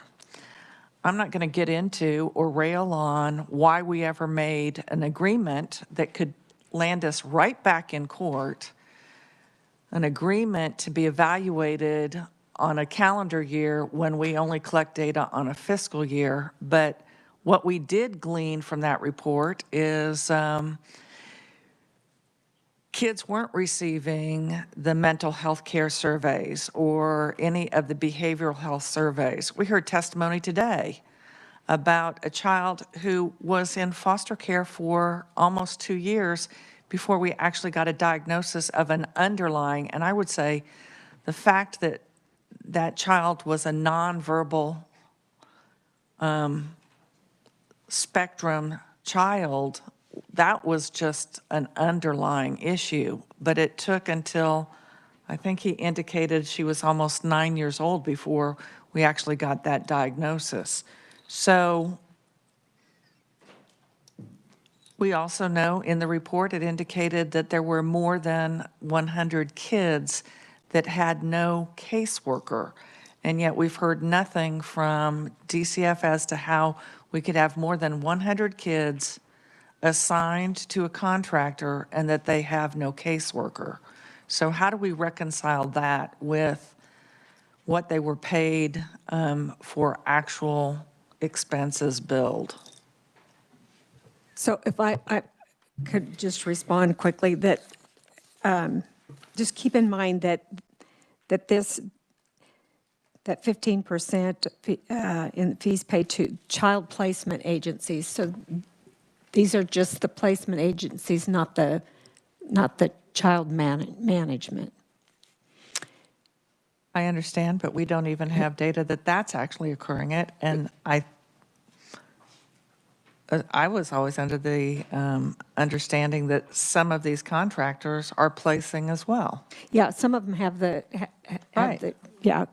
so I think that poor Dylan's going to stand up here and have to get into foster care issues. But I think that that's why I wanted this brought forward, so that we know some of the questions to ask. Because if we don't ask questions, we at times don't even know what questions to ask. So this gives us one more tool to have when we have different organizations in front of us for us to be able to ask the question. And Madam Chair, only one other question for Dylan, sorry. But when you were on page 3 under foster care, so is it the 7.5 million for workforce recruitment or the CALM where pay increases and bonuses or sign on for another year? I think the foster care workforce development was part of that. The CALM parent development bonus, as obviously, it's a bonus pay. I think it's dedicated to just a group of parents in like the Southwest Kansas, is my understanding. So the 7.5 million. And that went to contractors as well as DCF employees? I don't think, I would have to get back to you on that. I am not entirely certain. So I'll just, I'll look that up, the details of that program, and get back with you. But I will stress, that was a 23 only program. And so that money is not continuing over into fiscal year 24, which is what impacts the number shift that you're seeing. Right. All right. Thank you. Okay, other questions of Representative Humphreys? Thank you. Okay, not to belabor the point, but just to make sure we understand, and so that later on we have a good tool that we understand. That 15% increase, that's paid to the child placement agency. So that's not we call them contractors, we call them grantees, we call them case management, you know, they have different names, but DCF, that second level. But this is that child placement agency, which is that lower, that other level. Is the contract with them, it says that we have to pay the actual cost, or are you talking about the contract with the contract with them, with the child placement agencies? With the child placement agencies. And so that actual cost of what it is costing them to administrate or to pay foster families to administrate all of that. So it's not going to the grantees, you're saying? Correct. I mean, these are administrative costs.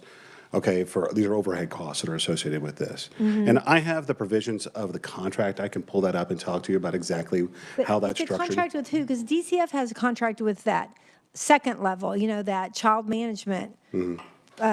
DCF doesn't have, I mean, I don't think they have contracts, or maybe they license them, but do they have contracts with the child placement agencies? Let me pull up exactly who the Okay, contract is all behind. right, that would be great, I'll just let so you know. we can understand that too.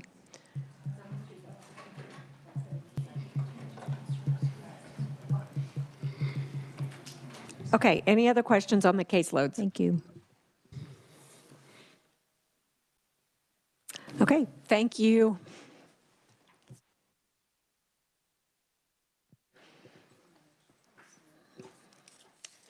Okay, now we'll call on Laura Howard with DCF.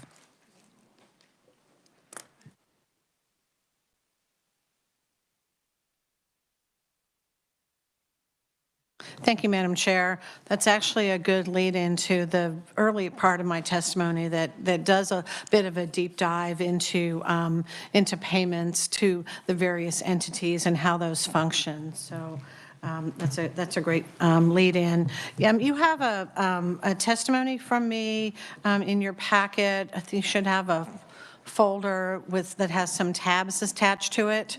Yeah, so I have a brief testimony at the front, and then there will be some attachments I will refer to as we go through that you'll have behind those tabs. So again, thank you for the chance to be here today. I was asked to respond to some specific topics today. And I know you'll be doing a deep dive in the adoption area tomorrow, and our chief child welfare attorney will be presenting in front of you tomorrow. But I was specifically asked to talk about how foster care funding works, to talk about, in terms of our case management providers, performance measures and expectations, including the use of performance improvement plans and incentive and penalty funding. To talk about the timeline for rebidding of our foster care case management grants. And then at the end, I have some brief responses to some questions that came up during our last testimony. So I'm on page 3 just of the introductory testimony. So I'll start with the foster care program payments and just kind of pick up where Dylan left off. I kind of started in the testimony talking about, again, I'm on the middle of page 3, that the foster care program is part of the consensus caseload process. So thus it is estimated twice per year by the Division of the Budget, Legislative Research, and DCF. Dylan talked about the consensus caseload results for fiscal year 23 and fiscal year 24. Foster care is funded about 69% by SGF, and then we have a number of federal funds that are also part of the foster care estimate, some targeted specifically to child welfare, Title IV-E funds, Title IV-B funds. We also use some social service block grant and some TANF dollars within the foster care program. You know, the current structure of our foster care case management grants started October 1, 2019. Now, you were talking earlier today just about the context of kind of privatization. And, you know, the state's been under a public-private partnership, a privatized system for case management since, the late 1990s. And I bring that up just to say that over time, different variations of those contracts or grants have had different structures in terms of what was included within grants or contracts, and then and how those were financed. So, for example, prior to October 1, 2019, the contracts that were most recent before that included a combination of a fixed monthly rate for expenditures that were fixed and then a variable rate per child. Our current structure is a little bit different. The structure since October 1, 2019 is that we have a combination of grants and contracts. In the prior contract, the case management providers directly paid all the child placing agencies. They directly paid all the foster parents for every placement. In our current iteration of grants, we are paying the case management provider for case management, and then separate from those payments, we are directly paying the placement costs. So the foster care case management providers are no longer negotiating those rates with providers across the state. So those are standardized. I'll show you those in just a minute.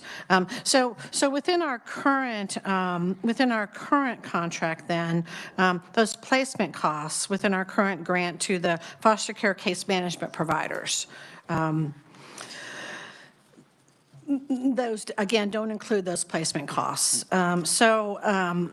So as we kind of start to dig into this, and I'm going to talk to you about the case management providers, how that's structured, talk to you about how it works with the child placing agencies, the administrative costs you were just talking about, how the placement costs work for foster care, and then residential rates. So you'll see as we work through this, kind of those four pieces.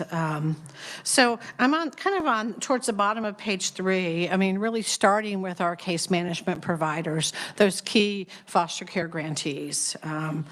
So we have 8 catchment areas in Kansas, each with a separate grantee and a specific case management rate. And as you know, those 8 areas are covered by our 4 different grantees. St. Francis, Cornerstones of Care, KVC, and TFI. The very, very first attachment behind these 7 pages of testimony is just that map, so you can refresh yourself about who's where in the state with regard to our foster care grantees. So the case management providers, as we've talked a number of times in this committee, I mean, they're responsible for providing direct services to the child and family, including case planning, service delivery, reporting to the court, making those placement decisions, working with partners, and ensuring that appropriate services are provided. For these functions, the case management providers get a tiered monthly rate. That's not a rate per child, that's a tiered monthly rate. And these were competitively bid contracts. Those tiered monthly rates were based on certain assumptions about what the caseload would be.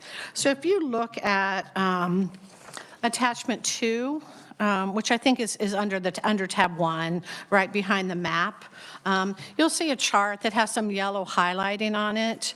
And these are really the bids that came in through the competitive bidding process and that were negotiated with the case management providers. And we've given that to you for each of the 8 areas. So as the yellow highlight is the estimated caseload range when we bid these grants in the first place. So the yellow highlights are really the monthly amounts when we first bid these. If you look at fiscal year 2020, that would tell you the initial monthly payments that were being made. So for example, in Area 1, $1.4 million a month as a fixed payment in Area 1. There also were some rate increases built in for the, as the contracts would continue within our negotiated bids. Now, what this does also include is the ability to change that monthly amount should the caseloads go up or down by certain levels. So as caseloads would decrease between tiers, and our tiers are 10%. So if you look up or down in any one of those areas, if caseloads increase to the next tier, so if caseloads went up 10%, the monthly payment increases by 7%. If caseloads decrease between tiers, the monthly payments decrease by 5.5%. And the reason why that's less as you go down is there are certain fixed costs that the entity has that aren't really tied to how many kids there are, but then there also are costs that are variable. So again, the way our case management grants are structured is, again, fixed monthly payments. In many of the areas, they have gone down over time, and I'll show you that in just a minute. So again, the change in rates happens when there are changes in caseload that are significant in 10% increments up or down. I might also say in the month following... Secretary Howard? Yes. We've got a question while we're moving along here. Sure, it's a little complicated, so I'm happy to pause. Yeah, we'd rather ask them now than... Sure. Thank you, Secretary. We know that the benchmark is that the case load be 25 to 30. So is there anything in this monthly payment rate that changes when they're actually not upholding that caseload, where we have caseworkers have more than 30 to 40 cases rather than what is supposed to be the benchmark? I mean, not specifically, Senator. I mean, when the bids were done, there were estimates made, in order to get to what they estimated their cost to be, that incorporated those estimates about that. I mean, we do monitor that. It doesn't tie into this. But I do think it's important to know that these are grants. So in the month following payment, the grantee reports their actual costs to DCF, and if their costs are less than the payment for that month, that funding is actually recouped. And that's actually been pretty typical in recent times for many of our grantees. So the only... So you would actually be able to kind of track if it was under what they believed the expense would be. There would be several factors for that, such as underemployment. Yeah, and it can be a lot of different factors. You're right, Senator. That's one factor. But yes, we get cost reports from them. I mean, so there's a detailed review of those cost reports. Madam Chair. I might ask you to look at attachment 3, just because it illustrates what I was talking about in terms of the rates changing when the caseloads go up or down. But if you look at attachment 3, which kind of has a series of graphs, you can see that the caseloads, how they have gone down over time. So you can see the line that is the blue line was the projected caseload when these were bid back in 2018, 2019. And so you can see, and then the dotted lines, each dotted line is a 10% caseload change. So you can see that in many of our areas, you can see the caseload far below that, and we've talked about that in this committee, right? I mean, so much of the prevention work, frankly, some of the work you heard this morning from our Safe Families partners, as well as Family First and other facets that have led to some of those declines. That's not true in every region. Although we have not had. We've only had one region where rates went up for a period of time due to a 10% increase. In most cases, those rates have gone down. So again, for the case management providers, flat monthly rate for their responsibilities with changes that occur when caseloads go up or down by 10% increments. And again, with reconciliation of costs and recoupment of costs should they not spend their total funding. And I'll talk when I get to the next section about where penalties and incentives fit in, because that kind of ties into the performance piece. But this is just kind of the base structure. So that's our case management providers. Then if we think about our child placing agencies, those are the agencies that sponsor our foster parents. They support the foster parents. They do recruitment. They do all the work around retention. And this is, and there's really two parts to these payments. The first does have to do with the CPA administration that Dylan was talking about as he was talking about the consensus. So the CPAs, they are responsible for recruiting, training, and supporting their network of foster homes. They're sponsored and supported. Foster families pick their sponsor. They pick the child placement agency they want to affiliate with. And so to cover the administrative costs, the child placement agencies get a semi-monthly payment based on the actual days a child was in a sponsored foster home. And that is based on a cost study of the actual costs of all CPAs. So there's a formal cost study that's done. There can be adjustments made for that for inflation and other changes in service delivery. And just as a reminder, in attachment 4, the very first part of attachment 4, you'll see what those rates are for administration, the daily CPA administration rates. So for example, in our lowest level of what we would call Family Foster Home 1, the CPA is receiving $13.11. And that goes up as the needs of the home increase to therapeutic foster care, certain treatment homes, IDD. So again, the rates are based on the homes that are being supported and the level of need of the youth within those homes. Some CPAs are able to operate below these administrative rates while others may operate at a slight deficit.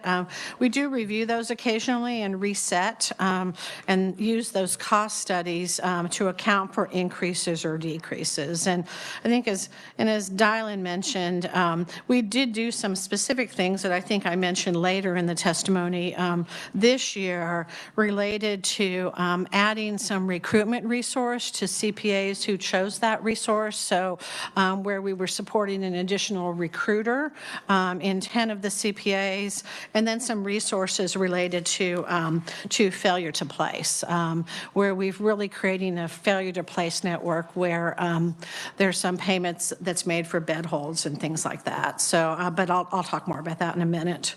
So that's the administrative part of child placing agencies. The actual placement payment is the third piece. And again, this is a pass-through payment that reimburses the foster family or the relative kin family for the placement. And again, those are really based on an estimate of the variable costs required to care for the child. Again, as you look at that same attachment 4, you'll see those daily placement rates in the middle of the document. And as you can see, the daily placement rates range from $25.20 for family foster home 1 up to $159.60 and $158.48 for therapeutic foster homes and the IDD family foster homes. So you can see the range there, again, based on the needs of the child. You can see a similar progression in the relative rates, although relative rates are still significantly lower than family rates. And you'll actually see a request from us in our budget submission this year to further increase those relative rates. We've made some adjustments in the last couple of years, but you'll see an enhancement request, not to bring them to the same level, but to bring it a little bit closer than it is today.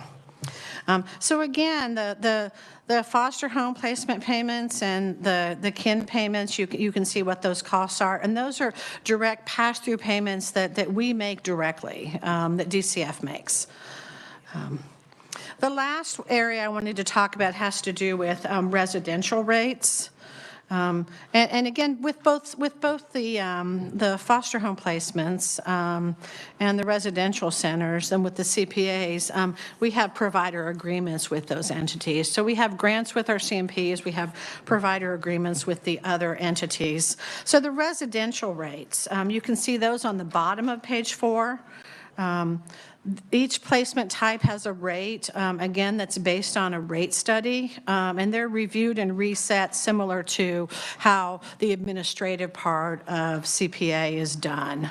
And the daily rate for the residential centers covers all administrative costs and all of the costs to maintain the child while they're at the facility. And I might note, I mean, you'll see a number of different things here, from emergency shelter to YRCs 2 to some independent transitional programs. You'll also see QRTP that really came out of Family First. You won't see PRTFs here because those are really paid through the Medicaid program. So obviously PRTFs are an important resource for foster youth when that level of care is needed and that level of treatment is needed. But that's really a payment that's billed directly through Medicaid that's not incurred by the foster program. So that's kind of a quick summary of just the mechanics of how the rates work. Again, the way our grants are currently structured with our case management providers, we're paying them that fixed monthly rate for their case management functions. We're then paying placement costs directly, paying the administrative fee to the child placing agencies, and paying those specific cost-based rates to the residential providers. Do you want me to pause before I go on to maybe the next section? I think so. So is there any financial incentive when you've got a St. Francis, for example, that is a case management provider as well as a child placement? Is there a financial incentive for them to place children in a home that they have licensed? I don't think a direct financial incentive. Obviously, it's the same entity or a subsidiary of the same entity. That would be true for, several of our case management providers. I mean, certainly that part of their organization would get paid for that daily rate, but they would also incur those costs connected to caring for those youth. Obviously, our goal is that people match the children to the homes that best fit their needs. We have a care match system that's used. Some of our providers also have a matching system. In some cases, just based on maybe the number of homes that a particular CPA has in a particular region, that may be the outcome, just because one of the case management providers might have the majority of homes in a region. And if they're keeping the child close to that region, that may be the outcome. But there's not a direct financial incentive from that perspective. Okay, well, I'll just tell you that I've received a couple of calls where children have been placed at least 2 hours away from Salina, for example. Salina is one of them. And where there are homes that are licensed by other providers in that community that have not received a phone call. And so there is I guess that's what raises the question of why that would happen. And I understand that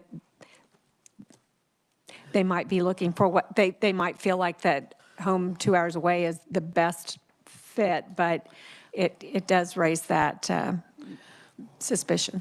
I think that's a fair question. It's certainly something I've heard a number of times over the last few years, and there's several circumstances where we've kind of looked into the particular issue to try to understand, was the matching system used, what families came up there, kind of on a case-by-case basis to see what that looks like. And I think when I talk about the rebidding of the grants and just talk about areas where we might want to put focus, you'll probably hear me talk about just that context of how we want to address, the care matching system. Okay. Yeah. Great, thanks.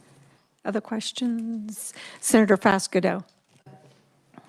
Thank you, Madam Chair. Thank you, Secretary Laura Howard. So would you restate, I love to say people's full names. It's important. Would you restate the relative placement or Sure. restate that again? Sure. Yeah, your attachment 4 under the daily placement rates kind of shows you the levels of relative placement in the middle of the document. You'll see the rates for family foster homes and then the rates for relative kind of going along the same intensity of need. So just as a comparison, like family foster home 1, the daily rate is $25.20. It's $11.55 for a relative. Why? But you can see that increases as the level of need goes up. But again, not to the same level as the family foster home. We made some adjustments a couple of years ago, and I think what I was indicating is you will see a budget request from us to, if I recall correctly, I think it's to maybe get to 70% of the family rate. But again, you can see that certainly on the relative side as well, the need of the child is taken into consideration. And so, I think for a long time people would say, oh, relatives only get $10. Well, I mean, based on the needs of the child, a relative, if at that very highest level, might be getting $113 or anywhere between that. You can see the ranges there, so. Madam Chair, Secretary, what is that reason? I mean, seriously, years ago I've tried to address this. To me, it's an inequity of, you're still caring for a child regardless if the grandmother is caring for or a foster family is. So what's the major reason that relative pay is lower? Yeah, I think it's traditionally been that way for a number of reasons. As you well know, Senator, I mean, some just having to do with Would it be just providing a service? yeah, I mean, yeah, the connection of providing a service to a family member. I think also has gotten wrapped in maybe historically with the context of whether a relative chooses to be licensed or unlicensed, the intersection with TANF, whether or not the child would be on TANF and a payment rate would be made through TANF. So there's a lot of facets that I think historically, I mean, across the country have fed into that, but increasingly states are making changes to their payment rates to, as I said, not always to equalize it, but to perhaps make it a little bit more similar. Well, sure, and so I'll be supporting that increase, and especially with the high price of food and just, you know, the cost of living increase, and so, what percentage are you asking? I don't know the percentage per se. I mean, I believe our budget enhancement request is to bring the rates to 70% of the family rate.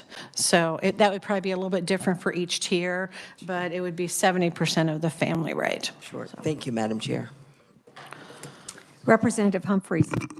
Thank you. Just similar, where could we get a definition of the difference between family foster home 1, 2, 3, all of those?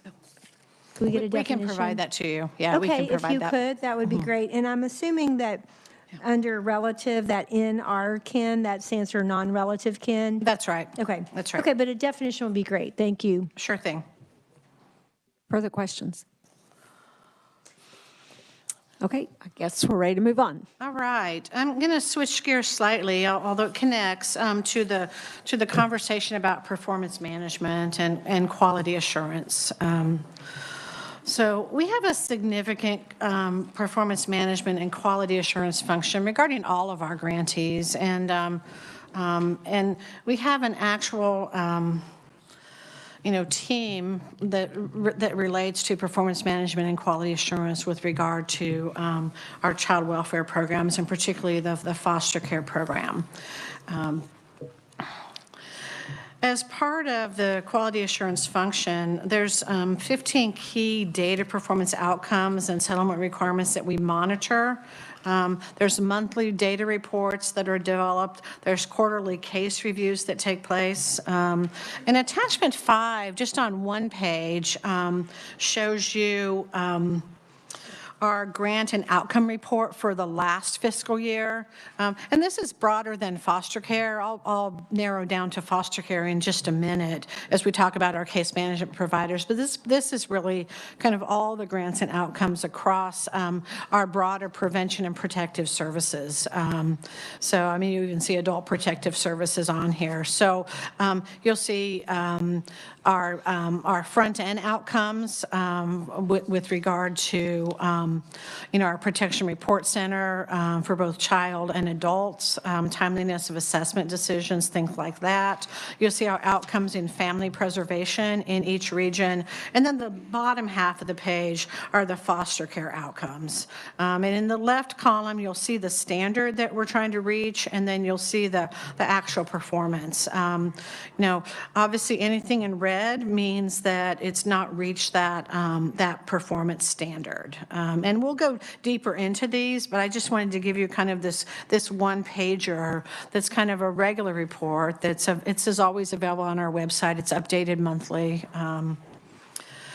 So in digging into this then a little bit, as we've talked earlier, I think with you a number of times, much of what we're monitoring, reporting on, are elements that come from our federal partners at the Administration for Children and Families.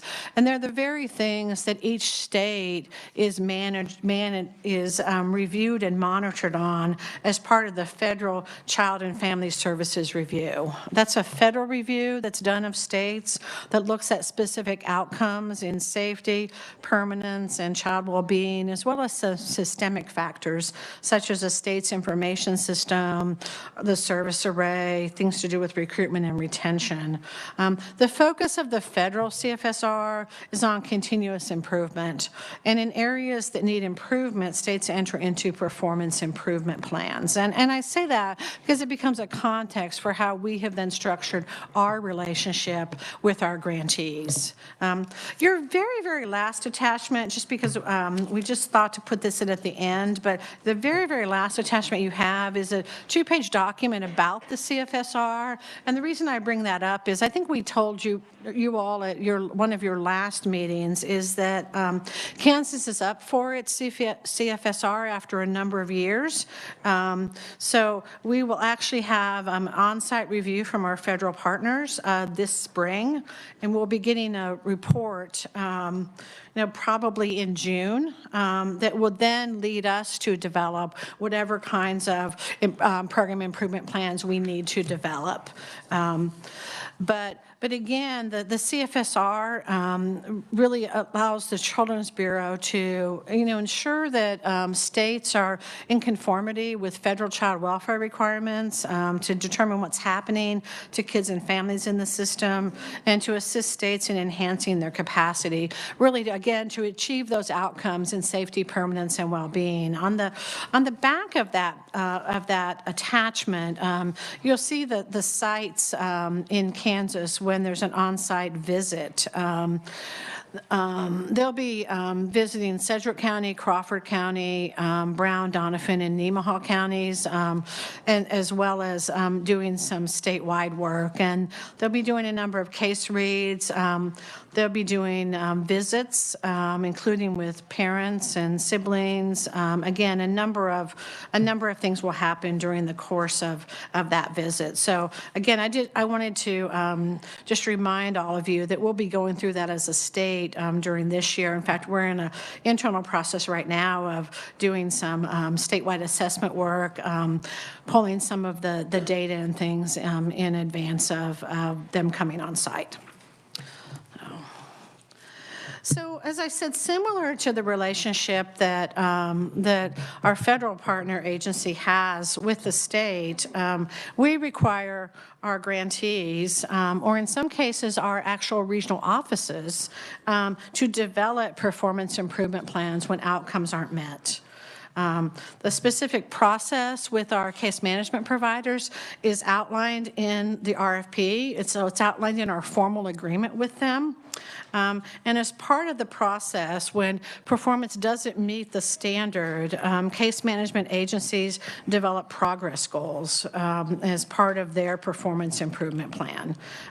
They initially developed those last year. They've been refined. They were refined for the state fiscal year 22 performance review period.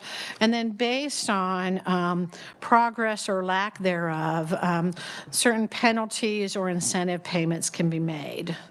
And let me talk about that a little bit. The incentive schedule for success is applied to outcomes that are met, and there's an opportunity for grantees to retain up to 3% of their total annual allowable expenditures based on meeting or exceeding certain performance standards, and that's up to 3%. And there's levels of incentives for 14 outcomes and 1 practice improvement, and attachment 6 actually gives you that detail. So, just as an example, on attachment 6, I'm looking down maybe the 4th item, permanency in 12 months for children entering foster care. 40.5% is the standard. If someone meets that standard, goes above it, between 40.5 and 42.4%, they can earn an incentive of 0.2%, again, up to a maximum of 0.3% for that standard. This is the detail in terms of the performance incentive structure. Similarly, on the penalty side, a penalty schedule can also be applied at the end of the year for performance meeting the PIP goals. has no penalty or incentive applied. Performance not meeting the outcome or the performance improvement plan goal has a penalty.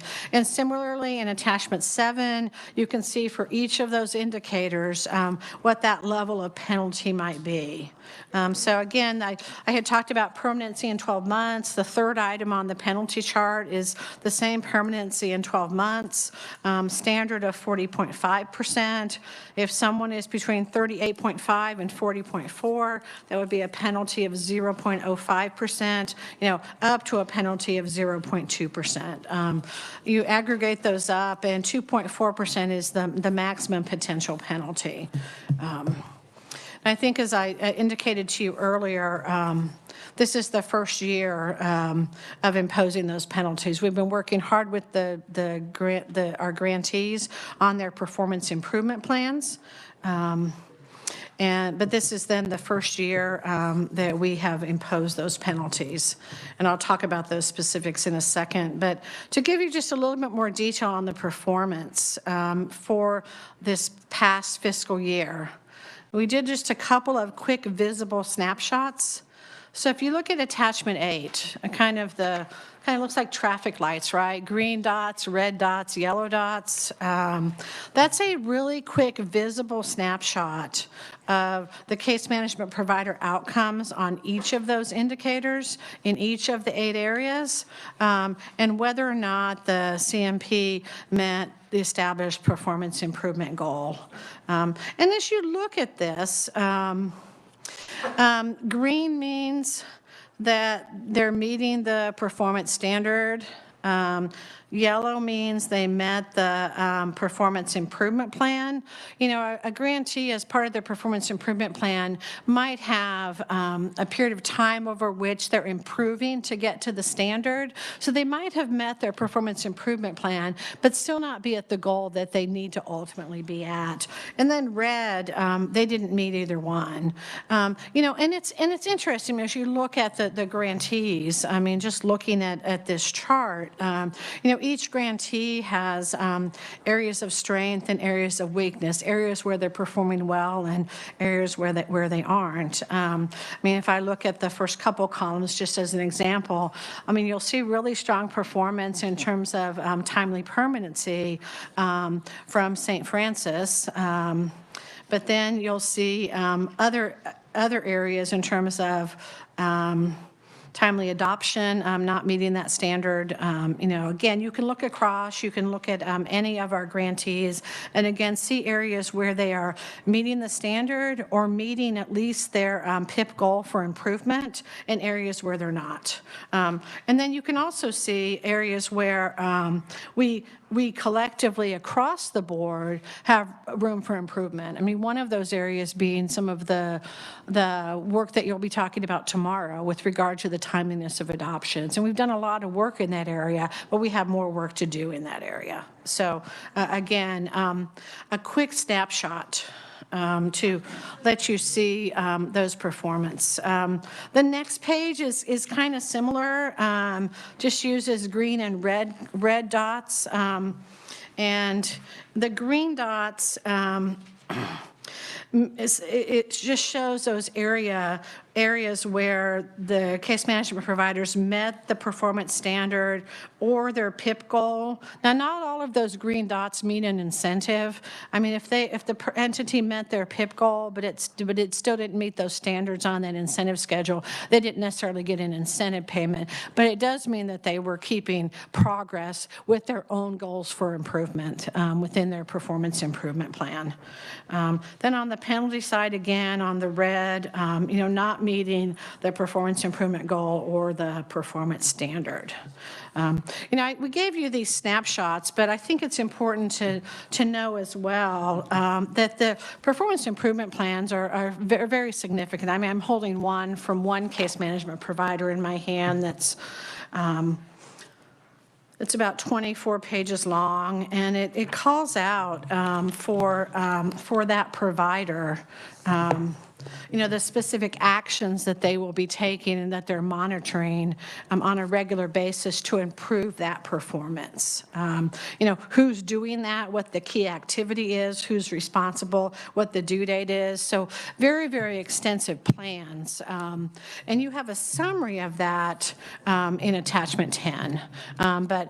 So attachment 10 will show you what the target goals were that were set within each of our case management grantees, what their performance was against their target goals. So again, a fairly lengthy attachment, but you can see, for example, the very front of the page, 50% of children placed with relatives. And then you can see St. Francis's goals in each of their areas, and then their actual performance in each of their areas over time.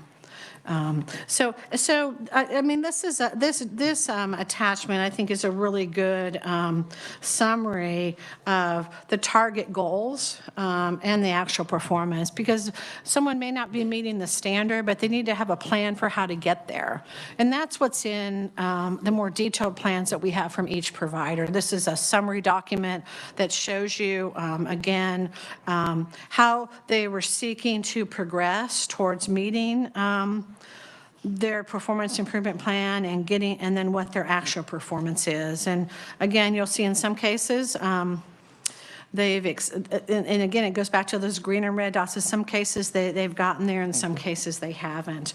But again, I think a good example of just the indicators, what the goals are to show continuous improvement to get to that standard.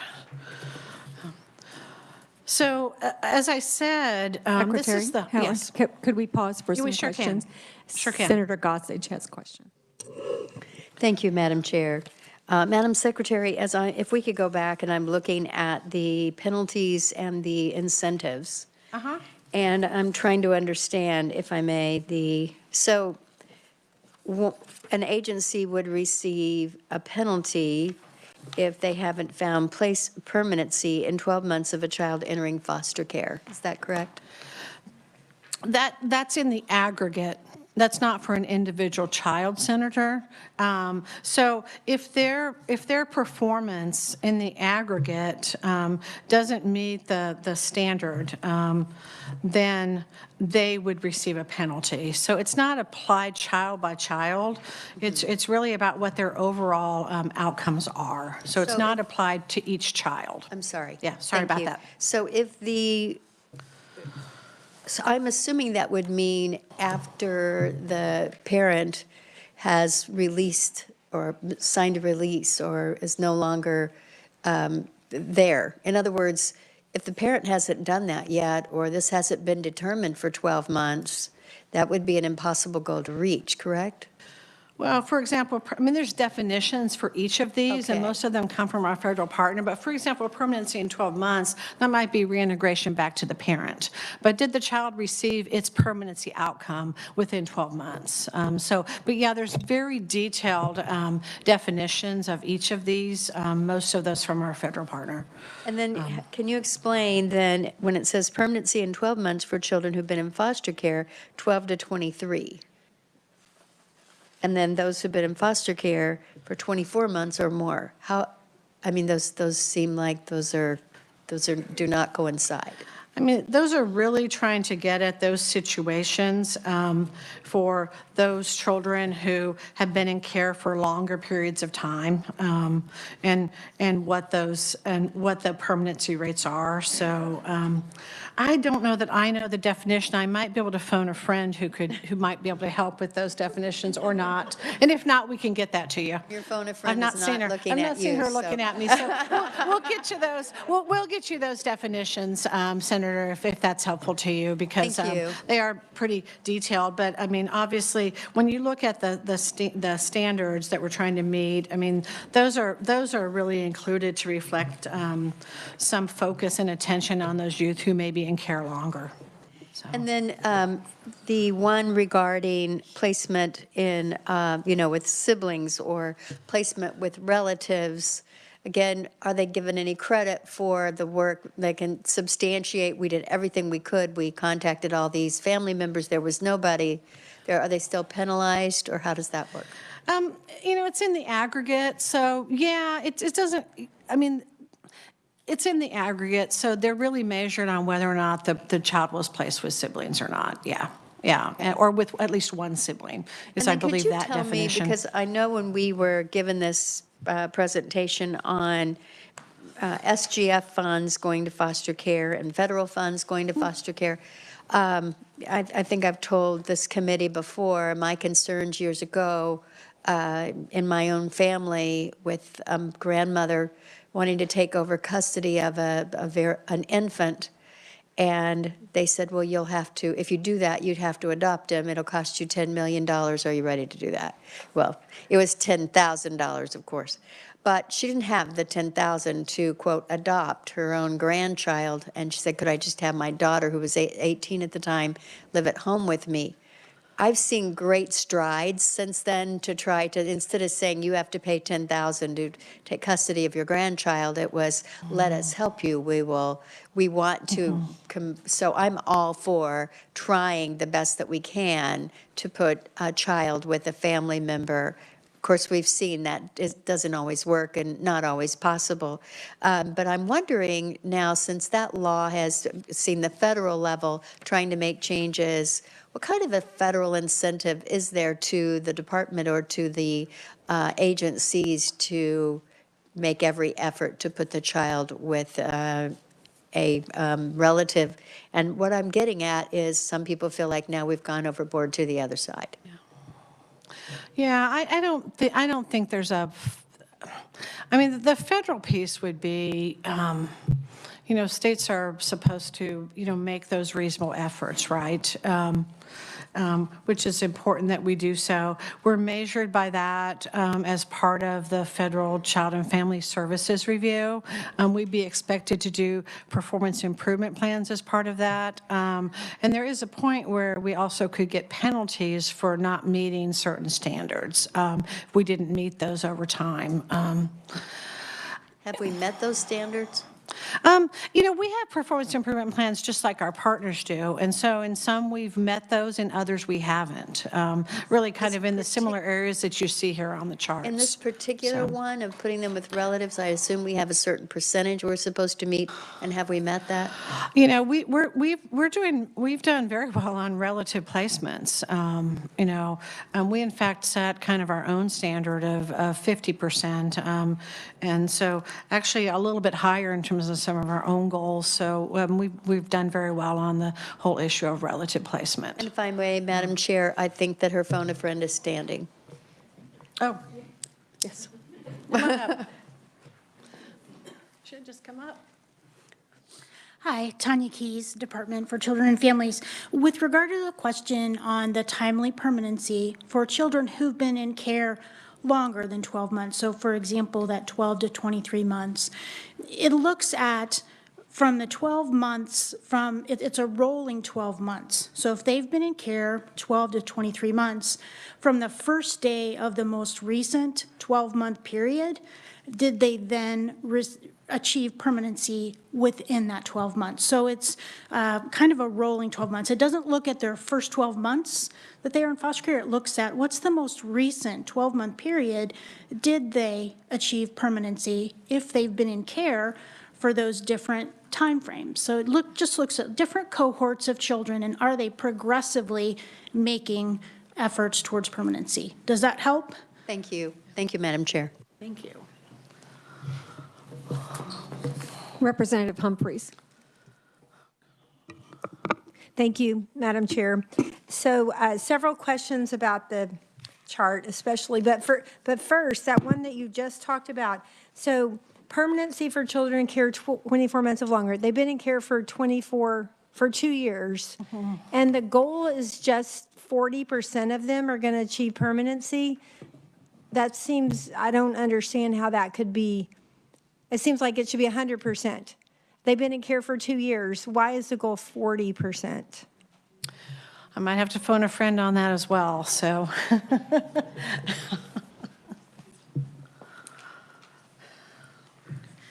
Thank you for the question. These are federal measures that had some research behind the scenes that they go through to get through a method and some calculations. We do know that those recently have been updated for the Child and Family Service Review, the fourth round of it, which the Secretary just spoke of.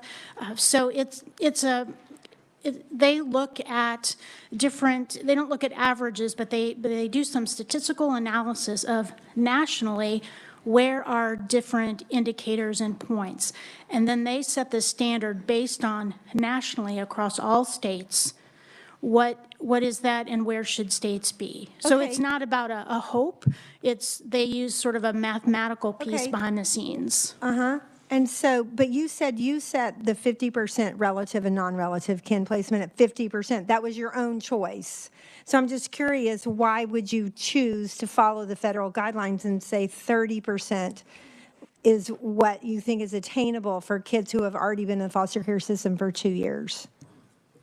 It doesn't seem like you have to take the federal standard because you didn't take it with the relative and non-relative kin. Yeah, I agree. That's good feedback. We want to make sure that we are clear and accountable to our federal partners, especially with regard to the national report. So we feel like we need to have clarity that those are the reporting expectations for our state to our federal partners. But certainly in improvement plans and overall permanency plans, aspirations could definitely be higher. And what is the difference between these two? I mean, one has yellow and one doesn't, but I wasn't exactly sure what the difference was. Now, they're very similar. I mean, I think the first one kind of splits out, so you can clearly see in green if the performance standard itself was met, the standard we're actually trying to see met.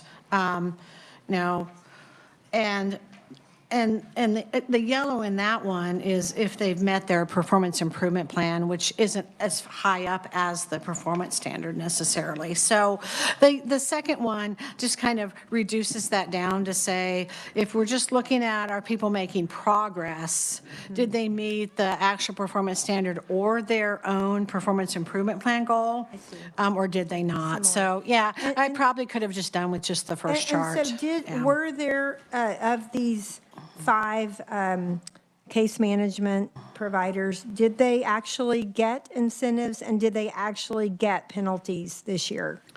They did, and that's actually the next part of my testimony. Okay, and so you're going to tell us when about we're ready for that. You're going to tell us about that. Yeah. And then my last question is, the other thing I don't really understand, like just take, for instance, Area 1, St. Francis, permanency in 12 months, 40.5%, they got a green. And then you go down here and adoption within 12 months of the termination of parental rights. They got a red. I mean, how could they get a red when they weren't achieving permanency as far as kiddos whose parental rights have been terminated, but they got a green? I mean, it seems like that permanency, I mean, unless you're saying on the green one is only reintegration. That's what my question is. You see what I'm questioning? I'm questioning, they don't seem like they go together. They get a green for permanency in one place and they get a red for permanency in another place. So they're actual different. Go ahead. They're actual different timeframe measures.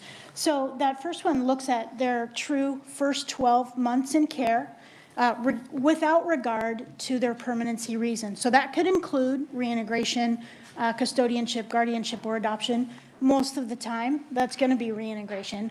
The one that is specific to timely adoption within 12 months of termination of parental rights. So it looks at a different date. It looks at that date that the parental rights were terminated, whatever date that is, and then it counts 12 months from that date. So it's looking at a different time period. It could be 18 months after they came into care Okay, that period that's helpful. started. And so then the relative and the non-relative kin placement's 50%. So is that initially 50%?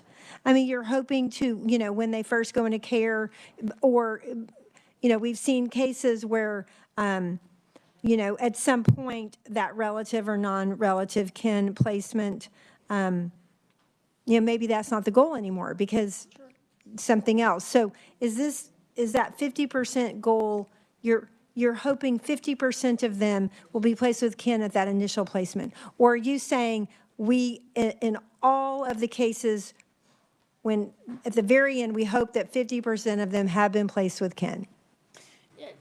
So it looks at both. We hope, yes, 50% of initial placements, but we also hope 50% of all children in care. Even are if they've placed lived with their relative. foster parents for 2 years or 3 years, or, at that point, it seems like that 50% is not quite as looking at the best interest of the child. So, but you have 50% all along, no matter what, no matter how long they've been with their foster family? Looks at a snapshot on the last day of a month, and for all children in care, what percentage are living with relatives or non-related kin? Yeah, so it's not what percent is, it's that 50% is your goal, right? Correct. Yes, Yeah, it is okay. your goal, and Okay. the figure Well, by it that's, is the yeah. actual Because it matters, are we talking the beginning or are we talking later? Because I think that can change as we've seen, so. Okay, thank you. Thank you, Madam Chair. Further questions? Senator Baumgardner. Thank you, Madam Chair. And I'm going to kind of dovetail on that relative placement. And I'm going to hit on that as being a goal of 50% because we heard 2 stories this morning about, time was spent going to a jail to meet with someone who had attempted to, had threatened to kill people at the local hospital and residents of the town. Also, they went and talked to an individual that was in prison until 2025 after being convicted of child pornography. Of the 2 stepdaughters. And then the other example was where the individual with completing probation for multiple felonies and also a past conviction in human trafficking. So the 1 3-year-old was placed with that kin who had a past conviction of human trafficking, and then there was looking at placing the other children with someone that was in jail waiting a trial and someone that was in prison. So I guess I am a little concerned. These were 2 testimonies that we all heard this morning.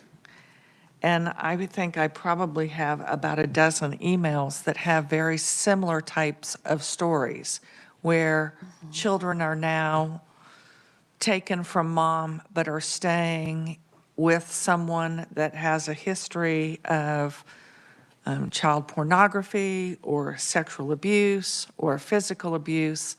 So at what point are we going too far in this notion of placing with a relative or a next of kin?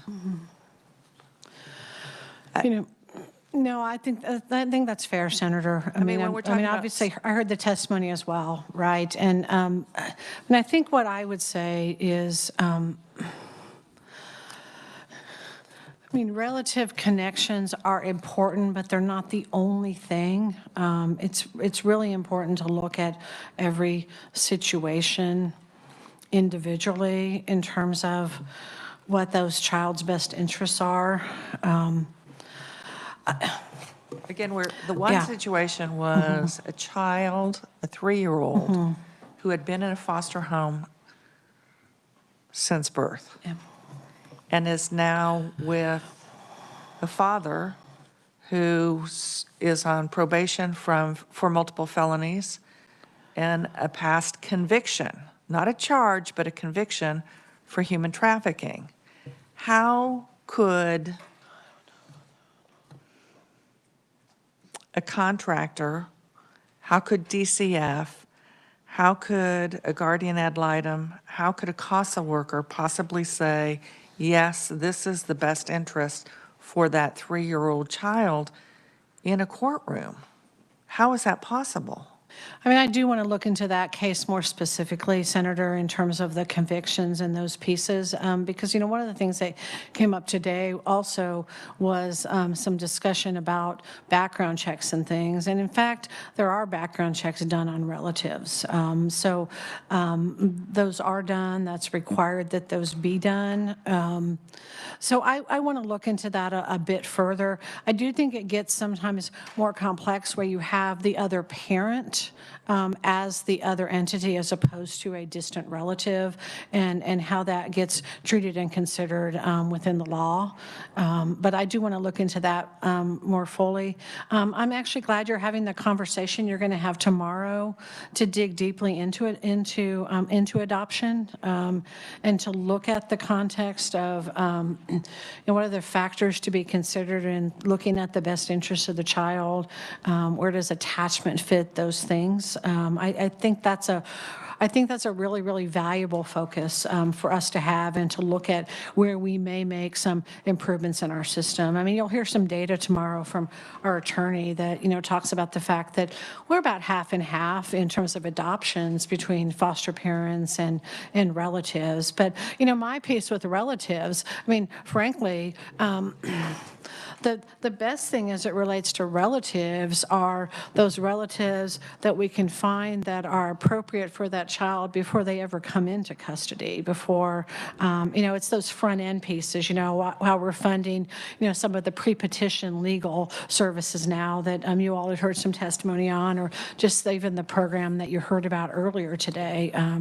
I mean, that's really where I feel like the ability to sort of keep families together in that realm is really a critical focus. But Senator, I think it's a fair policy conversation to have in terms of what our policies are, what our laws are, and then in practice how those are carried out. So do you anticipate that DCF and in this case it would be St. Francis are going to circle back around with those two young girls that are now with a grandmother who has a history of not appropriate care? And one thing that wasn't included in testimony is in the community, in Concordia, it's already been put out there that there are not beds for those girls and they need donations of beds and clothing.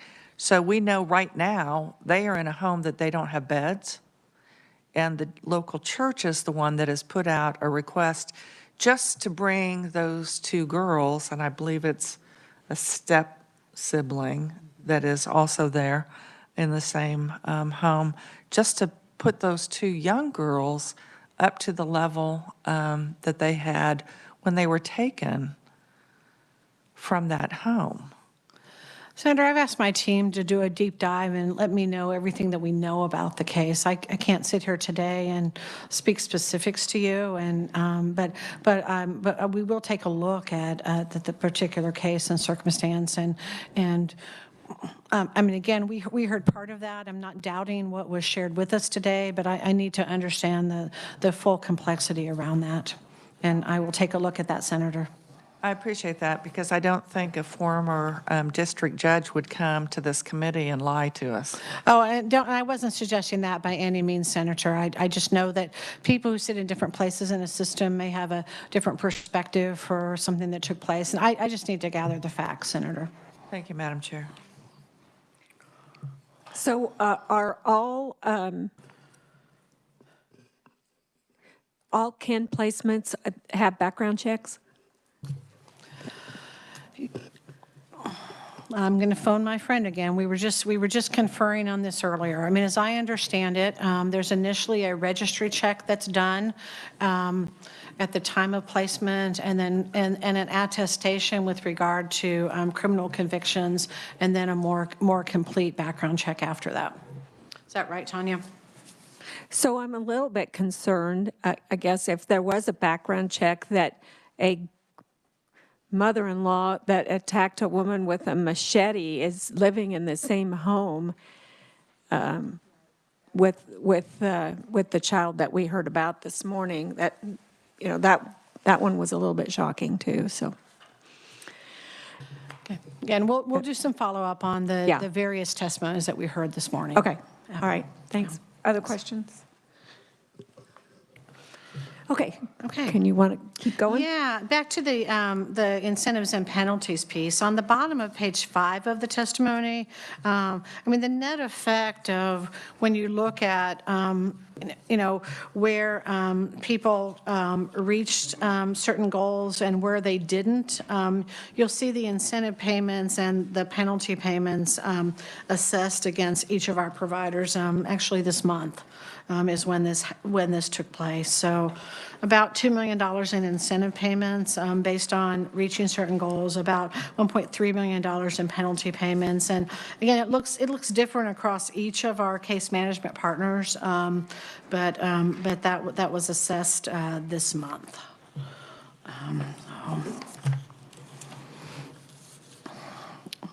And again, the calculations came from what I talked to you about before, on those penalty and incentive schedules. And I might say on the performance improvement plans, our PPS team meets regularly with each of the grantees, and then they also redo kind of the PIP annually. But they have at least quarterly meetings where the most recent data is pulled. They go through their PIPs. What steps are they taking to improve performance? Those sorts of things. Kind of again similarly to our relationship with our federal partners. All right, the next to last part of my testimony is about the foster care rebidding. You were asking about the timelines associated with that. State fiscal year 23 is the final regular year of the foster care case management grants. The grants do allow for a 1-year renewal that would extend them through fiscal year 24, ending on June 30th of 2024. We intend to use that renewal year just because of the time frame that it takes to do an RFP and provide for appropriate transitions should there be changes in who any of the case management providers are. You'll see a chart at the top of page 6, pretty high level, just in terms of some of the activities in the process. One piece of activity that's already been done that you'll see in a report to the legislature this year is the work that we did this summer on performance-based contracts, where we held community meetings across the state for feedback about performance measures and outcomes across not just foster care, but across all of our services. And that came out of a bill from Senator Faust-Godot as the main sponsor, and I think that was included, if I remember correctly, maybe as part of the budget process. But so we'll have that report for you at the beginning of the session. It will have some recommendations related to performance measures. Then we'll start kind of a whole series of kind of listening sessions to get feedback. And that'll be targeted at key stakeholders. I mean, that will include youth themselves. It'll include foster parents. It'll include our partners. It'll include families, judicial partners, and others. We'll probably do a combination of in-person and virtual meetings across the state at times that are convenient. Maybe some of you who've been part of the Bethel and who know some of the kind of recent pieces that have been done related to like Can Care. I mean, kind of a similar process where we'll gather that feedback about what's working, what's not working, and then begin to draft and post the RFP. We would hope to actually make awards by about a year and a month from now in December of 2023, so that if there is any transition, if there are any new case management providers, it's really critical that we have 6 months for any transition period, because it can be really disruptive to those youth in care should their case management provider change, and we really have to get those things put in place very well. So it will be a busy process. We'll kind of we'll talk with the legislature along the way in regular committees or this committee as you meet. but there'll be, as I said, very visible public opportunities for input from key stakeholders before issuing any RFP. We'll also, as I said, incorporate input from the performance-based contracts meetings that we've done. In terms of lessons learned, there's a lot of things we'll look to incorporate. There were some things from legislative post-audit report in the past year. Just as one example, kind of goes back to that caseload piece. Our grants didn't do a very good job of establishing in a clear way those caseload standards as part of those grants and attaching accountability to that.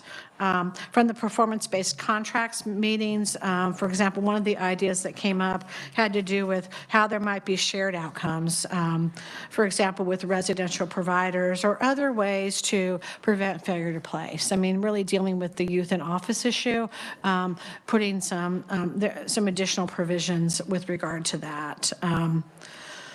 Looking at ways to both assure accountability and share best practices across providers, which is sometimes difficult to do in a competitive world. But there's things we know that are working well that we've done over the last 4 years, sometimes outside of the base grant that we'd want to build in there, such as the non-case carrying special response teams that work with youth on the run, the educational liaisons, some adoption accelerator positions. We'll also look at feedback from the Office of Child Advocate. I think as Carrie noted earlier, there are some situations where, for example, they've suggested that certain training be incorporated, those things. So a lot of pieces like that.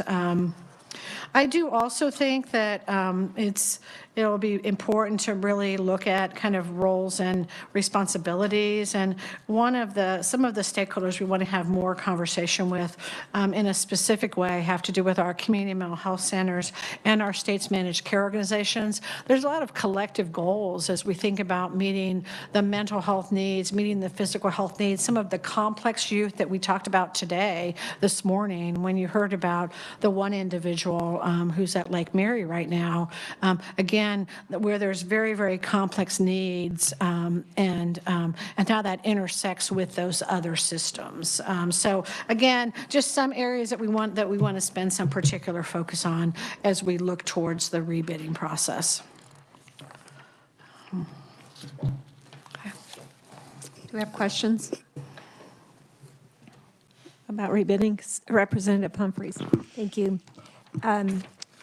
Thank you for your presentation. Sure. I know you put a lot of work into it. So my question, it's similar to what we're just talking about with the RFP with the case management, but it's a little different, but I don't know where to ask it. It's a little bit of a follow-up from, this session we talked about looking into your information system, all of your computer system and everything. And I know that's another RFP, but I think as we've talked before, the need for more foster families to be licensed and to be even in the hard cases, there are some of those off-the-shelf solutions that we could get and implement quickly. And I don't know what you're thinking about those, as far as streamlining the licensing process. And if you've done any work on that, we heard we're going to be doing some updating and things. So far, I'm just curious what the update is and if you've looked at some of those systems that we could just go ahead and do really quickly to help our Department of Children and Families. We've seen a lot of demos from a lot of different entities. I think a couple of them, actually were in front of this committee maybe last year. Right, that's I what I think was Binti thinking of. was, maybe another one was. So we've seen a lot of those. I haven't personally, but my team has seen a lot of those demos. Within the next month, we'll be actually issuing the formal implementation related RFPs for the new comprehensive child welfare information system. So I really hope that some of those kinds of solutions come to the table and participate in that bid process. We're really excited to be there. It's been a long process just to get through all of the federal planning approvals for a comprehensive information system, and it's so needed. And I think particularly as we think about with our private partners and things, just the ability to have a comprehensive system that everyone is using the same system, et cetera, et cetera. So we expect those RFPs to come out in the next month, I believe. So Okay, so that's a good update. I appreciate that, and I am interested again to hear what comes of it, and some of those ones that we could implement quickly and it wouldn't take so long. Thank you so much. Thank you, Madam Chair. Other questions? You're wearing us down. I'm not trying to. No. My last piece is just to follow up from the last meeting. Last month we talked about the reports from abortion providers to DCF, and there were a couple of follow-up questions that I wanted to make sure that I addressed today. First, there was a request just to know the number of reports involving a child aged 14 and younger that law enforcement was called to perform an investigation, and a more specific breakdown of the presenting situations. You can see that in attachment 11 in your packet. And what this couple of pages does, it again reminds you of the number of reports that were made each year from abortion providers to CPS. And again, these are medical providers. They should have been reporting to us all along, but this was just identifying them as abortion providers. You can then see underneath that first, under A, how many of the 14 and under was law enforcement called to perform an investigation? And you can see those numbers where law enforcement was called or wasn't called, and then some reasons why it wasn't sent to law enforcement. For example, the child residing out of state, where we would report to that state's Child Protection Service agency. They would make any referrals to law enforcement. There not being action necessary to protect the child, or the child wasn't actually a victim on the report. They were a sibling of a victim on the report. And again, some information on the presenting situation for reports with children aged 14 or less at the bottom of that page. Patients under age 16 requesting birth control, being sexually active. Again, that piece of the child as a sibling, abortion procedures performed, requests for STI tests, requests for pregnancy test, rape or sexual assault. And you can, again, then you also see for 20 and 21 on the next page, again, some information on the presenting situation. I might make a comment related to the law enforcement.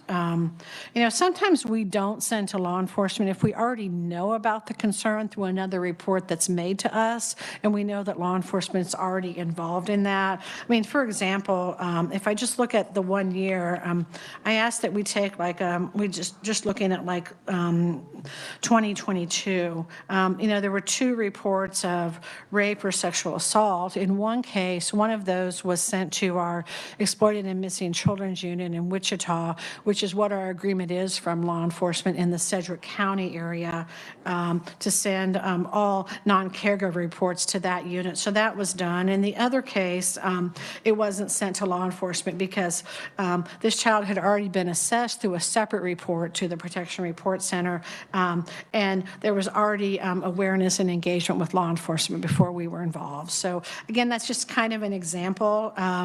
The 2 reports of in another case, a couple reports of abortion that they were from out of state, and so reports were made to the other state's Child Protection Service agencies. So again, lots of reasons why there would or wouldn't be a referral to law enforcement. I just wanted to give you a couple of specific examples on that.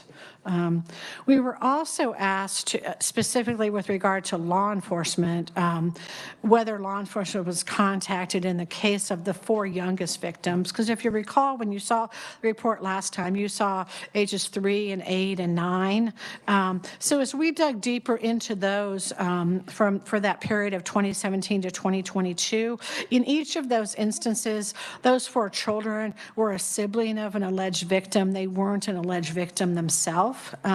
So there wasn't a report made for those youngest children, but in some instances, the law enforcement was involved with regard to their older sibling. Lastly, we were asked how many youth in custody are included in these numbers, and some things about the services the youth received. There was only, with regard to all of these reports to DCF, only one of these involved a youth who was in the custody of DCF. That child was 15 years old. They were requesting a birth control consultation from a Wichita clinic. At that point in time, they were living with a parent. KVC was their case management provider. There was a change of placement a few months later, and as I understand it, the child currently resides with a relative.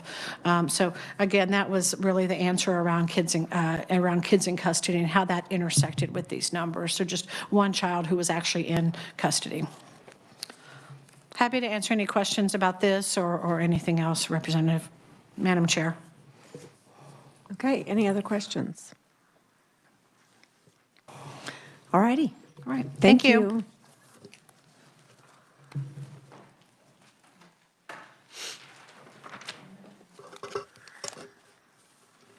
I lost my. There it is.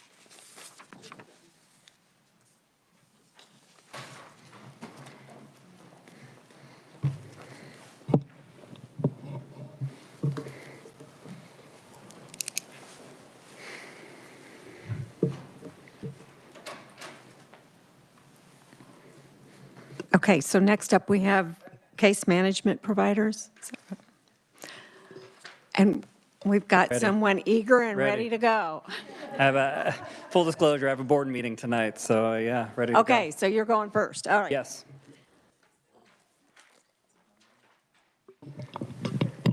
All right, Okay. welcome. Thanks for All right, thank you.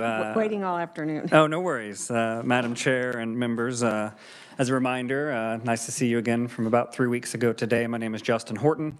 I am the Chief Programs and Innovation Officer at Cornerstones of Care.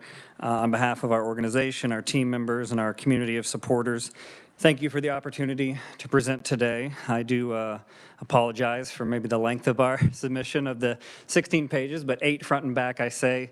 But my team is good at reminding me foster care gets a lot of attention, but we do a lot more in the spectrum of services of child welfare than just foster care. So it's not built-in fluff. Everything, I think, has a purpose. So I'll try and remember to tell you where I'm at as I walk through at a high level, certainly not reading word for word the presentation, but we'll point things out.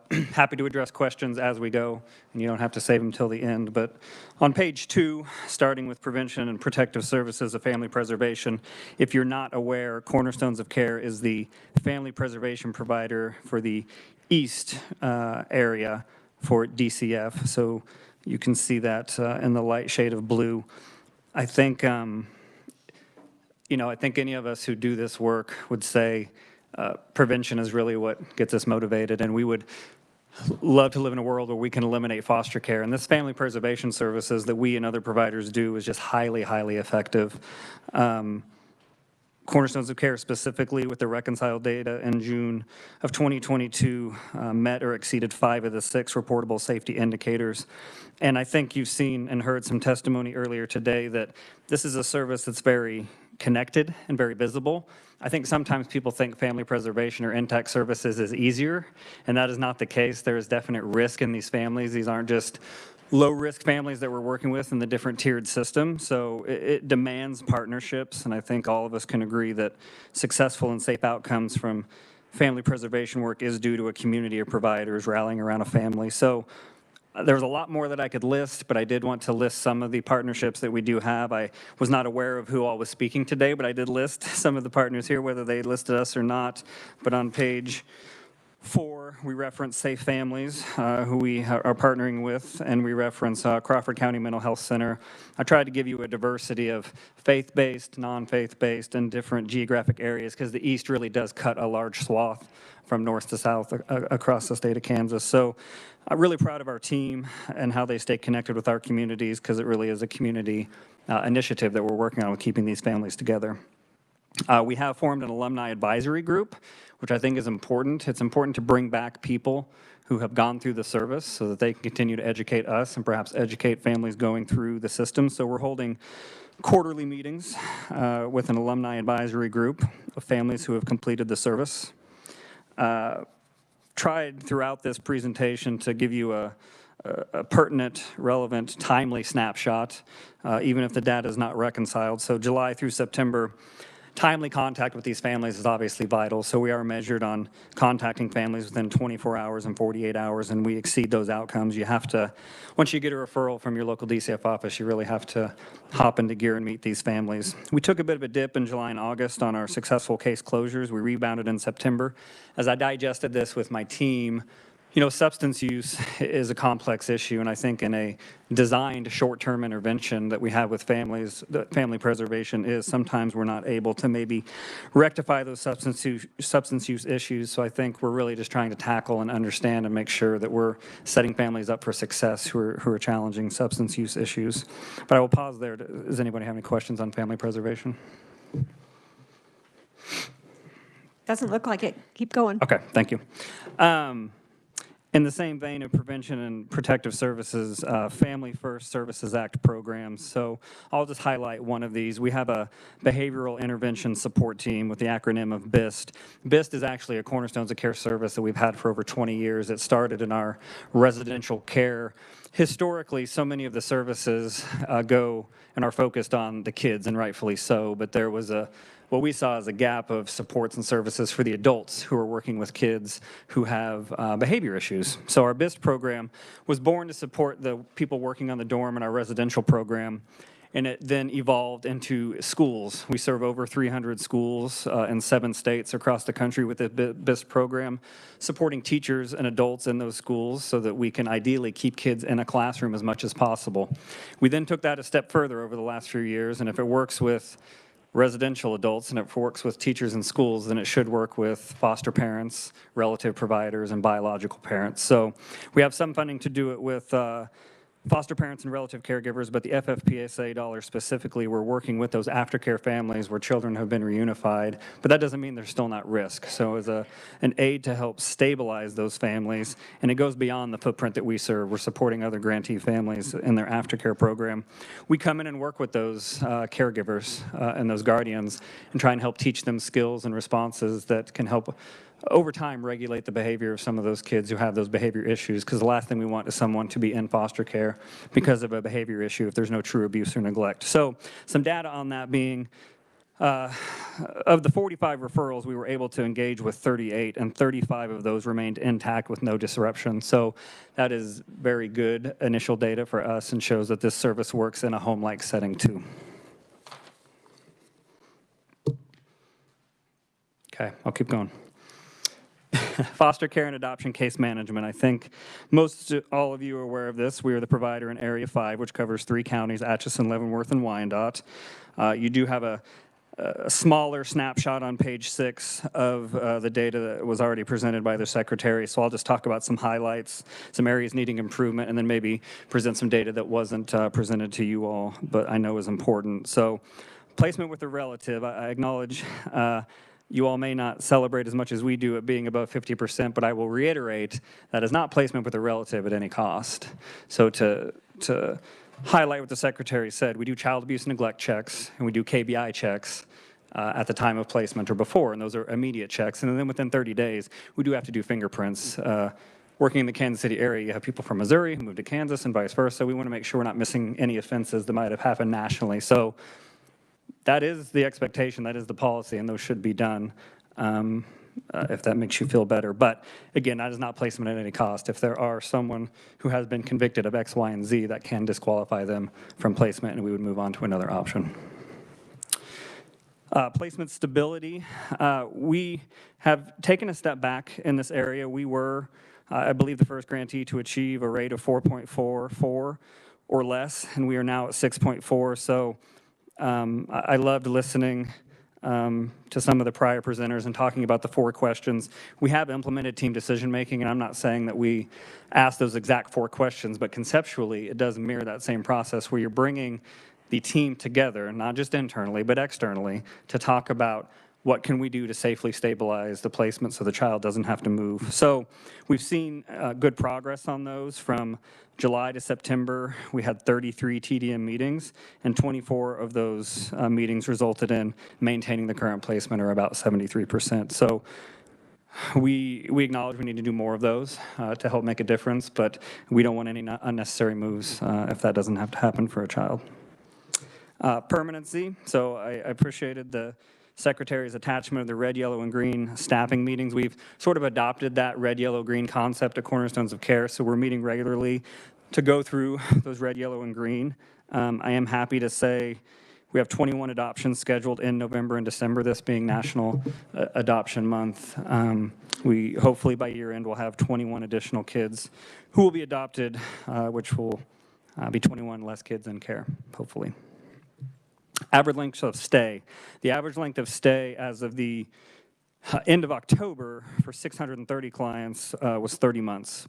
So in addition to the red, yellow, and green, it is not uncommon to have a segment of cases that you just need to push along because there's something maybe with an ICPC in another state or some sort of paperwork process that needs to be pushed through that we need to focus on. So there are about 75 cases that we want to work on. That if we can get some movement would help our permanency numbers, would help our average length of stay, and making sure to see if our attorneys can help reach out to other states and make sure that processes are being followed and we can just get those kids to the finish line. Average caseload size as of October 22 is 15.7 youth. So Representative Ruiz, to your question, I had my own thought of what our supervision structure was, but I confirm that sitting here today. The expectation is weekly supervision with managers and case managers, weekly supervision with managers and their directors, and then I can attest that this is happening. We have weekly meetings with our directors. So every Monday, we meet from 9 to 12 or 9 to 10:30, depending on which Monday it is. So the expectation is that we're meeting weekly with our team, and we are full on directors, full on managers, and each case, at minimum, should be discussed in a supervision once a month, at minimum. Should have that dialogue, if that answers your question. Okay. Youth on run and youth in the office, important topic and near and dear to me. I do have some updated data from what I presented to you. As of yesterday, our number of youth on run is now 10. So it's not 22, 27, 23, it's now 10.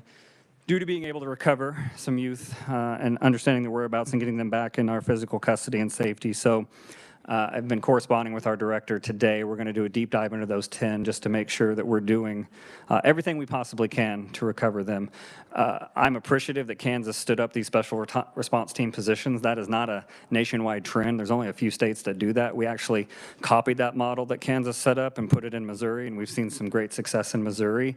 We're the only ones doing it in Missouri because it is not mandated or supported by the state agency there. We just said it's important to do, so we started an initiative. So I'm going to bring my Missouri and Kansas people together to study those 10 kids, just to make sure that the best and the brightest that we have are combing through and making sure we've done every step to find those 10 kids, and making sure that we're maintaining necessary communications with their circles, their supports, and law enforcement. Regarding number of youth who had an overnight in an office, we had a bit of a spike in August, but as of September, we had 3 total youth in the office for a total of 8 nights. Full disclosure and talking plainly as sort of the new grantee on the block. I know it's been 3 years, but that's still fairly new in this work if you hadn't done it here before. We did not have a physical infrastructure like maybe some of the other grantees did, so I think we've had a challenge of having a physical space outside of an office and the staff be able to staff it, but we are working through that. So we have a whole team of people working through standing up a shelter. I will say clearly to you, the goal is not to just move kids from an office to a shelter. The goal is to have 0 kids in an office and ideally 0 kids in a shelter. But our goal is by January 23rd, 23, we will have a shelter. It's its own existing brick and mortar building. It's nowhere near our office. It has 9 beds set up hopefully to be almost like a college dorm where there is a lounge, a game room, a full kitchen, full laundry, restrooms, and 9 bedrooms. I'm not saying it's a place we want to build for kids to hang out, but we want it to be safe outside of an office. We will staff it 24/7, 365. It will follow all shelter contract expectations. We already have that contract with the state. So my hope is next time we convene, or shortly after, I'll be able to report to you that we have resolved that issue due to now having some space and some staff to be able to rectify that. And I will pause. I just threw a lot at you. Questions? Senator Baumgardner. Thank you, Madam Chair. You mentioned 21 adoptions that you hope by the end of the year. Yes. So what is the length of stay for those 21 adoptions? I don't know for those 21. Our average length of stay overall for the 630 clients is 30 months. Oh, I get that. Okay.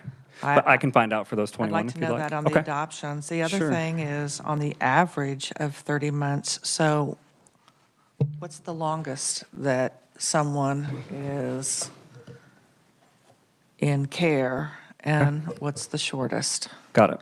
Not on adoptions, but on your overall. Sure. I will get you that information, and hopefully I know it's my only second time, but proving I will get you that information, we'll follow up.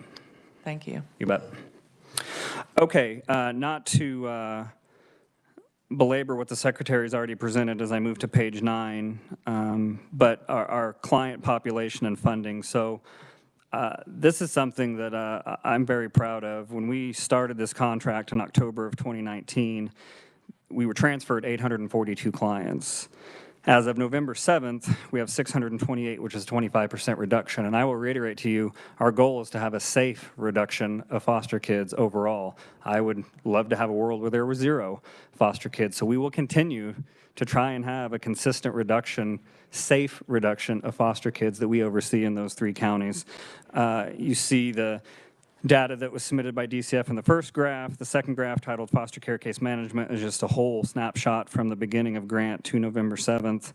And then there was a snapshot that I just took right out of our notice of grant award that articulated the funding. So if there were questions on whether 1 child or 4 child changed the compensation that we receive, the answer is no, because we do this work in different caseload ranges. So this was taken right out of our grant award. There's not a missing part to the chart.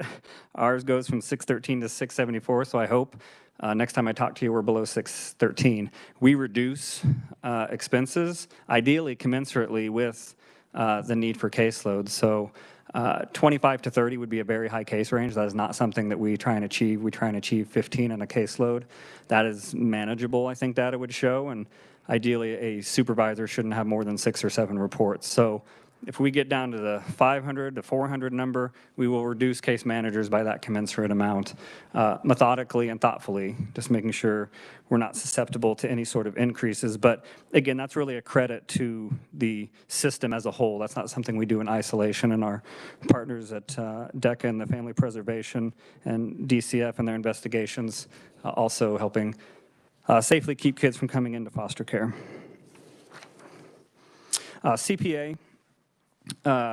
As of the end of September, we have 43 licensed families with 9 families in the process. I acknowledge that does not sound like a lot, and it's not something that I am fully happy about, but for perspective, we had 0 in 10/1/2019 because we just started the work.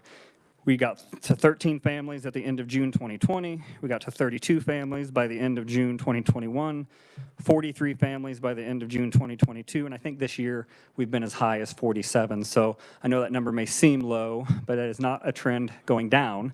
It is a trend going up that I hope will continue. We are celebrating our National Adoption Day /month this Saturday at Children's Mercy Park, where Sporting Kansas City plays, really a day of gratitude, celebration, games, fun, and giveaways, and food to celebrate our adoptive families.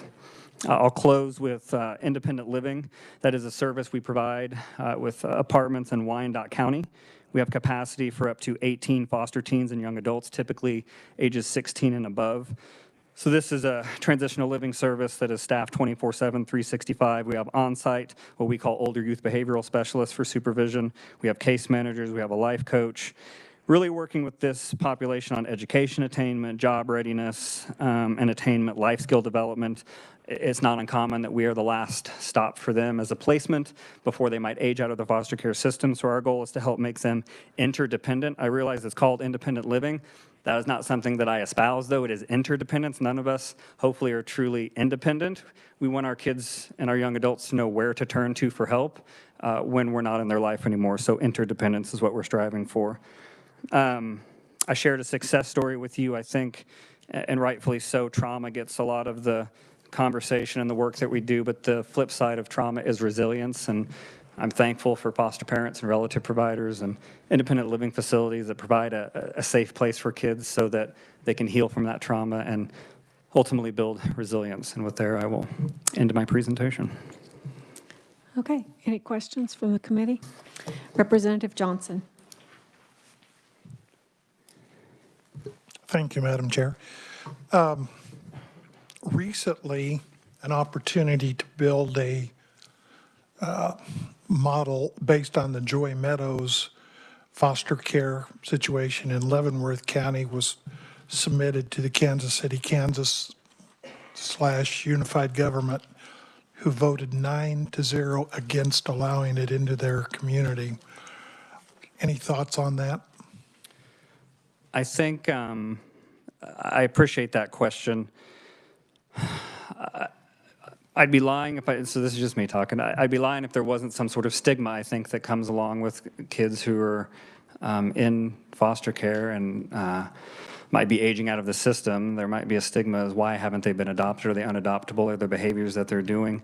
I think you see that with transitional living programs for people exiting the criminal justice system.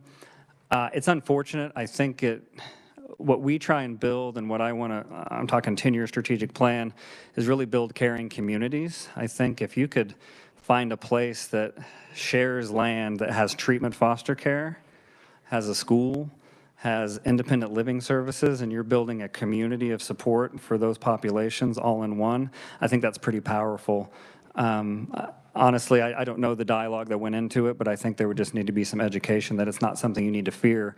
If the community embraced it, it can actually be a pretty cool thing. We saw something similar happen around 80th and Warnell Road in Kansas City. They wanted to put in a facility there, and the neighborhood really pushed back against it, but ultimately it went through, and it's been open probably, this is not our facility, but it's been open probably about 5 years.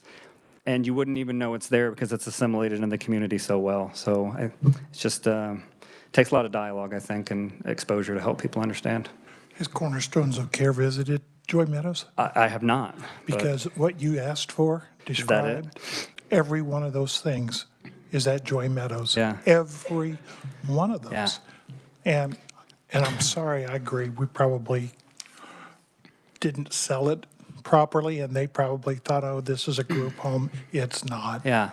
So I would love to share with you folks, because this is an opportunity for us to come up with more housing with everything it would work well for everybody. So thank you. I'll follow up with you specifically if you're okay with that. Yeah, okay. Absolutely. Thank you. Anything else? Okay. I think that's it for you then. Thank you. Next up, we have Jeanette Owens with DECA. Hi, Jeanette. Thanks, Madam Chair, and members of the committee. I appreciate having the opportunity to share a little bit about DECA services today. My name is Jeanette Owens. I'm the Chief Child Welfare Officer at DECA.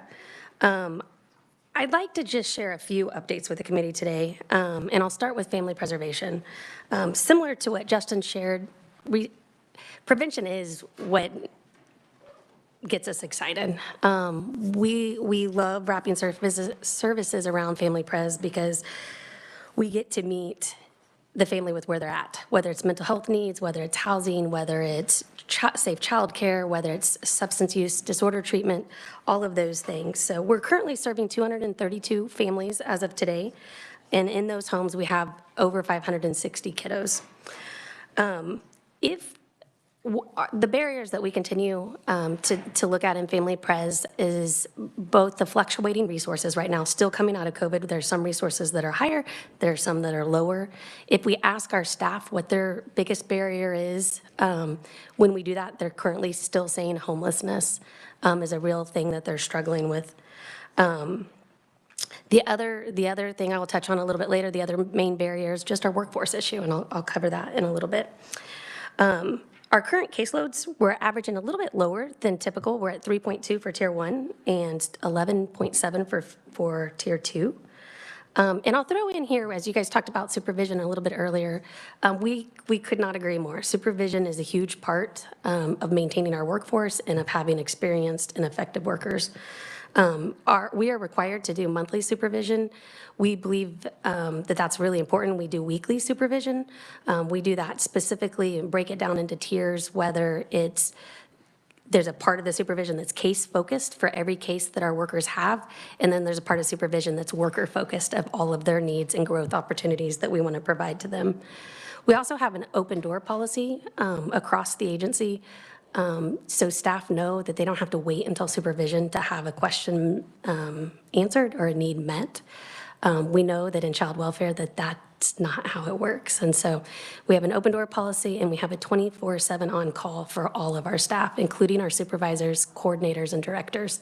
And again, we tell staff to call when they need support or they don't know the answer, because we know if it's 8 o'clock at night, we don't want them to have to try to make those decisions and try to find resources that their supervisor may be able to quickly help them with. Since I last provided updates on family preservation, we were able to bring 60 of our family preservation staff together to collaborate and to have training. And there was one event that happened during that day that I just wanted to share about briefly. We asked our staff 3 questions, and we asked them to raise their hand if they had ever met a basic need for a family: food, shelter, clothing, or any of that. We then asked them if they'd ever helped to advocate to keep a family together. And then our third question was, have you ever kept a child safe? The room, of course, was filled with everybody with raised hands. Daily, sometimes multiple times a day, they're providing basic needs, keeping families together, and keeping kids safe. We reiterated to them it was important for them to recognize how many lives they impact and how important the work is that they do. And I'll end my family pres on just one specific case. We also, during that day, had our teams pair together and talk about something that they were proud of that they had done recently. In one case, and then some of them shared out. In one case in particular, we have a dyad approach in Tier 2 where we have a case manager and a peer mentor. And we had a family where mom was struggling with substance use needs and had left the family when it was on the streets. And grandma was caring for the kids. And grandma unexpectedly died. And so our workers knew that we needed a very immediate change. And so they worked on getting the kids in a secure, safe place. And then they went to try to find mom. And they knew they would have to camp out for a while until they could find mom on the streets, and were eventually able to find her, share with her that her mother had passed away, and worked with her to pack and get to residential treatment. Story didn't end there, because 3 days later she checked herself out of treatment. And so our dyad continued to work with trying to find mom again, and got her worked with her on some grief issues and got her back into treatment. And as we were sitting there, I said, well, when did mom get back into treatment? And they said this morning. Before they showed up at our 10 o'clock meeting in Emporia, Kansas, which had taken them 2 hours to get to, they had first drove to pick up mom and take her back to the residential facility. So it was a really good story to depict what child welfare is. It's messy. I mean, there's not an easy one way and different things. And I had even put in a call today and said, where's mom now? Is she still in treatment, or is she? And because it changes quickly, but we really felt strongly this was an important time for us to relate to our workers. What they do matters. So I'll next talk to you about our child placement agency. And we really value, as we very much value prevention, we also very much value supporting our foster families. That has been at the root of our services since we started in 2001. We currently have 354 foster families, and we have 501 children placed in those homes as of last night. Averaging more than 500 children in our homes in one night is a milestone for us. It's not a celebration because we don't want more children in our homes, but it's a milestone because we want to recognize the work that our foster families are doing and our staff are doing to keep those kids safe at the point of time they need to be there. In our child placement agency, our supervision looks a little bit different than our family pres supervision.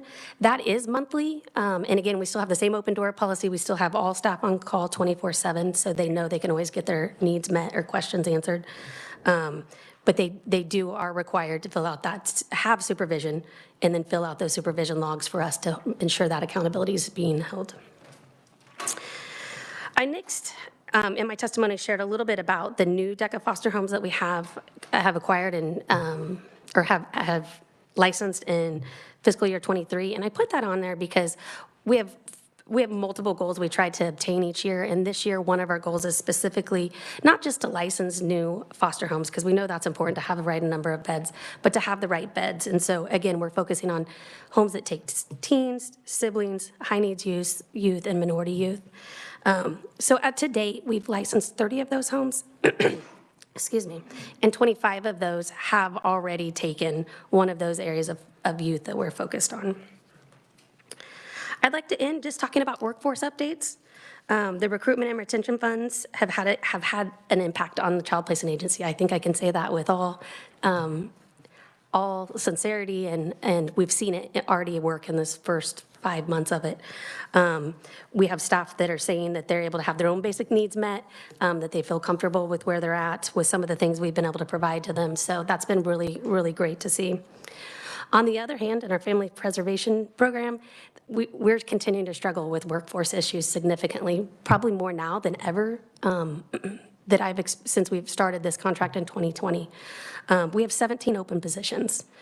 And the reason that our caseloads were a little bit lower earlier is because we can't take cases if we don't have workers to be able to bring those families, or bring those cases, workers to bring those families to. We continue to work really diligently on a recruitment and an internal recruitment and retention plan, and it has a whole bunch of different focuses. And the one I shared about in the testimony was a focus we've had this last month is on drive time, windshield time, non-productive time. We call it all kinds of different things, but our staff drive a lot. Family preservation, we're seeing those families a couple times a week. And so if the office is an hour away, they're making that drive multiple times. And so I think in there, we had 50,000 miles, over 50,000 miles driven in a quarter in Kansas City, and over 30,000 miles driven in our Wichita region in that quarter. We've worked on enhancing our fleet. We've worked on adding cars to our fleet. We've worked on helping supervisors know how to assign caseloads to keep cases as close together as possible so there's less drive time. We've worked with our staff on how to schedule so they're not doing things multiple times. But we know that's still a need to try to reduce staff travel time as much as possible. And we'll continue to work on trying to support staff in balancing their job responsibilities, the client's needs, and then their personal obligations. So thank you for your time today, and we appreciate your commitment to improving lives of children.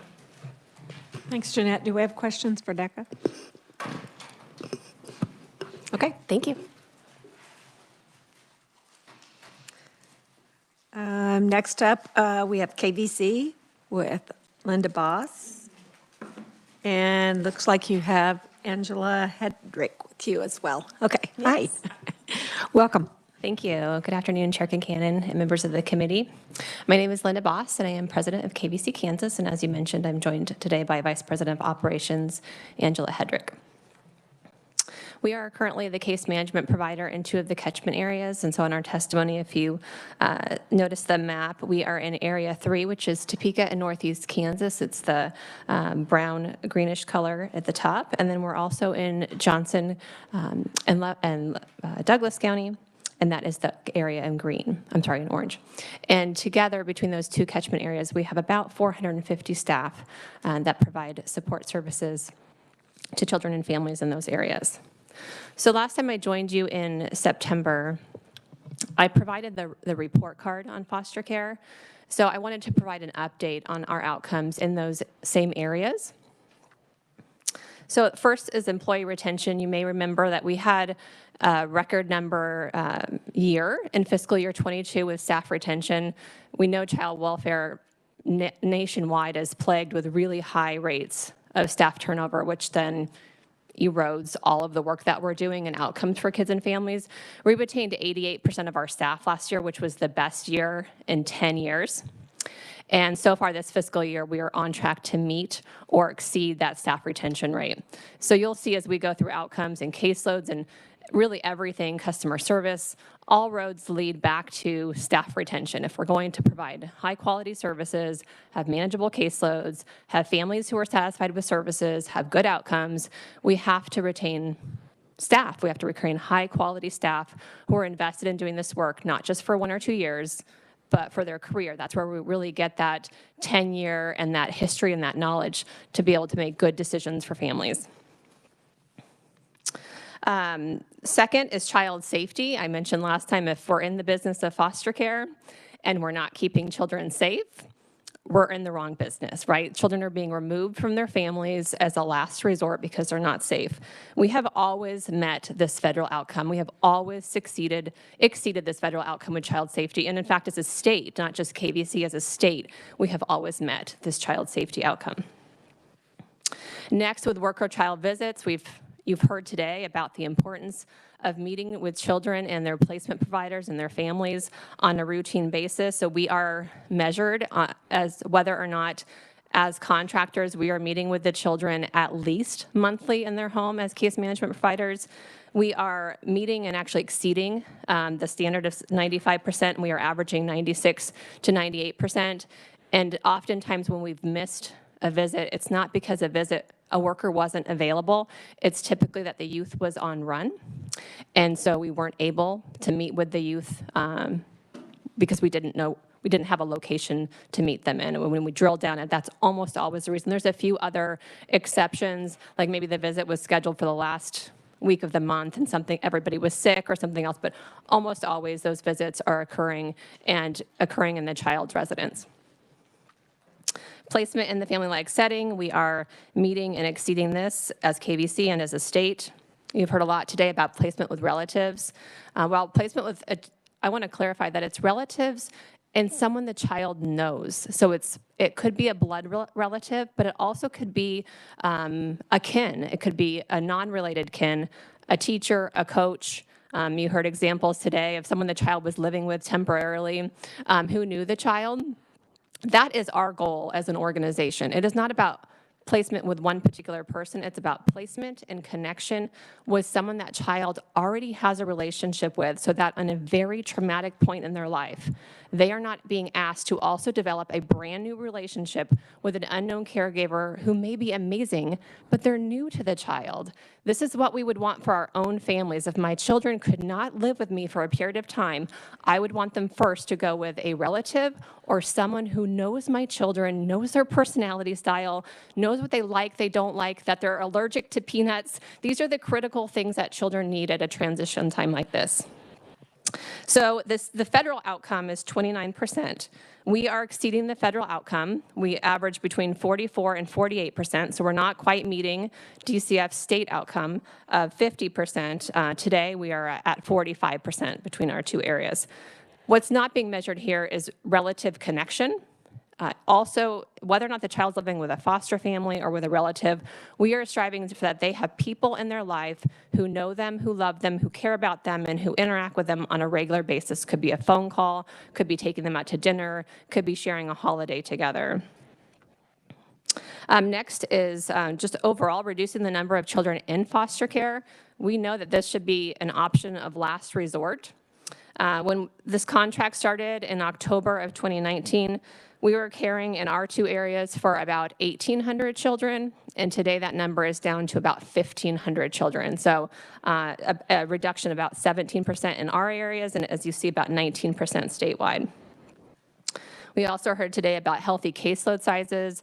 The requirement from DCF, as you know, is one worker to no more than 30 children. That could be a combination of sibling sets of different sizes, but no more than 30 total children. Our numbers are below those ratios, so our lowest area would be 1 to 13 and 1 to 20 for reunification. Numbers are a little higher when it comes to adoption and aftercare because the workload attached is a little bit less. They're not doing the same level of visits and drive time. So we are at 1 to 21 and 1 to 30 for our two catchment areas, and adoption and aftercare is 1 to 23 and 1 to 28. I also wanted to highlight just our support of foster homes in general. We continue to be the largest recruiter of foster and adoptive families. We're currently supporting 623 foster families statewide. We also support a number of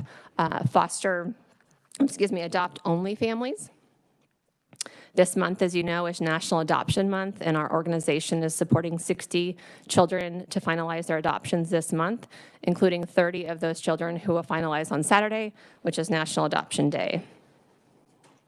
An outcome that we are not meeting is placement stability. You've heard from other organizations today that the outcome is no more than 4.44 moves per 1,000 days. In Area 3, we're at 6.6. And Area 6 is 6.7, so we have work to do. We do monitor which children are moving very frequently each month. We average between 25 and 30 children who are moving multiple times per month. And then we go through and we review what's happening with those youth. Oftentimes they have significant behavioral health needs, and those frequent moves are causing disruptions in their services and their service providers.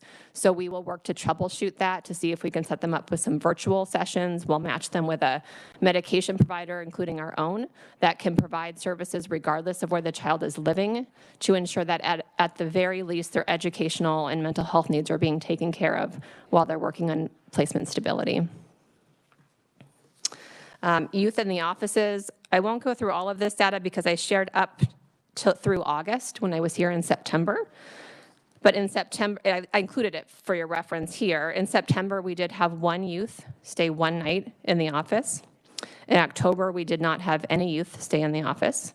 And up until last night, I hope to join you today and say we didn't have any so far in November, but we did have one youth stay the night overnight in the office last night. And when I looked into the reason why, it fell into the second bullet point under the overnight stay description, which is this youth came into care yesterday, and they had significant sexualized behavior that made it unacceptable to place them with other children or pets.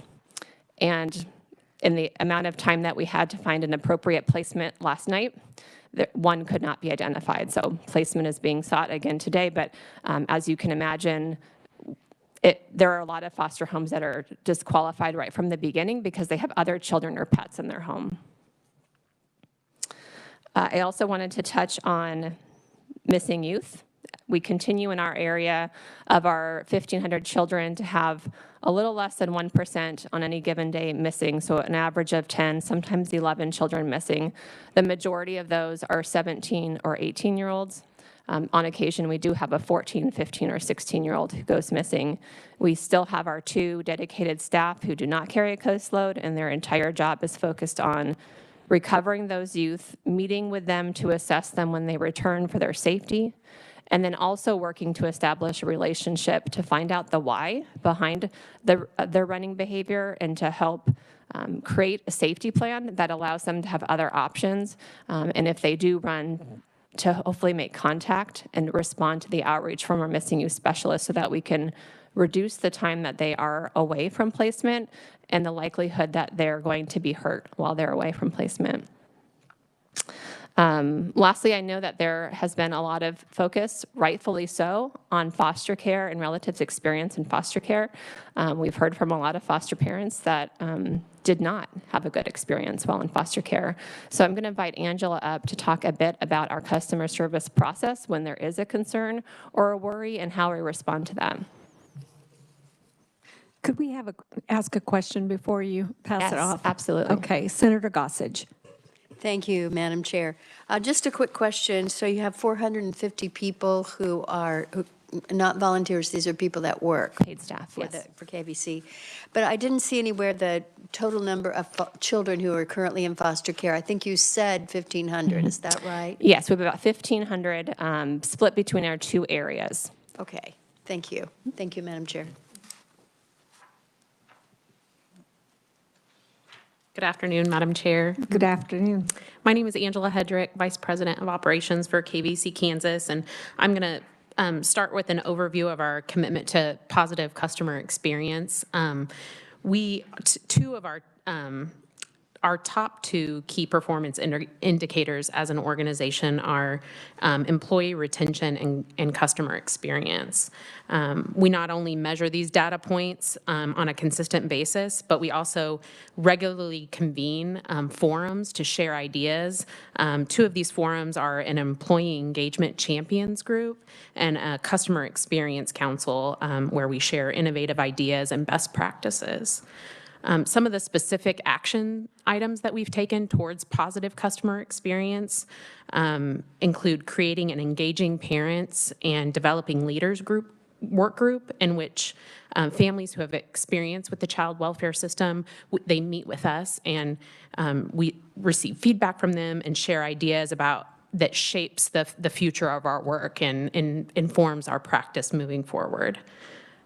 We've also created a KVC Foster Parent Advisory Board where we do similar work with our foster parents to discuss shared goals and receive feedback from them that then shapes our work moving forward.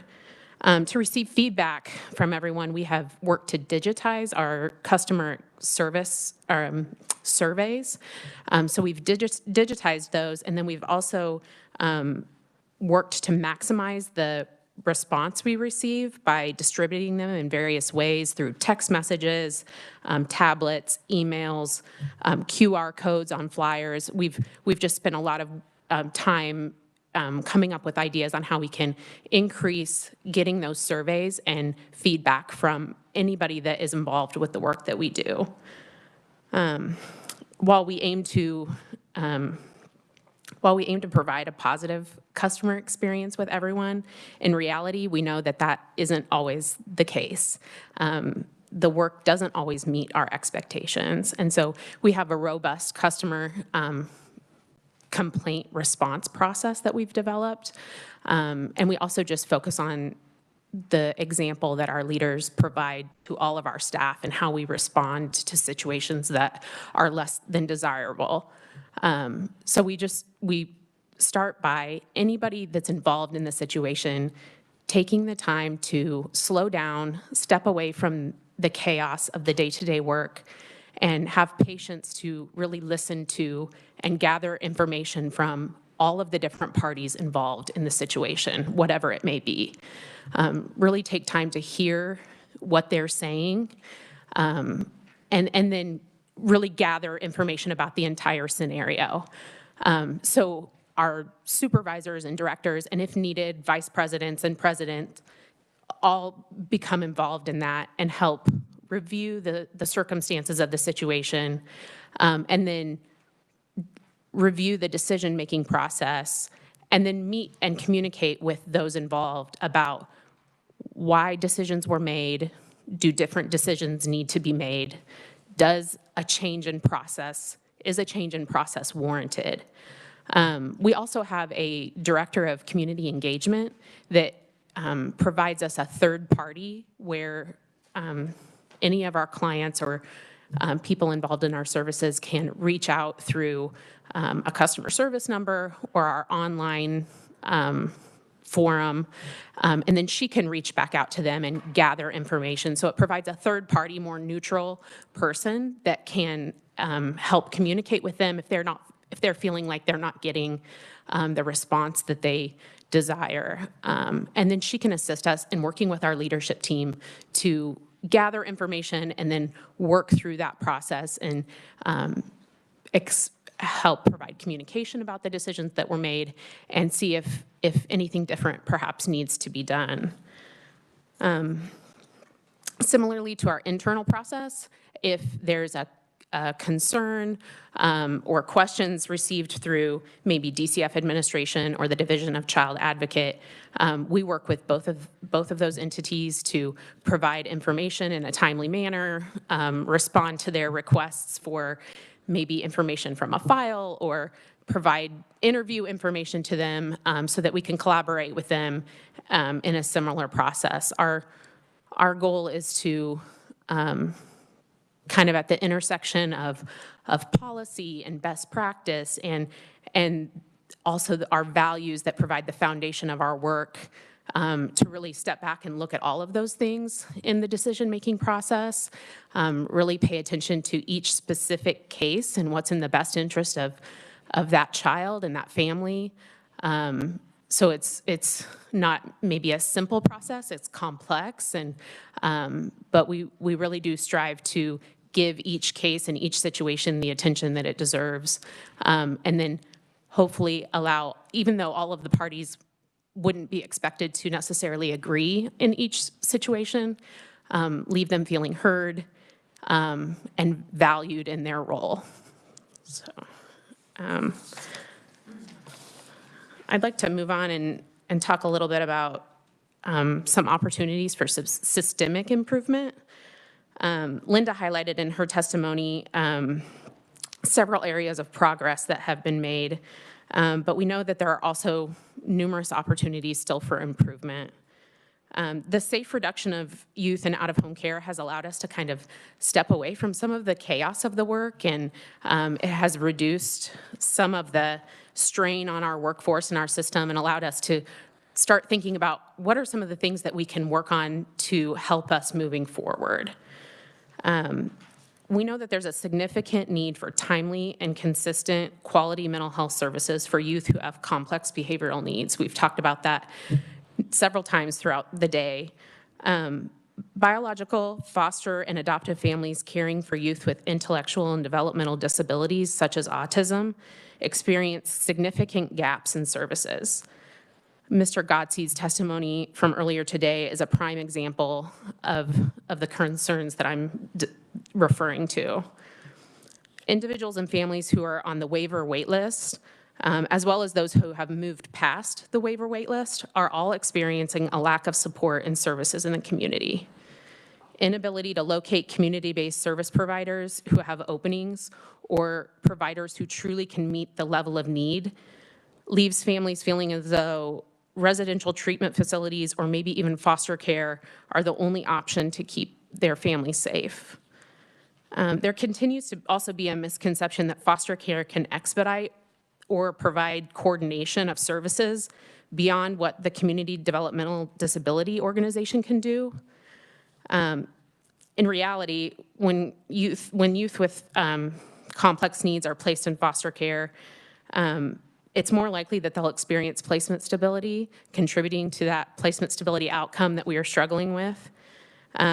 They're more likely to be at risk for spending the night in the office, lack of access to community-based services, and extended stays in foster care. As a state, we're not meeting the needs of these youth and their families. Many of them are coming into care because their caregivers are exhausted, scared, and the lack of resources to safely maintain their child at home aren't available. Some of the specific systemic barriers that faced by families caring for a child with IDD include the extensive 10-plus year waiver waitlist with nearly 5,000 Kansans with IDD. They're facing CDDO targeted case managers that experience inadequate capacity and lack of community-based services for families on the waiver waitlist. There's a lack of trained, skilled, supportive home care providers.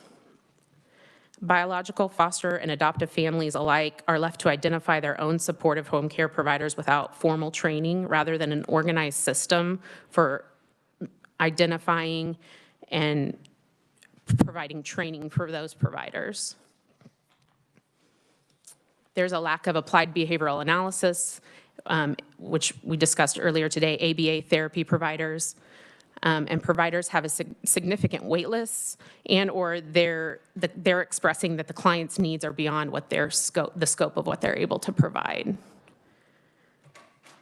Community-based support options for families on the waiver wait list and efficient access to these supports is vital to maintaining youth with IDD in a family setting.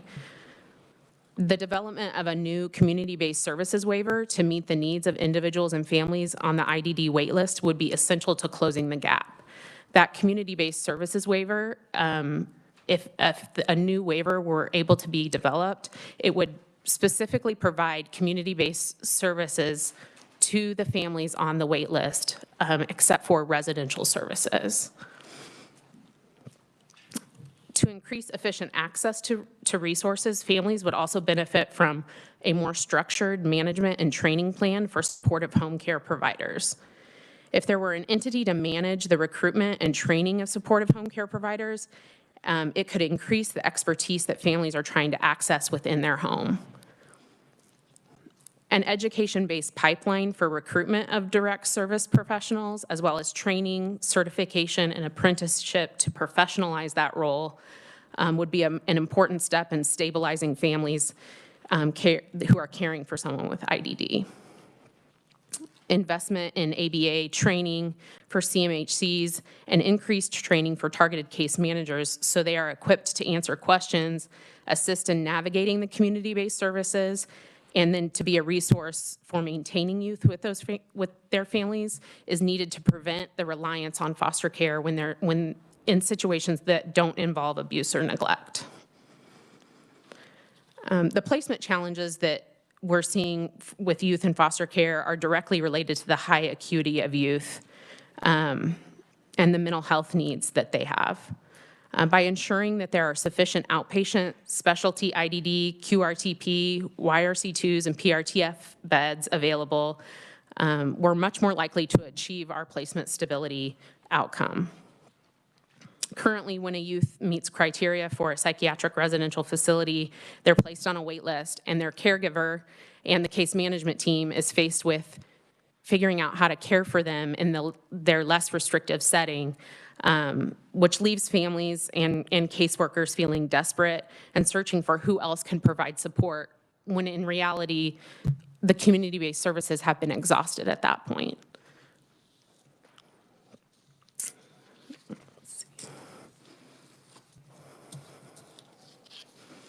While child welfare systems are complex, we know at times that they are necessary. They are a necessary service to help strengthen families and ensure children are safe and healthy. We hope by further investing in community-based services, we can ensure foster care is not only utilized, we can ensure that foster care is only utilized in true instances of abuse and neglect. And on behalf of KVC Kansas, I just want to thank each one of you for serving as a state legislator, and I'm part of this committee. We think with this continued collaboration, we can make a lot of progress and increase access to high-quality community-based treatment. Thank you. Thank you. Committee, do we have any questions? Senator Baumgardner. Thank you, Madam Chair. I'll ask the same question that I did of Cornerstones with regard to the 60 adoptions. What is that length of stay for those 60 children? And then for the others, the, 1,440 kids, what's that range? What's the longest someone's been in care, and what's the, I assume someone just got into care a few days ago? So this is how amazing my staff are. You ask the question, we send a text, and they have already provided the information back. There you go. So for the 60 who are finalizing this month, the average time in care is 45.9 months or 3.8 years. And I did ask whether or not COVID had a significant impact on that length of stay. And our adoption director said somewhat, but honestly, that's termination process takes so long that even if we compare it to pre-COVID, that's pretty consistent data. So what would be the longest time that a child had stayed? So for foster care in general, right? Well, for the Or just adoption. Okay, so I just asked her for the 60, what was the average? And then I thought the other question was related to children in foster care, what was the shortest and longest length of stay? So I also have that data. But if you'd like to know just for the adoption, 60 adoptions, we can look at just that cohort. Okay. But I do have data for. Let's hear the other Okay, data. so during this contract period from October of 19 to current, for all adoption cases, the shortest length of stay was 294 days, so 9.8 months. The longest was 1,063, so 35.4 months. Custodianship, the shortest was 354 days, or 11.8 months.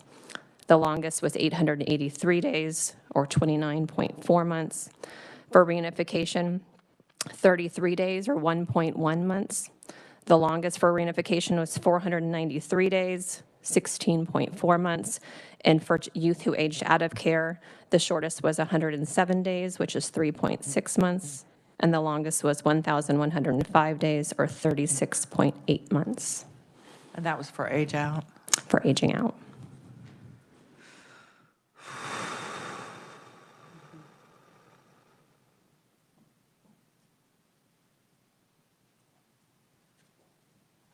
Thank you, Madam Chair. I wanted to follow up on the the positive customer experience. So I appreciate you sharing all this with us, and it sounds like a very professional process. And I have received a lot of calls from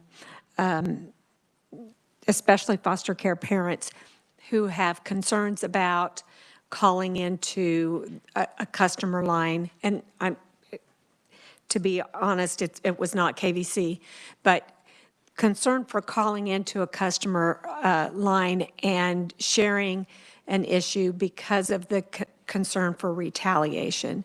So do you take that into consideration as far as providing some privacy for the to protect the caller? Yeah, we are aware of that overall kind of concern, and that's, I think, some of what has played into setting up the process for allowing different ways to reach out to us through the customer service line or through the online form that we have. The initial contact wouldn't be anonymous. But if they reached out to those lines, it would be our director of community engagement that would reach out to them that is not connected to the case. And if they requested some anonymity, then she would fulfill that request when working to follow up on the concern.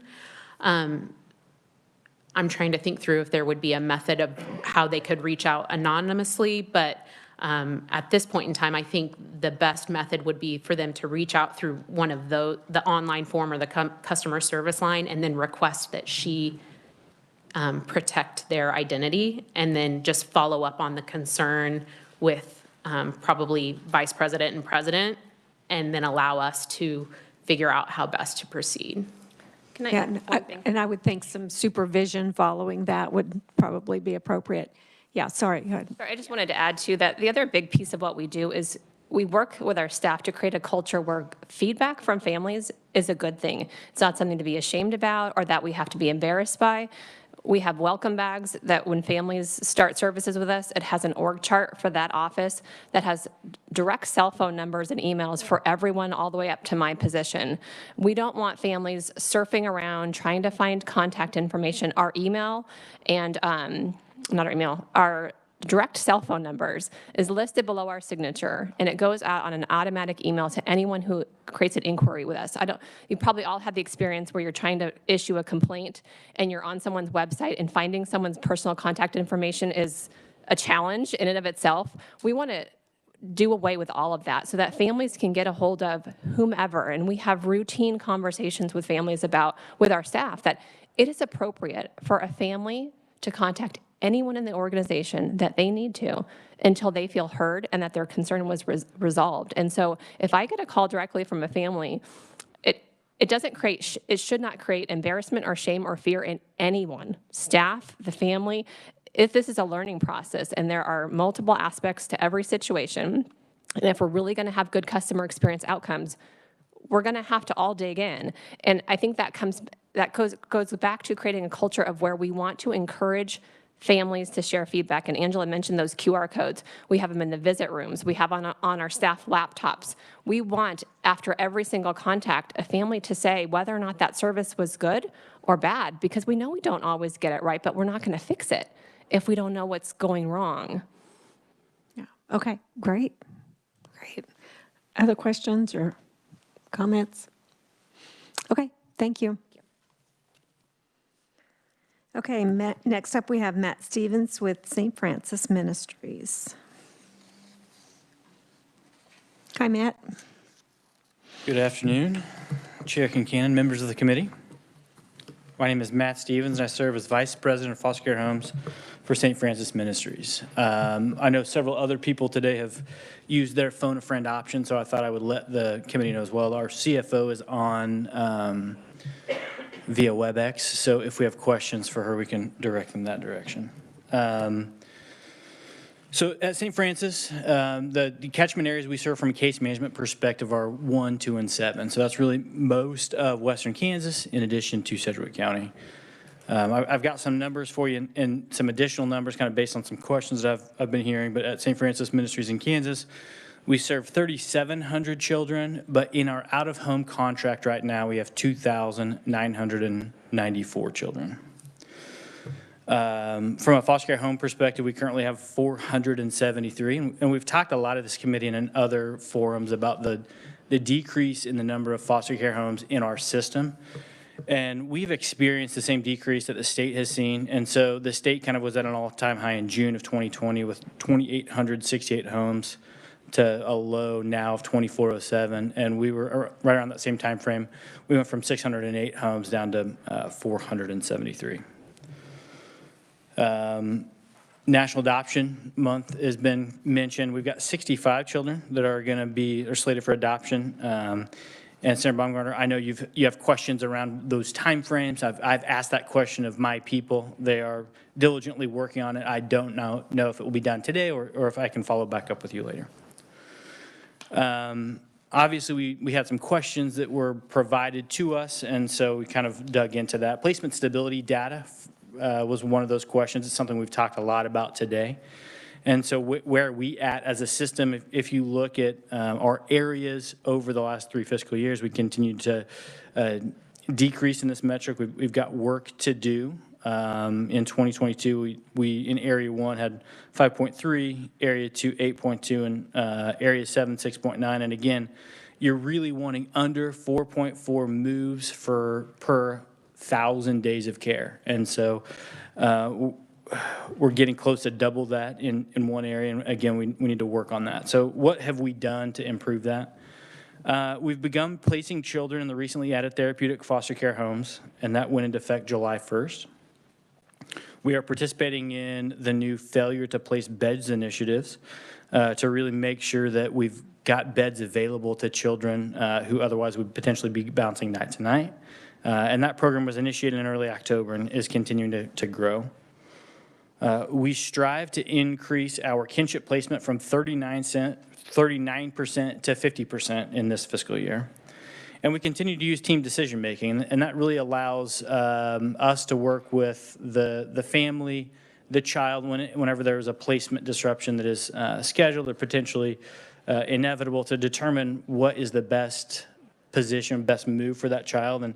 And we've seen very good success with that.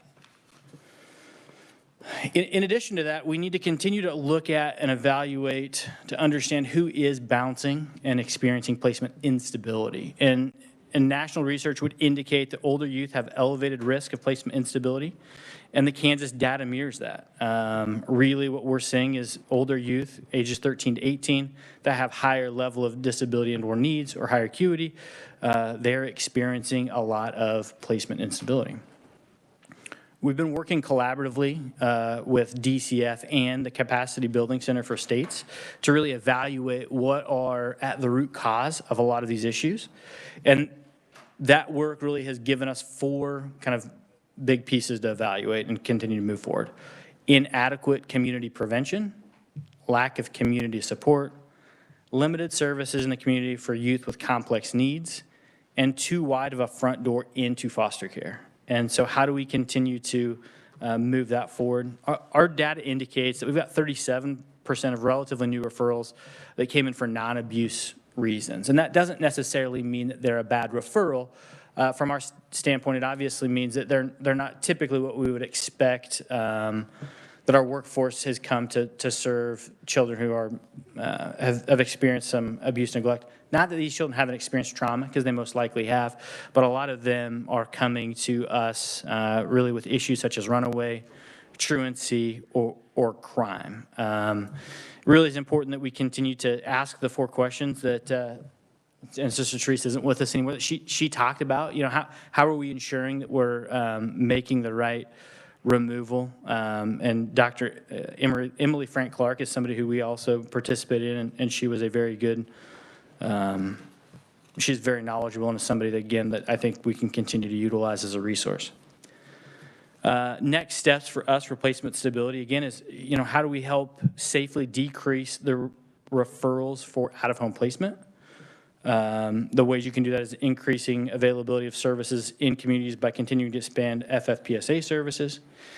Consider limiting how children coming into out-of-home placement are referred to us, and then considering limiting referrals to those really that are really revolve around abuse, neglect, and ensuring that the children entering are really entering into the appropriate system to care for that child. This morning, we obviously talked about, or you guys heard testimony about a child who obviously ended up eventually at Lake Mary, but definitely went in a roundabout way. And so if those services were set up in a way that were more readily available, that child may have been able to bypass the foster care system and eventually potentially either remain at home with the appropriate services or can get streamlined into St. Mary's where she's being served today.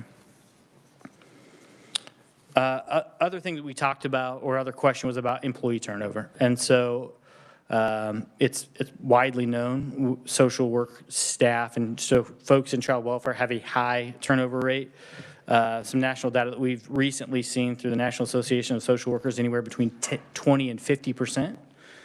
We are in that at the high range of 41%. You'll see a graph there that kind of talks about where we're at kind of month after month. And what we're going to do to continue to work on it. Obviously, we've adjusted some compensation.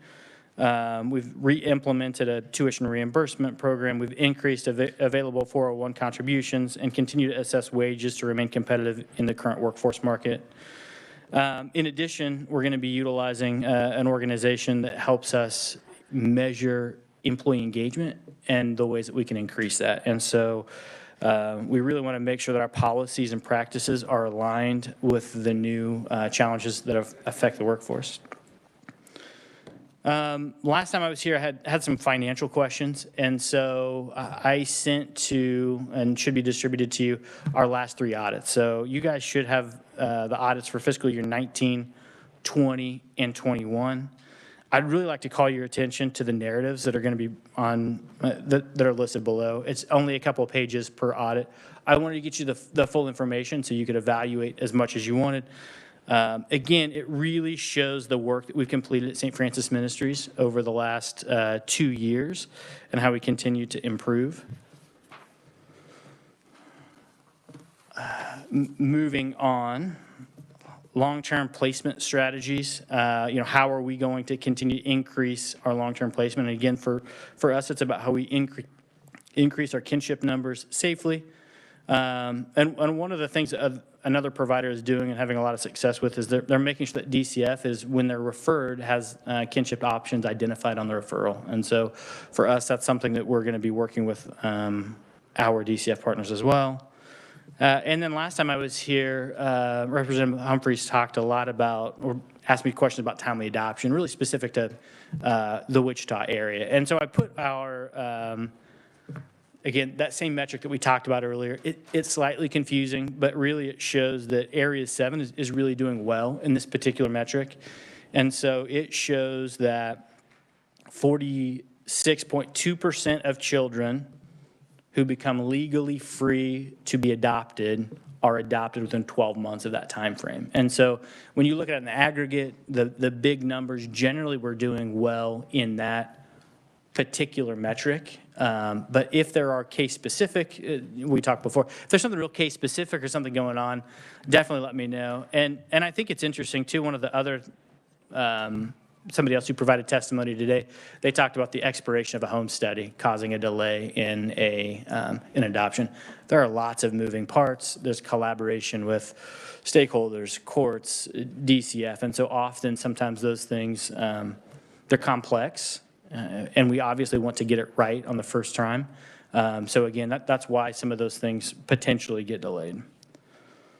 Some other questions I'll answer briefly, or at least provide some context into. Kinship placements. We've talked a lot about that, and I will clarify that we do KBI checks before a child is placed in a kinship home.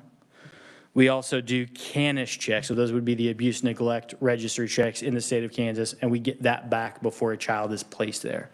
At that time, that's for everybody who's under 10 or older.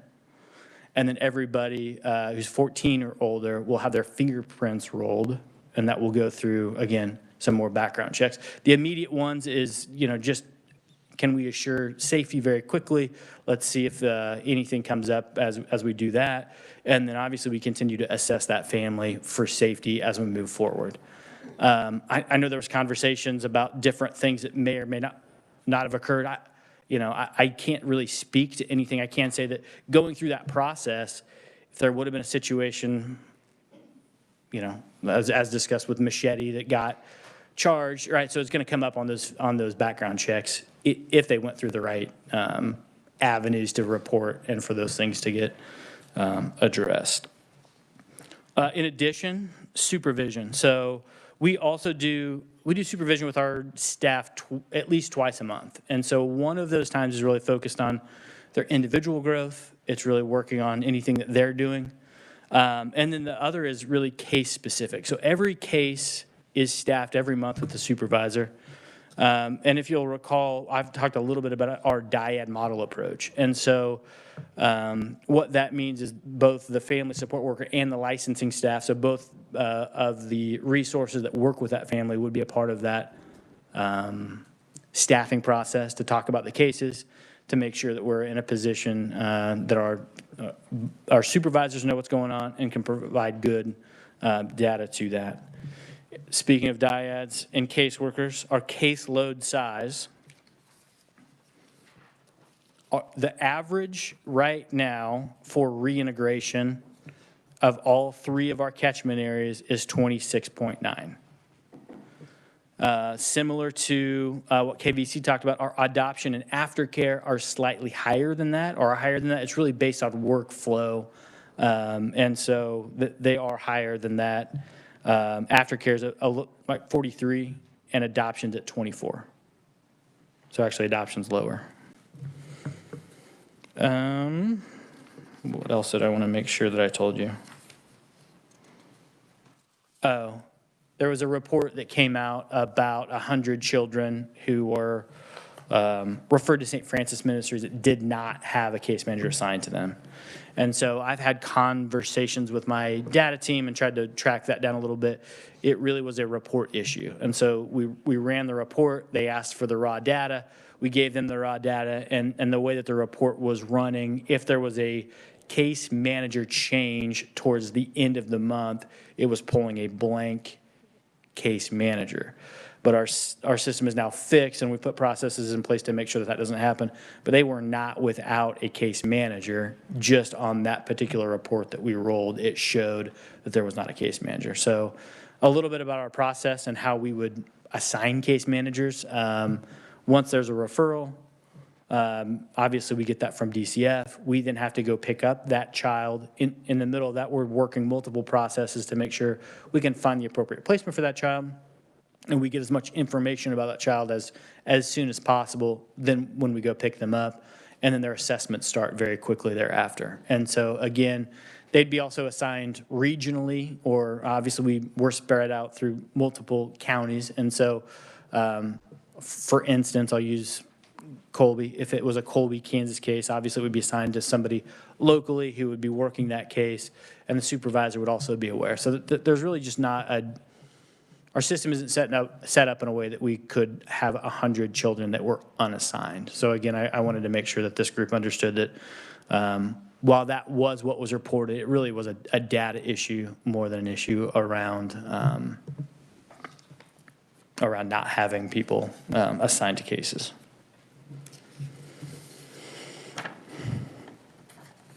That it? I think that's it. And I can stand for questions now or at the end or whatever, whichever one We're works going for to you. do them now. Okay. Yeah. Questions, committee? Representative Ruiz. Thank you for all of the information. I want to go to your retention rate, workforce retention rate, and you're saying your turnover rate is 41%. Is that correct? Do you know on the average how long it takes to hire someone, and how long is orientation, background checks, all that, before they actually are Before out in they're the ready to contribute to the workforce? Yep. I would say that would really vary based on our location. Obviously, we're spread out. Why we originally, one of the benefits of going to the dyad model like we did is because serving in the rural frontier area, the folks who are qualified and able to do that work are a little bit more spread out. And so I would assume, I'm making the assumption that hiring remains more difficult in some kind of less populated areas, sparsely populated. But I don't have the exact kind of time frame as to when we start looking versus when somebody's hired, and then what's the process to get them operationally available to carry cases. Okay. So if you could give us that information, Yep. maybe it's not so important. I mean, it would be great if we knew, like, average hire, how long it takes to hire someone, but for sure, once you have them hired, you know, how long does it take in order for that person then to be able to, have a caseload? Yep, and I can definitely do that work. So going back, that we actually have a robust orientation process. We want to make sure that people are well qualified and prepared before they start carrying cases, which is what it is. It's the right thing to do for children and families, that we make sure that our folks, once they start carrying cases, are able to do it effectively and efficiently. Thank you. Thank you, Madam Chair. Senator Baumgartner. Thank you, Madam Chair. Thank you for your presentation. I don't think you were here this morning. I don't know if you were listening in, but we had quite a bit of verbal testimony. I think that you will want to circle around and jump right in with the situation that was shared with us out of Concordia with regard to 2 young girls, ages 4 and 6. So I was listening. I don't have enough detail, or the details may be case specific enough that I can't share with this group at this point, but I'm going to be wrapping back with my partner Tanya Keys back there to have some conversations about what has happened, where we're at, and kind of look at that testimony versus what's currently happening. I hope that you do that, because when you have a community church appealing for beds, and they've been in that housing situation for more than 3 weeks, and they don't have beds, that's kind of just a basic situation, and someone should have been looking in that home and doing a little bit of a background check before kids were ever taken there. Also, I hope that you will look into the notion of, I don't think that there's a need for flashing lights and sirens and 3 police cars to escort 2 little girls away from what they know of as home, particularly having just lost their mother. So I don't see anywhere where that's a best practice. And so two things. One Thank you, is when we do place with kinship, just so that you're aware, that there also is a physical walkthrough of the location. And so again, we'll go back and look at what happened in this particular case to have some conversations. That's A. And B, I completely agree with you. I don't know why any law enforcement officer would make that decision. With that being said, I don't know that I can control what law enforcement does. You can't control, but you can certainly have that conversation. Yes, agreed. Thank you, Madam Chair. Senator Godsey. Thank you, Madam Chair. Just in general, we've been seeing kind of the trend is that we have fewer students in foster or fewer kids. I'm a former teacher. I always say students when I mean to say children. Fewer children in foster care, which is a good thing. I mean, we would love to have everybody in their homes, and it'd be great.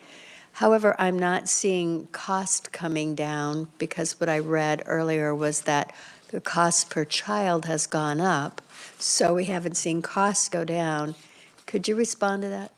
Yeah, I think it's probably multiple things, but generally it's going to be the acuity of those kids. And so one of the big cost drivers, the two cost drivers in child welfare really are placement costs and staffing cost. And so if your placement costs are remaining high because you're placing in, and not just placing in, but these children need higher acuity care, it drives those costs up. So that's, you can have lower kids who have higher costs that will either maintain or increase that cost per child. So would you tell me what your ratio is of employees to the number of children that you're serving?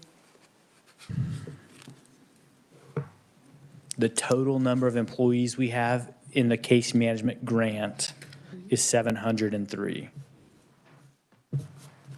And you're serving 2,994 in out of home. So this 3,700 includes other programs that we have. So it would include our foster care homes that are not like to clients, and then also obviously we have a residential, our PRTF, and a QRTP as well. 2,994 children, 703 employees. Thank you. Yep.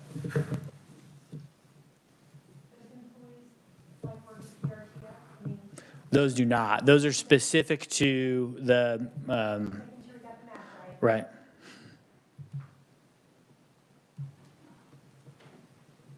So I've got a question that okay, so St. Francis has been in the news a lot. And so I'm wondering how that's impacting the morale of your employees. And I know those are former employees.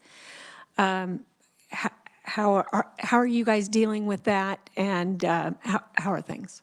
So I would say it's a mixed bag. There's a couple things that are happening, right? So when you look back at the former employees that have allegedly, or that have been indicted, that's been 2 years ago from when they left our employment at St. Francis Ministries. And so it's been a long journey to get where we're at today. And I think a lot of people feel validated that kind of what they saw at the time. And I think ultimately a lot of the folks are, again, we appreciate the diligence exhibited by the pursuit of justice, kind of was one of our statements, and it really is. I think generally people are, I don't think our morale really has taken a hit by the recent news. I didn't expect you to be done with that answer so quick. I had another. Anybody else have a question while I'm stalling here? Well, I can't remember what else I wanted to ask after that. Anybody? Representative Humphreys. Yeah, okay. So just a little bit about the timely adoption. So, I'm curious, do you have any other data to break that down a little bit? Because clearly we know there's kids that are they're legally able to be adopted, they're adoptable, but they're not going to get adopted. Either they're really older, and so I guess the question is, Yeah, can you break it down at all, age or other things? Because I still am thinking, 46.2%. I mean, that might be what your goal is, or I mean, that might even exceed your goal, but what is taking so long is the question. And then when it's an average, we have those hard cases that make it longer, but what about those cases that aren't hard? We have an appropriate foster parent. What's taking so long? And so I would say, so it's not an average, it's a percentage, right? So the way that that particular metric works in the cohort is, so going back to your point, within a year of somebody becoming legally free to be adopted. Yes, right, of course. It will essentially be a Yeah. coin flip in some ways of whether or not they get adopted at that time frame or not. And so then we've got, to your point, the other 40 or 54% who are still in our system and are still going through that process. And so to answer your question, yeah, there's ways you can break down this data in lots of different, you can slice it and dice it in lots of different ways. And so I think that's what Secretary was talking about a little bit, about the performance metrics. And we can evaluate and have those conversations if. We kind of ask for a timeline, it seemed like. And I know tomorrow we're digging into adoption, but I mean, it would be interested to know after 12 months, it's 46%. After 24 months, how many are adopted? After 36 months, how many are adopted? It will be interesting to know all of that too. Yeah, and what's interesting is that's not the way, and again, I'm not saying that we've got to do it this way forever, because that's the way it's always been done, but that's kind of the metrics that the CFSR looks at, and so that's the way that we look at it. But it doesn't then break it down the way that you're saying is, okay, well, if 46 get adopted in the first 12 months, then go 4 months out, what additional percentage got adopted or not, and keep going. So I hear what your question is, and I do think we could New ones look join. at it. I mean, but it just, if you took a group that, January 1st of 2021. Sure. After 12 months, how many of them are adopted after? I mean, somehow I would like to get to the bottom of why does it take so long after the parental rights have been terminated, and there is probably a very favorable option for child placement. What's taken so long? I will, again, look and see if we have an internal timeline, because I think that we have historically had some timelines and Yes, for try to that, figure. I think it was a different, I think you guys were talking about a decision tree, but if you want that Well, no, timeline document. not today. Today, we definitely asked for a decision tree, but it seems like a time or two ago, we asked for more of a The timeline. adoption timeline? Okay. I'll see if we have something. Okay. Thank you. That's my answer. Okay, great. Did you think of your question, Chairman? Well, thank you, Representative Humphreys, for stalling. But I still did not think of what my question was. But I did recall that I just wanted to make a comment that, we started this committee work about the time 2 years ago when St. Francis is in the news. And I really felt like, I think you started reporting to us then, and all of the other grantees, they bring their president to speak to us, and I kind of allowed some grace there that, not that you aren't wonderful, please come back, but we would like to see Bill. And I think of all of the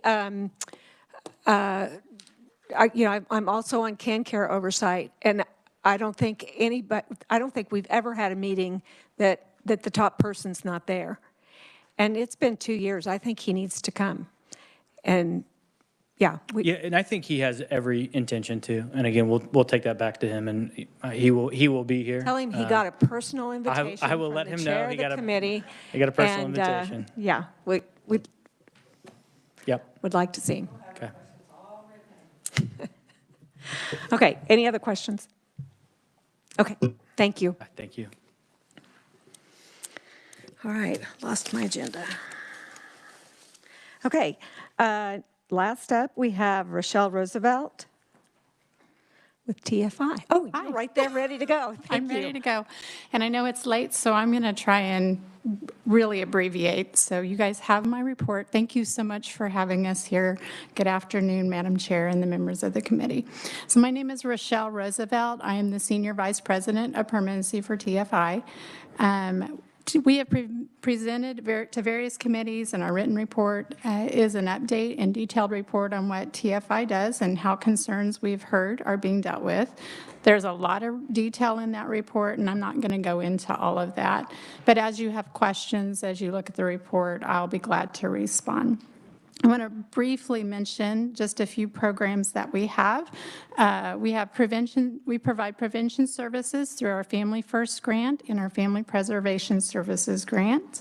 We have 3 residential programs. We have a psychiatric residential treatment program. We serve 33 children there today. We have a capacity of 49 if we could be fully staffed. Our Trail Independent Living Program has 9 teens placed in it today, and I think we have 14 beds there. Our Qualified Residential Treatment Program would have 14 beds. We have suspended placements in that program right now due to trying to make sure that we are fully staffing our PRTF as much as we can. So due to the inability for us to staff both of those programs to capacity, we're trying to focus on that PRTF. Our child placing agency license through the state, we have 451 families that we are serving and 547 youth placed in that program. Through our case management provider grant in areas 4 and 8, we have 1,290 children in out-of-home care. In October of 2019, we had over 1,400. So we have 289 children in aftercare that we serve, and we've seen successful outcomes in several measures that reduce the trauma of foster care. We continue to meet the children being safe in out-of-home care. We have decreased our placement moves. I'll talk a little bit about that real quick. We have, in June, Area 4 was at the 5.0 moves per 1,000 days in care. Area 8 was at 5.8. We have really focused on 2 prongs to really address that. One is through our team decision making, and the second is through making sure that we're prioritizing when children come into care being placed with relatives and kin. Our workers do see children monthly, and in their residence, we do random quality calls to check on that. So we're calling foster parents in residential placements and saying, hey, what was the last time the worker was out there, and talk to me about that visit. We place children in relatives and kinship families with their siblings. In Area 4, today we're at 51.3% of our kids are placed in a relative or kinship home. And in Area 8, we're at 50.5%, so we're meeting that outcome today. We have reduced placements to residential and congregate care, and we continue to meet the outcome regarding more children regarding children who are in care for over 3 years. They're leaving care to permanency rather than aging out. I did want to loop back to the relative kinship placement and what Matt was talking about. When children when we're looking at a relative or a kinship placement, we do a ks background check on every person in that home over the age of 10. We do a background check, a KBI check on them, and then we do a walkthrough before that child is able to be placed in that home. That walkthrough is assessing if that family, if there's anything that they need in order to be able for that child to be placed there, and then we help to secure that to make sure that that happens. Our caseload sizes for fully onboarded staff are at 22 children in out-of-home care. Different from the other case management providers, we do, our workers carry a combined caseload where they may have reintegration cases, adoption cases, kids that are aging out, and then kids in aftercare. So they're looking at the broad range of the family and working with that family for the duration of the child's time in care. Today, as far as our kids who are missing, we have 5 youth in Area 8 who are missing and 3 kids in Area 8. In regards to kids being in the office, as of today, we've had 2 children since July 1 who have spent 1 night in the office.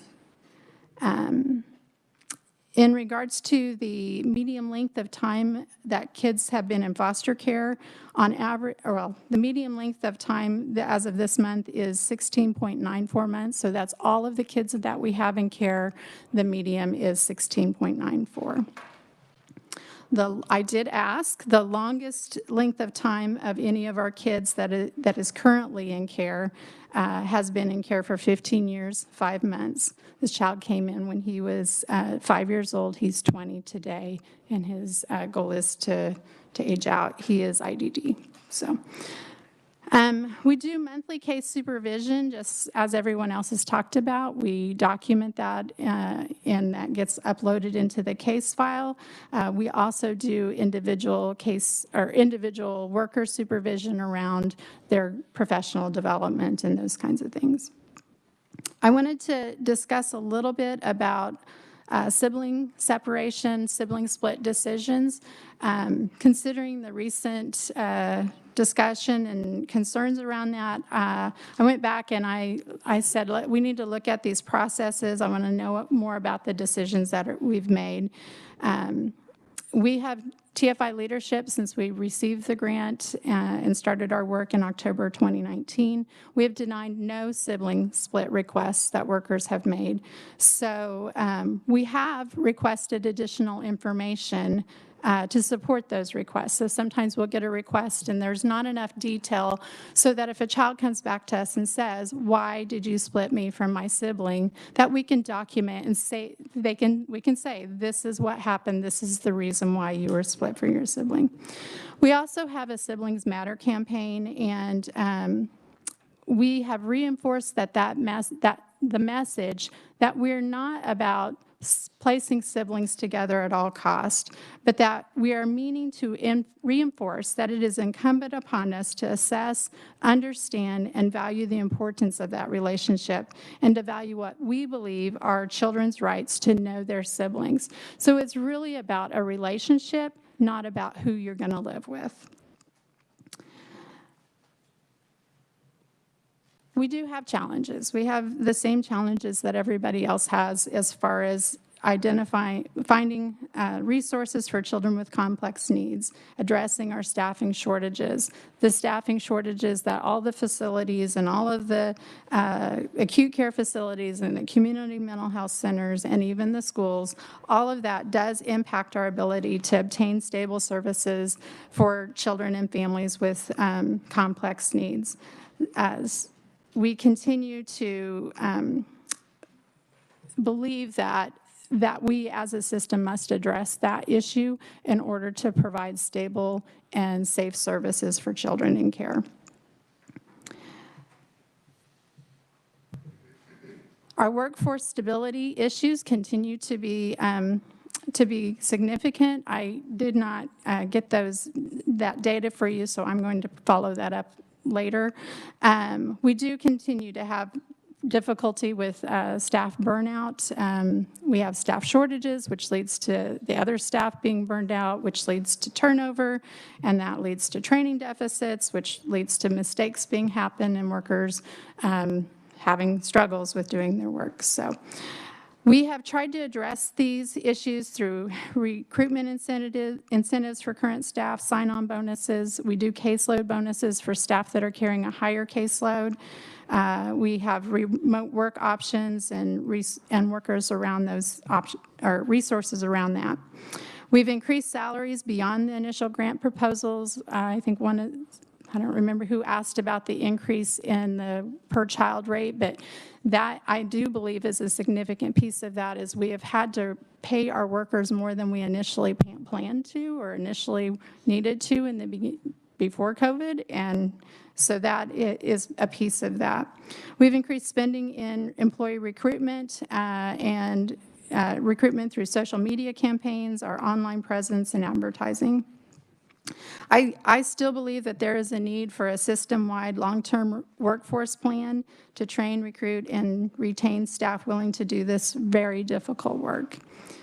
TFI values our historical partnerships with both KDADS and DCF, and we appreciate the opportunity to work together to enhance needed services for the children and families of Kansas. There's a lot more detail in the report, and I'll be glad to answer any questions you have. Okay.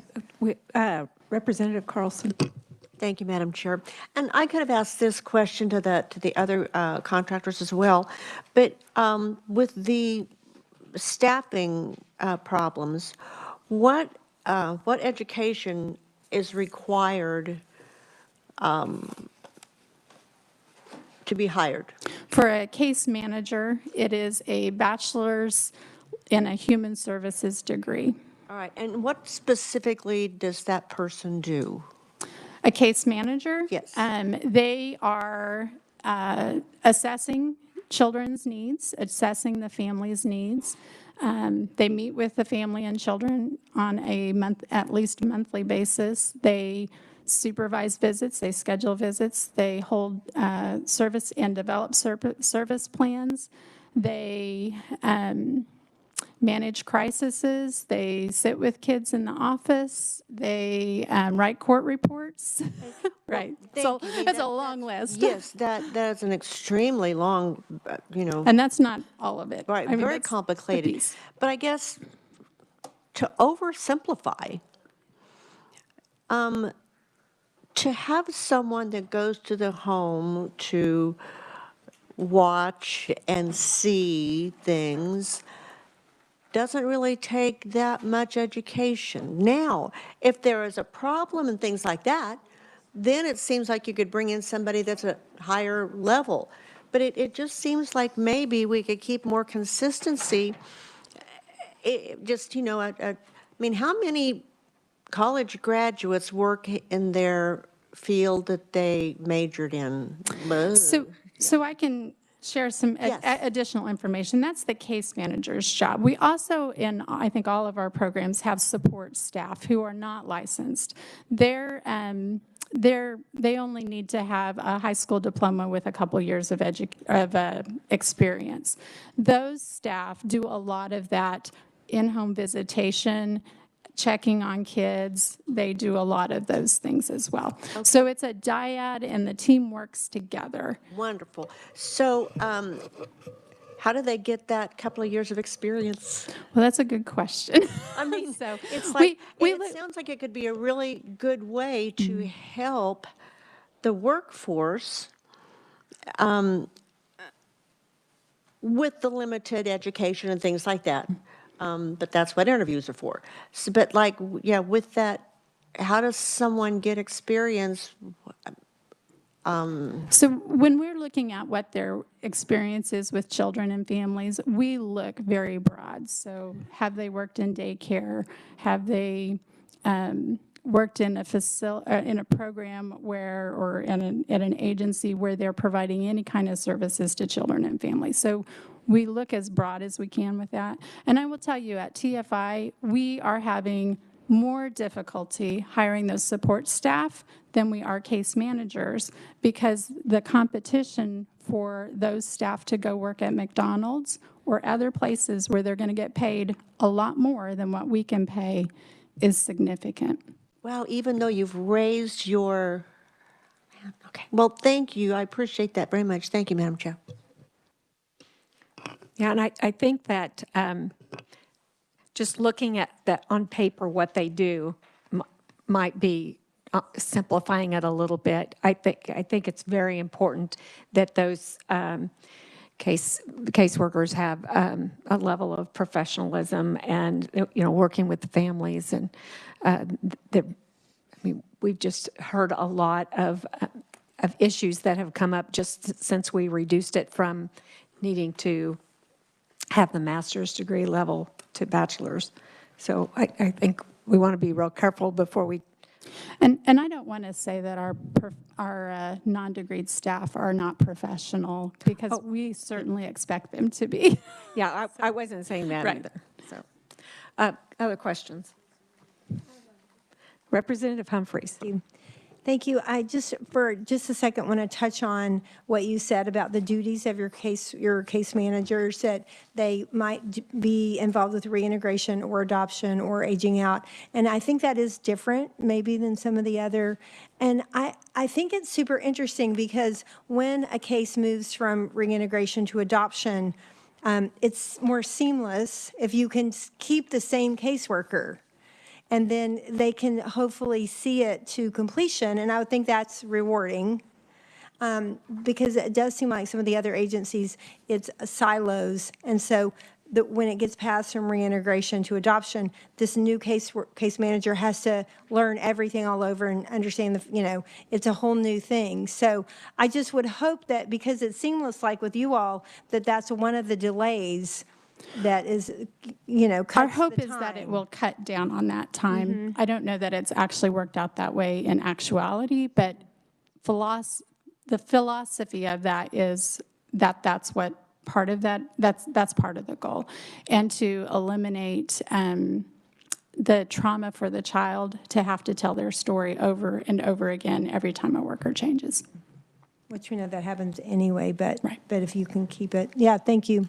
Thank you, Madam Chair. Other questions? Senator Godsey. Thank you, Madam Chair. So when I did the percentage, looks like that you sent a survey out to your foster homes. 15% of 92 that exited responded, which is 13 homes. Right. Of the 13 homes, 36% said it was due to personal issues, 21% were moving out of state, and 7% said that they adopted the children, therefore they had opted out of being foster children. Any idea why the others did not respond? It must have dropped out of that. Oh, why the other people did not respond to the survey? I don't know. The survey was sent out at that, I think that year we did it. Basically, we mailed it out, and they received those back in the mail, and you guys know what that works out to be. So we have really, and then we tried to email them, and we didn't get good responses that way. So what our plan is moving forward is to actually call people on the phone and see if we can get them to answer. And you said, so this was for 2022, correct? Yes. And so when was the survey sent? It was done over the summer. Over the summer, okay.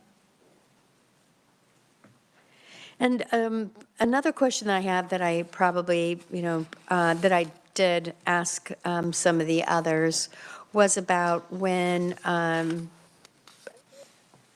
the number that or the total that you had for how many days or how often children are moved within the 1,000 days. We heard that one of them had in one of their areas 8 times in 1,000 days. So ours is 5.0 for Area 4 and 5.8 in Area 8. Thank you. Is that what you're asking? Thank you, Madam Chair. Further questions? Of those that are left. Okay, thank you. You're welcome.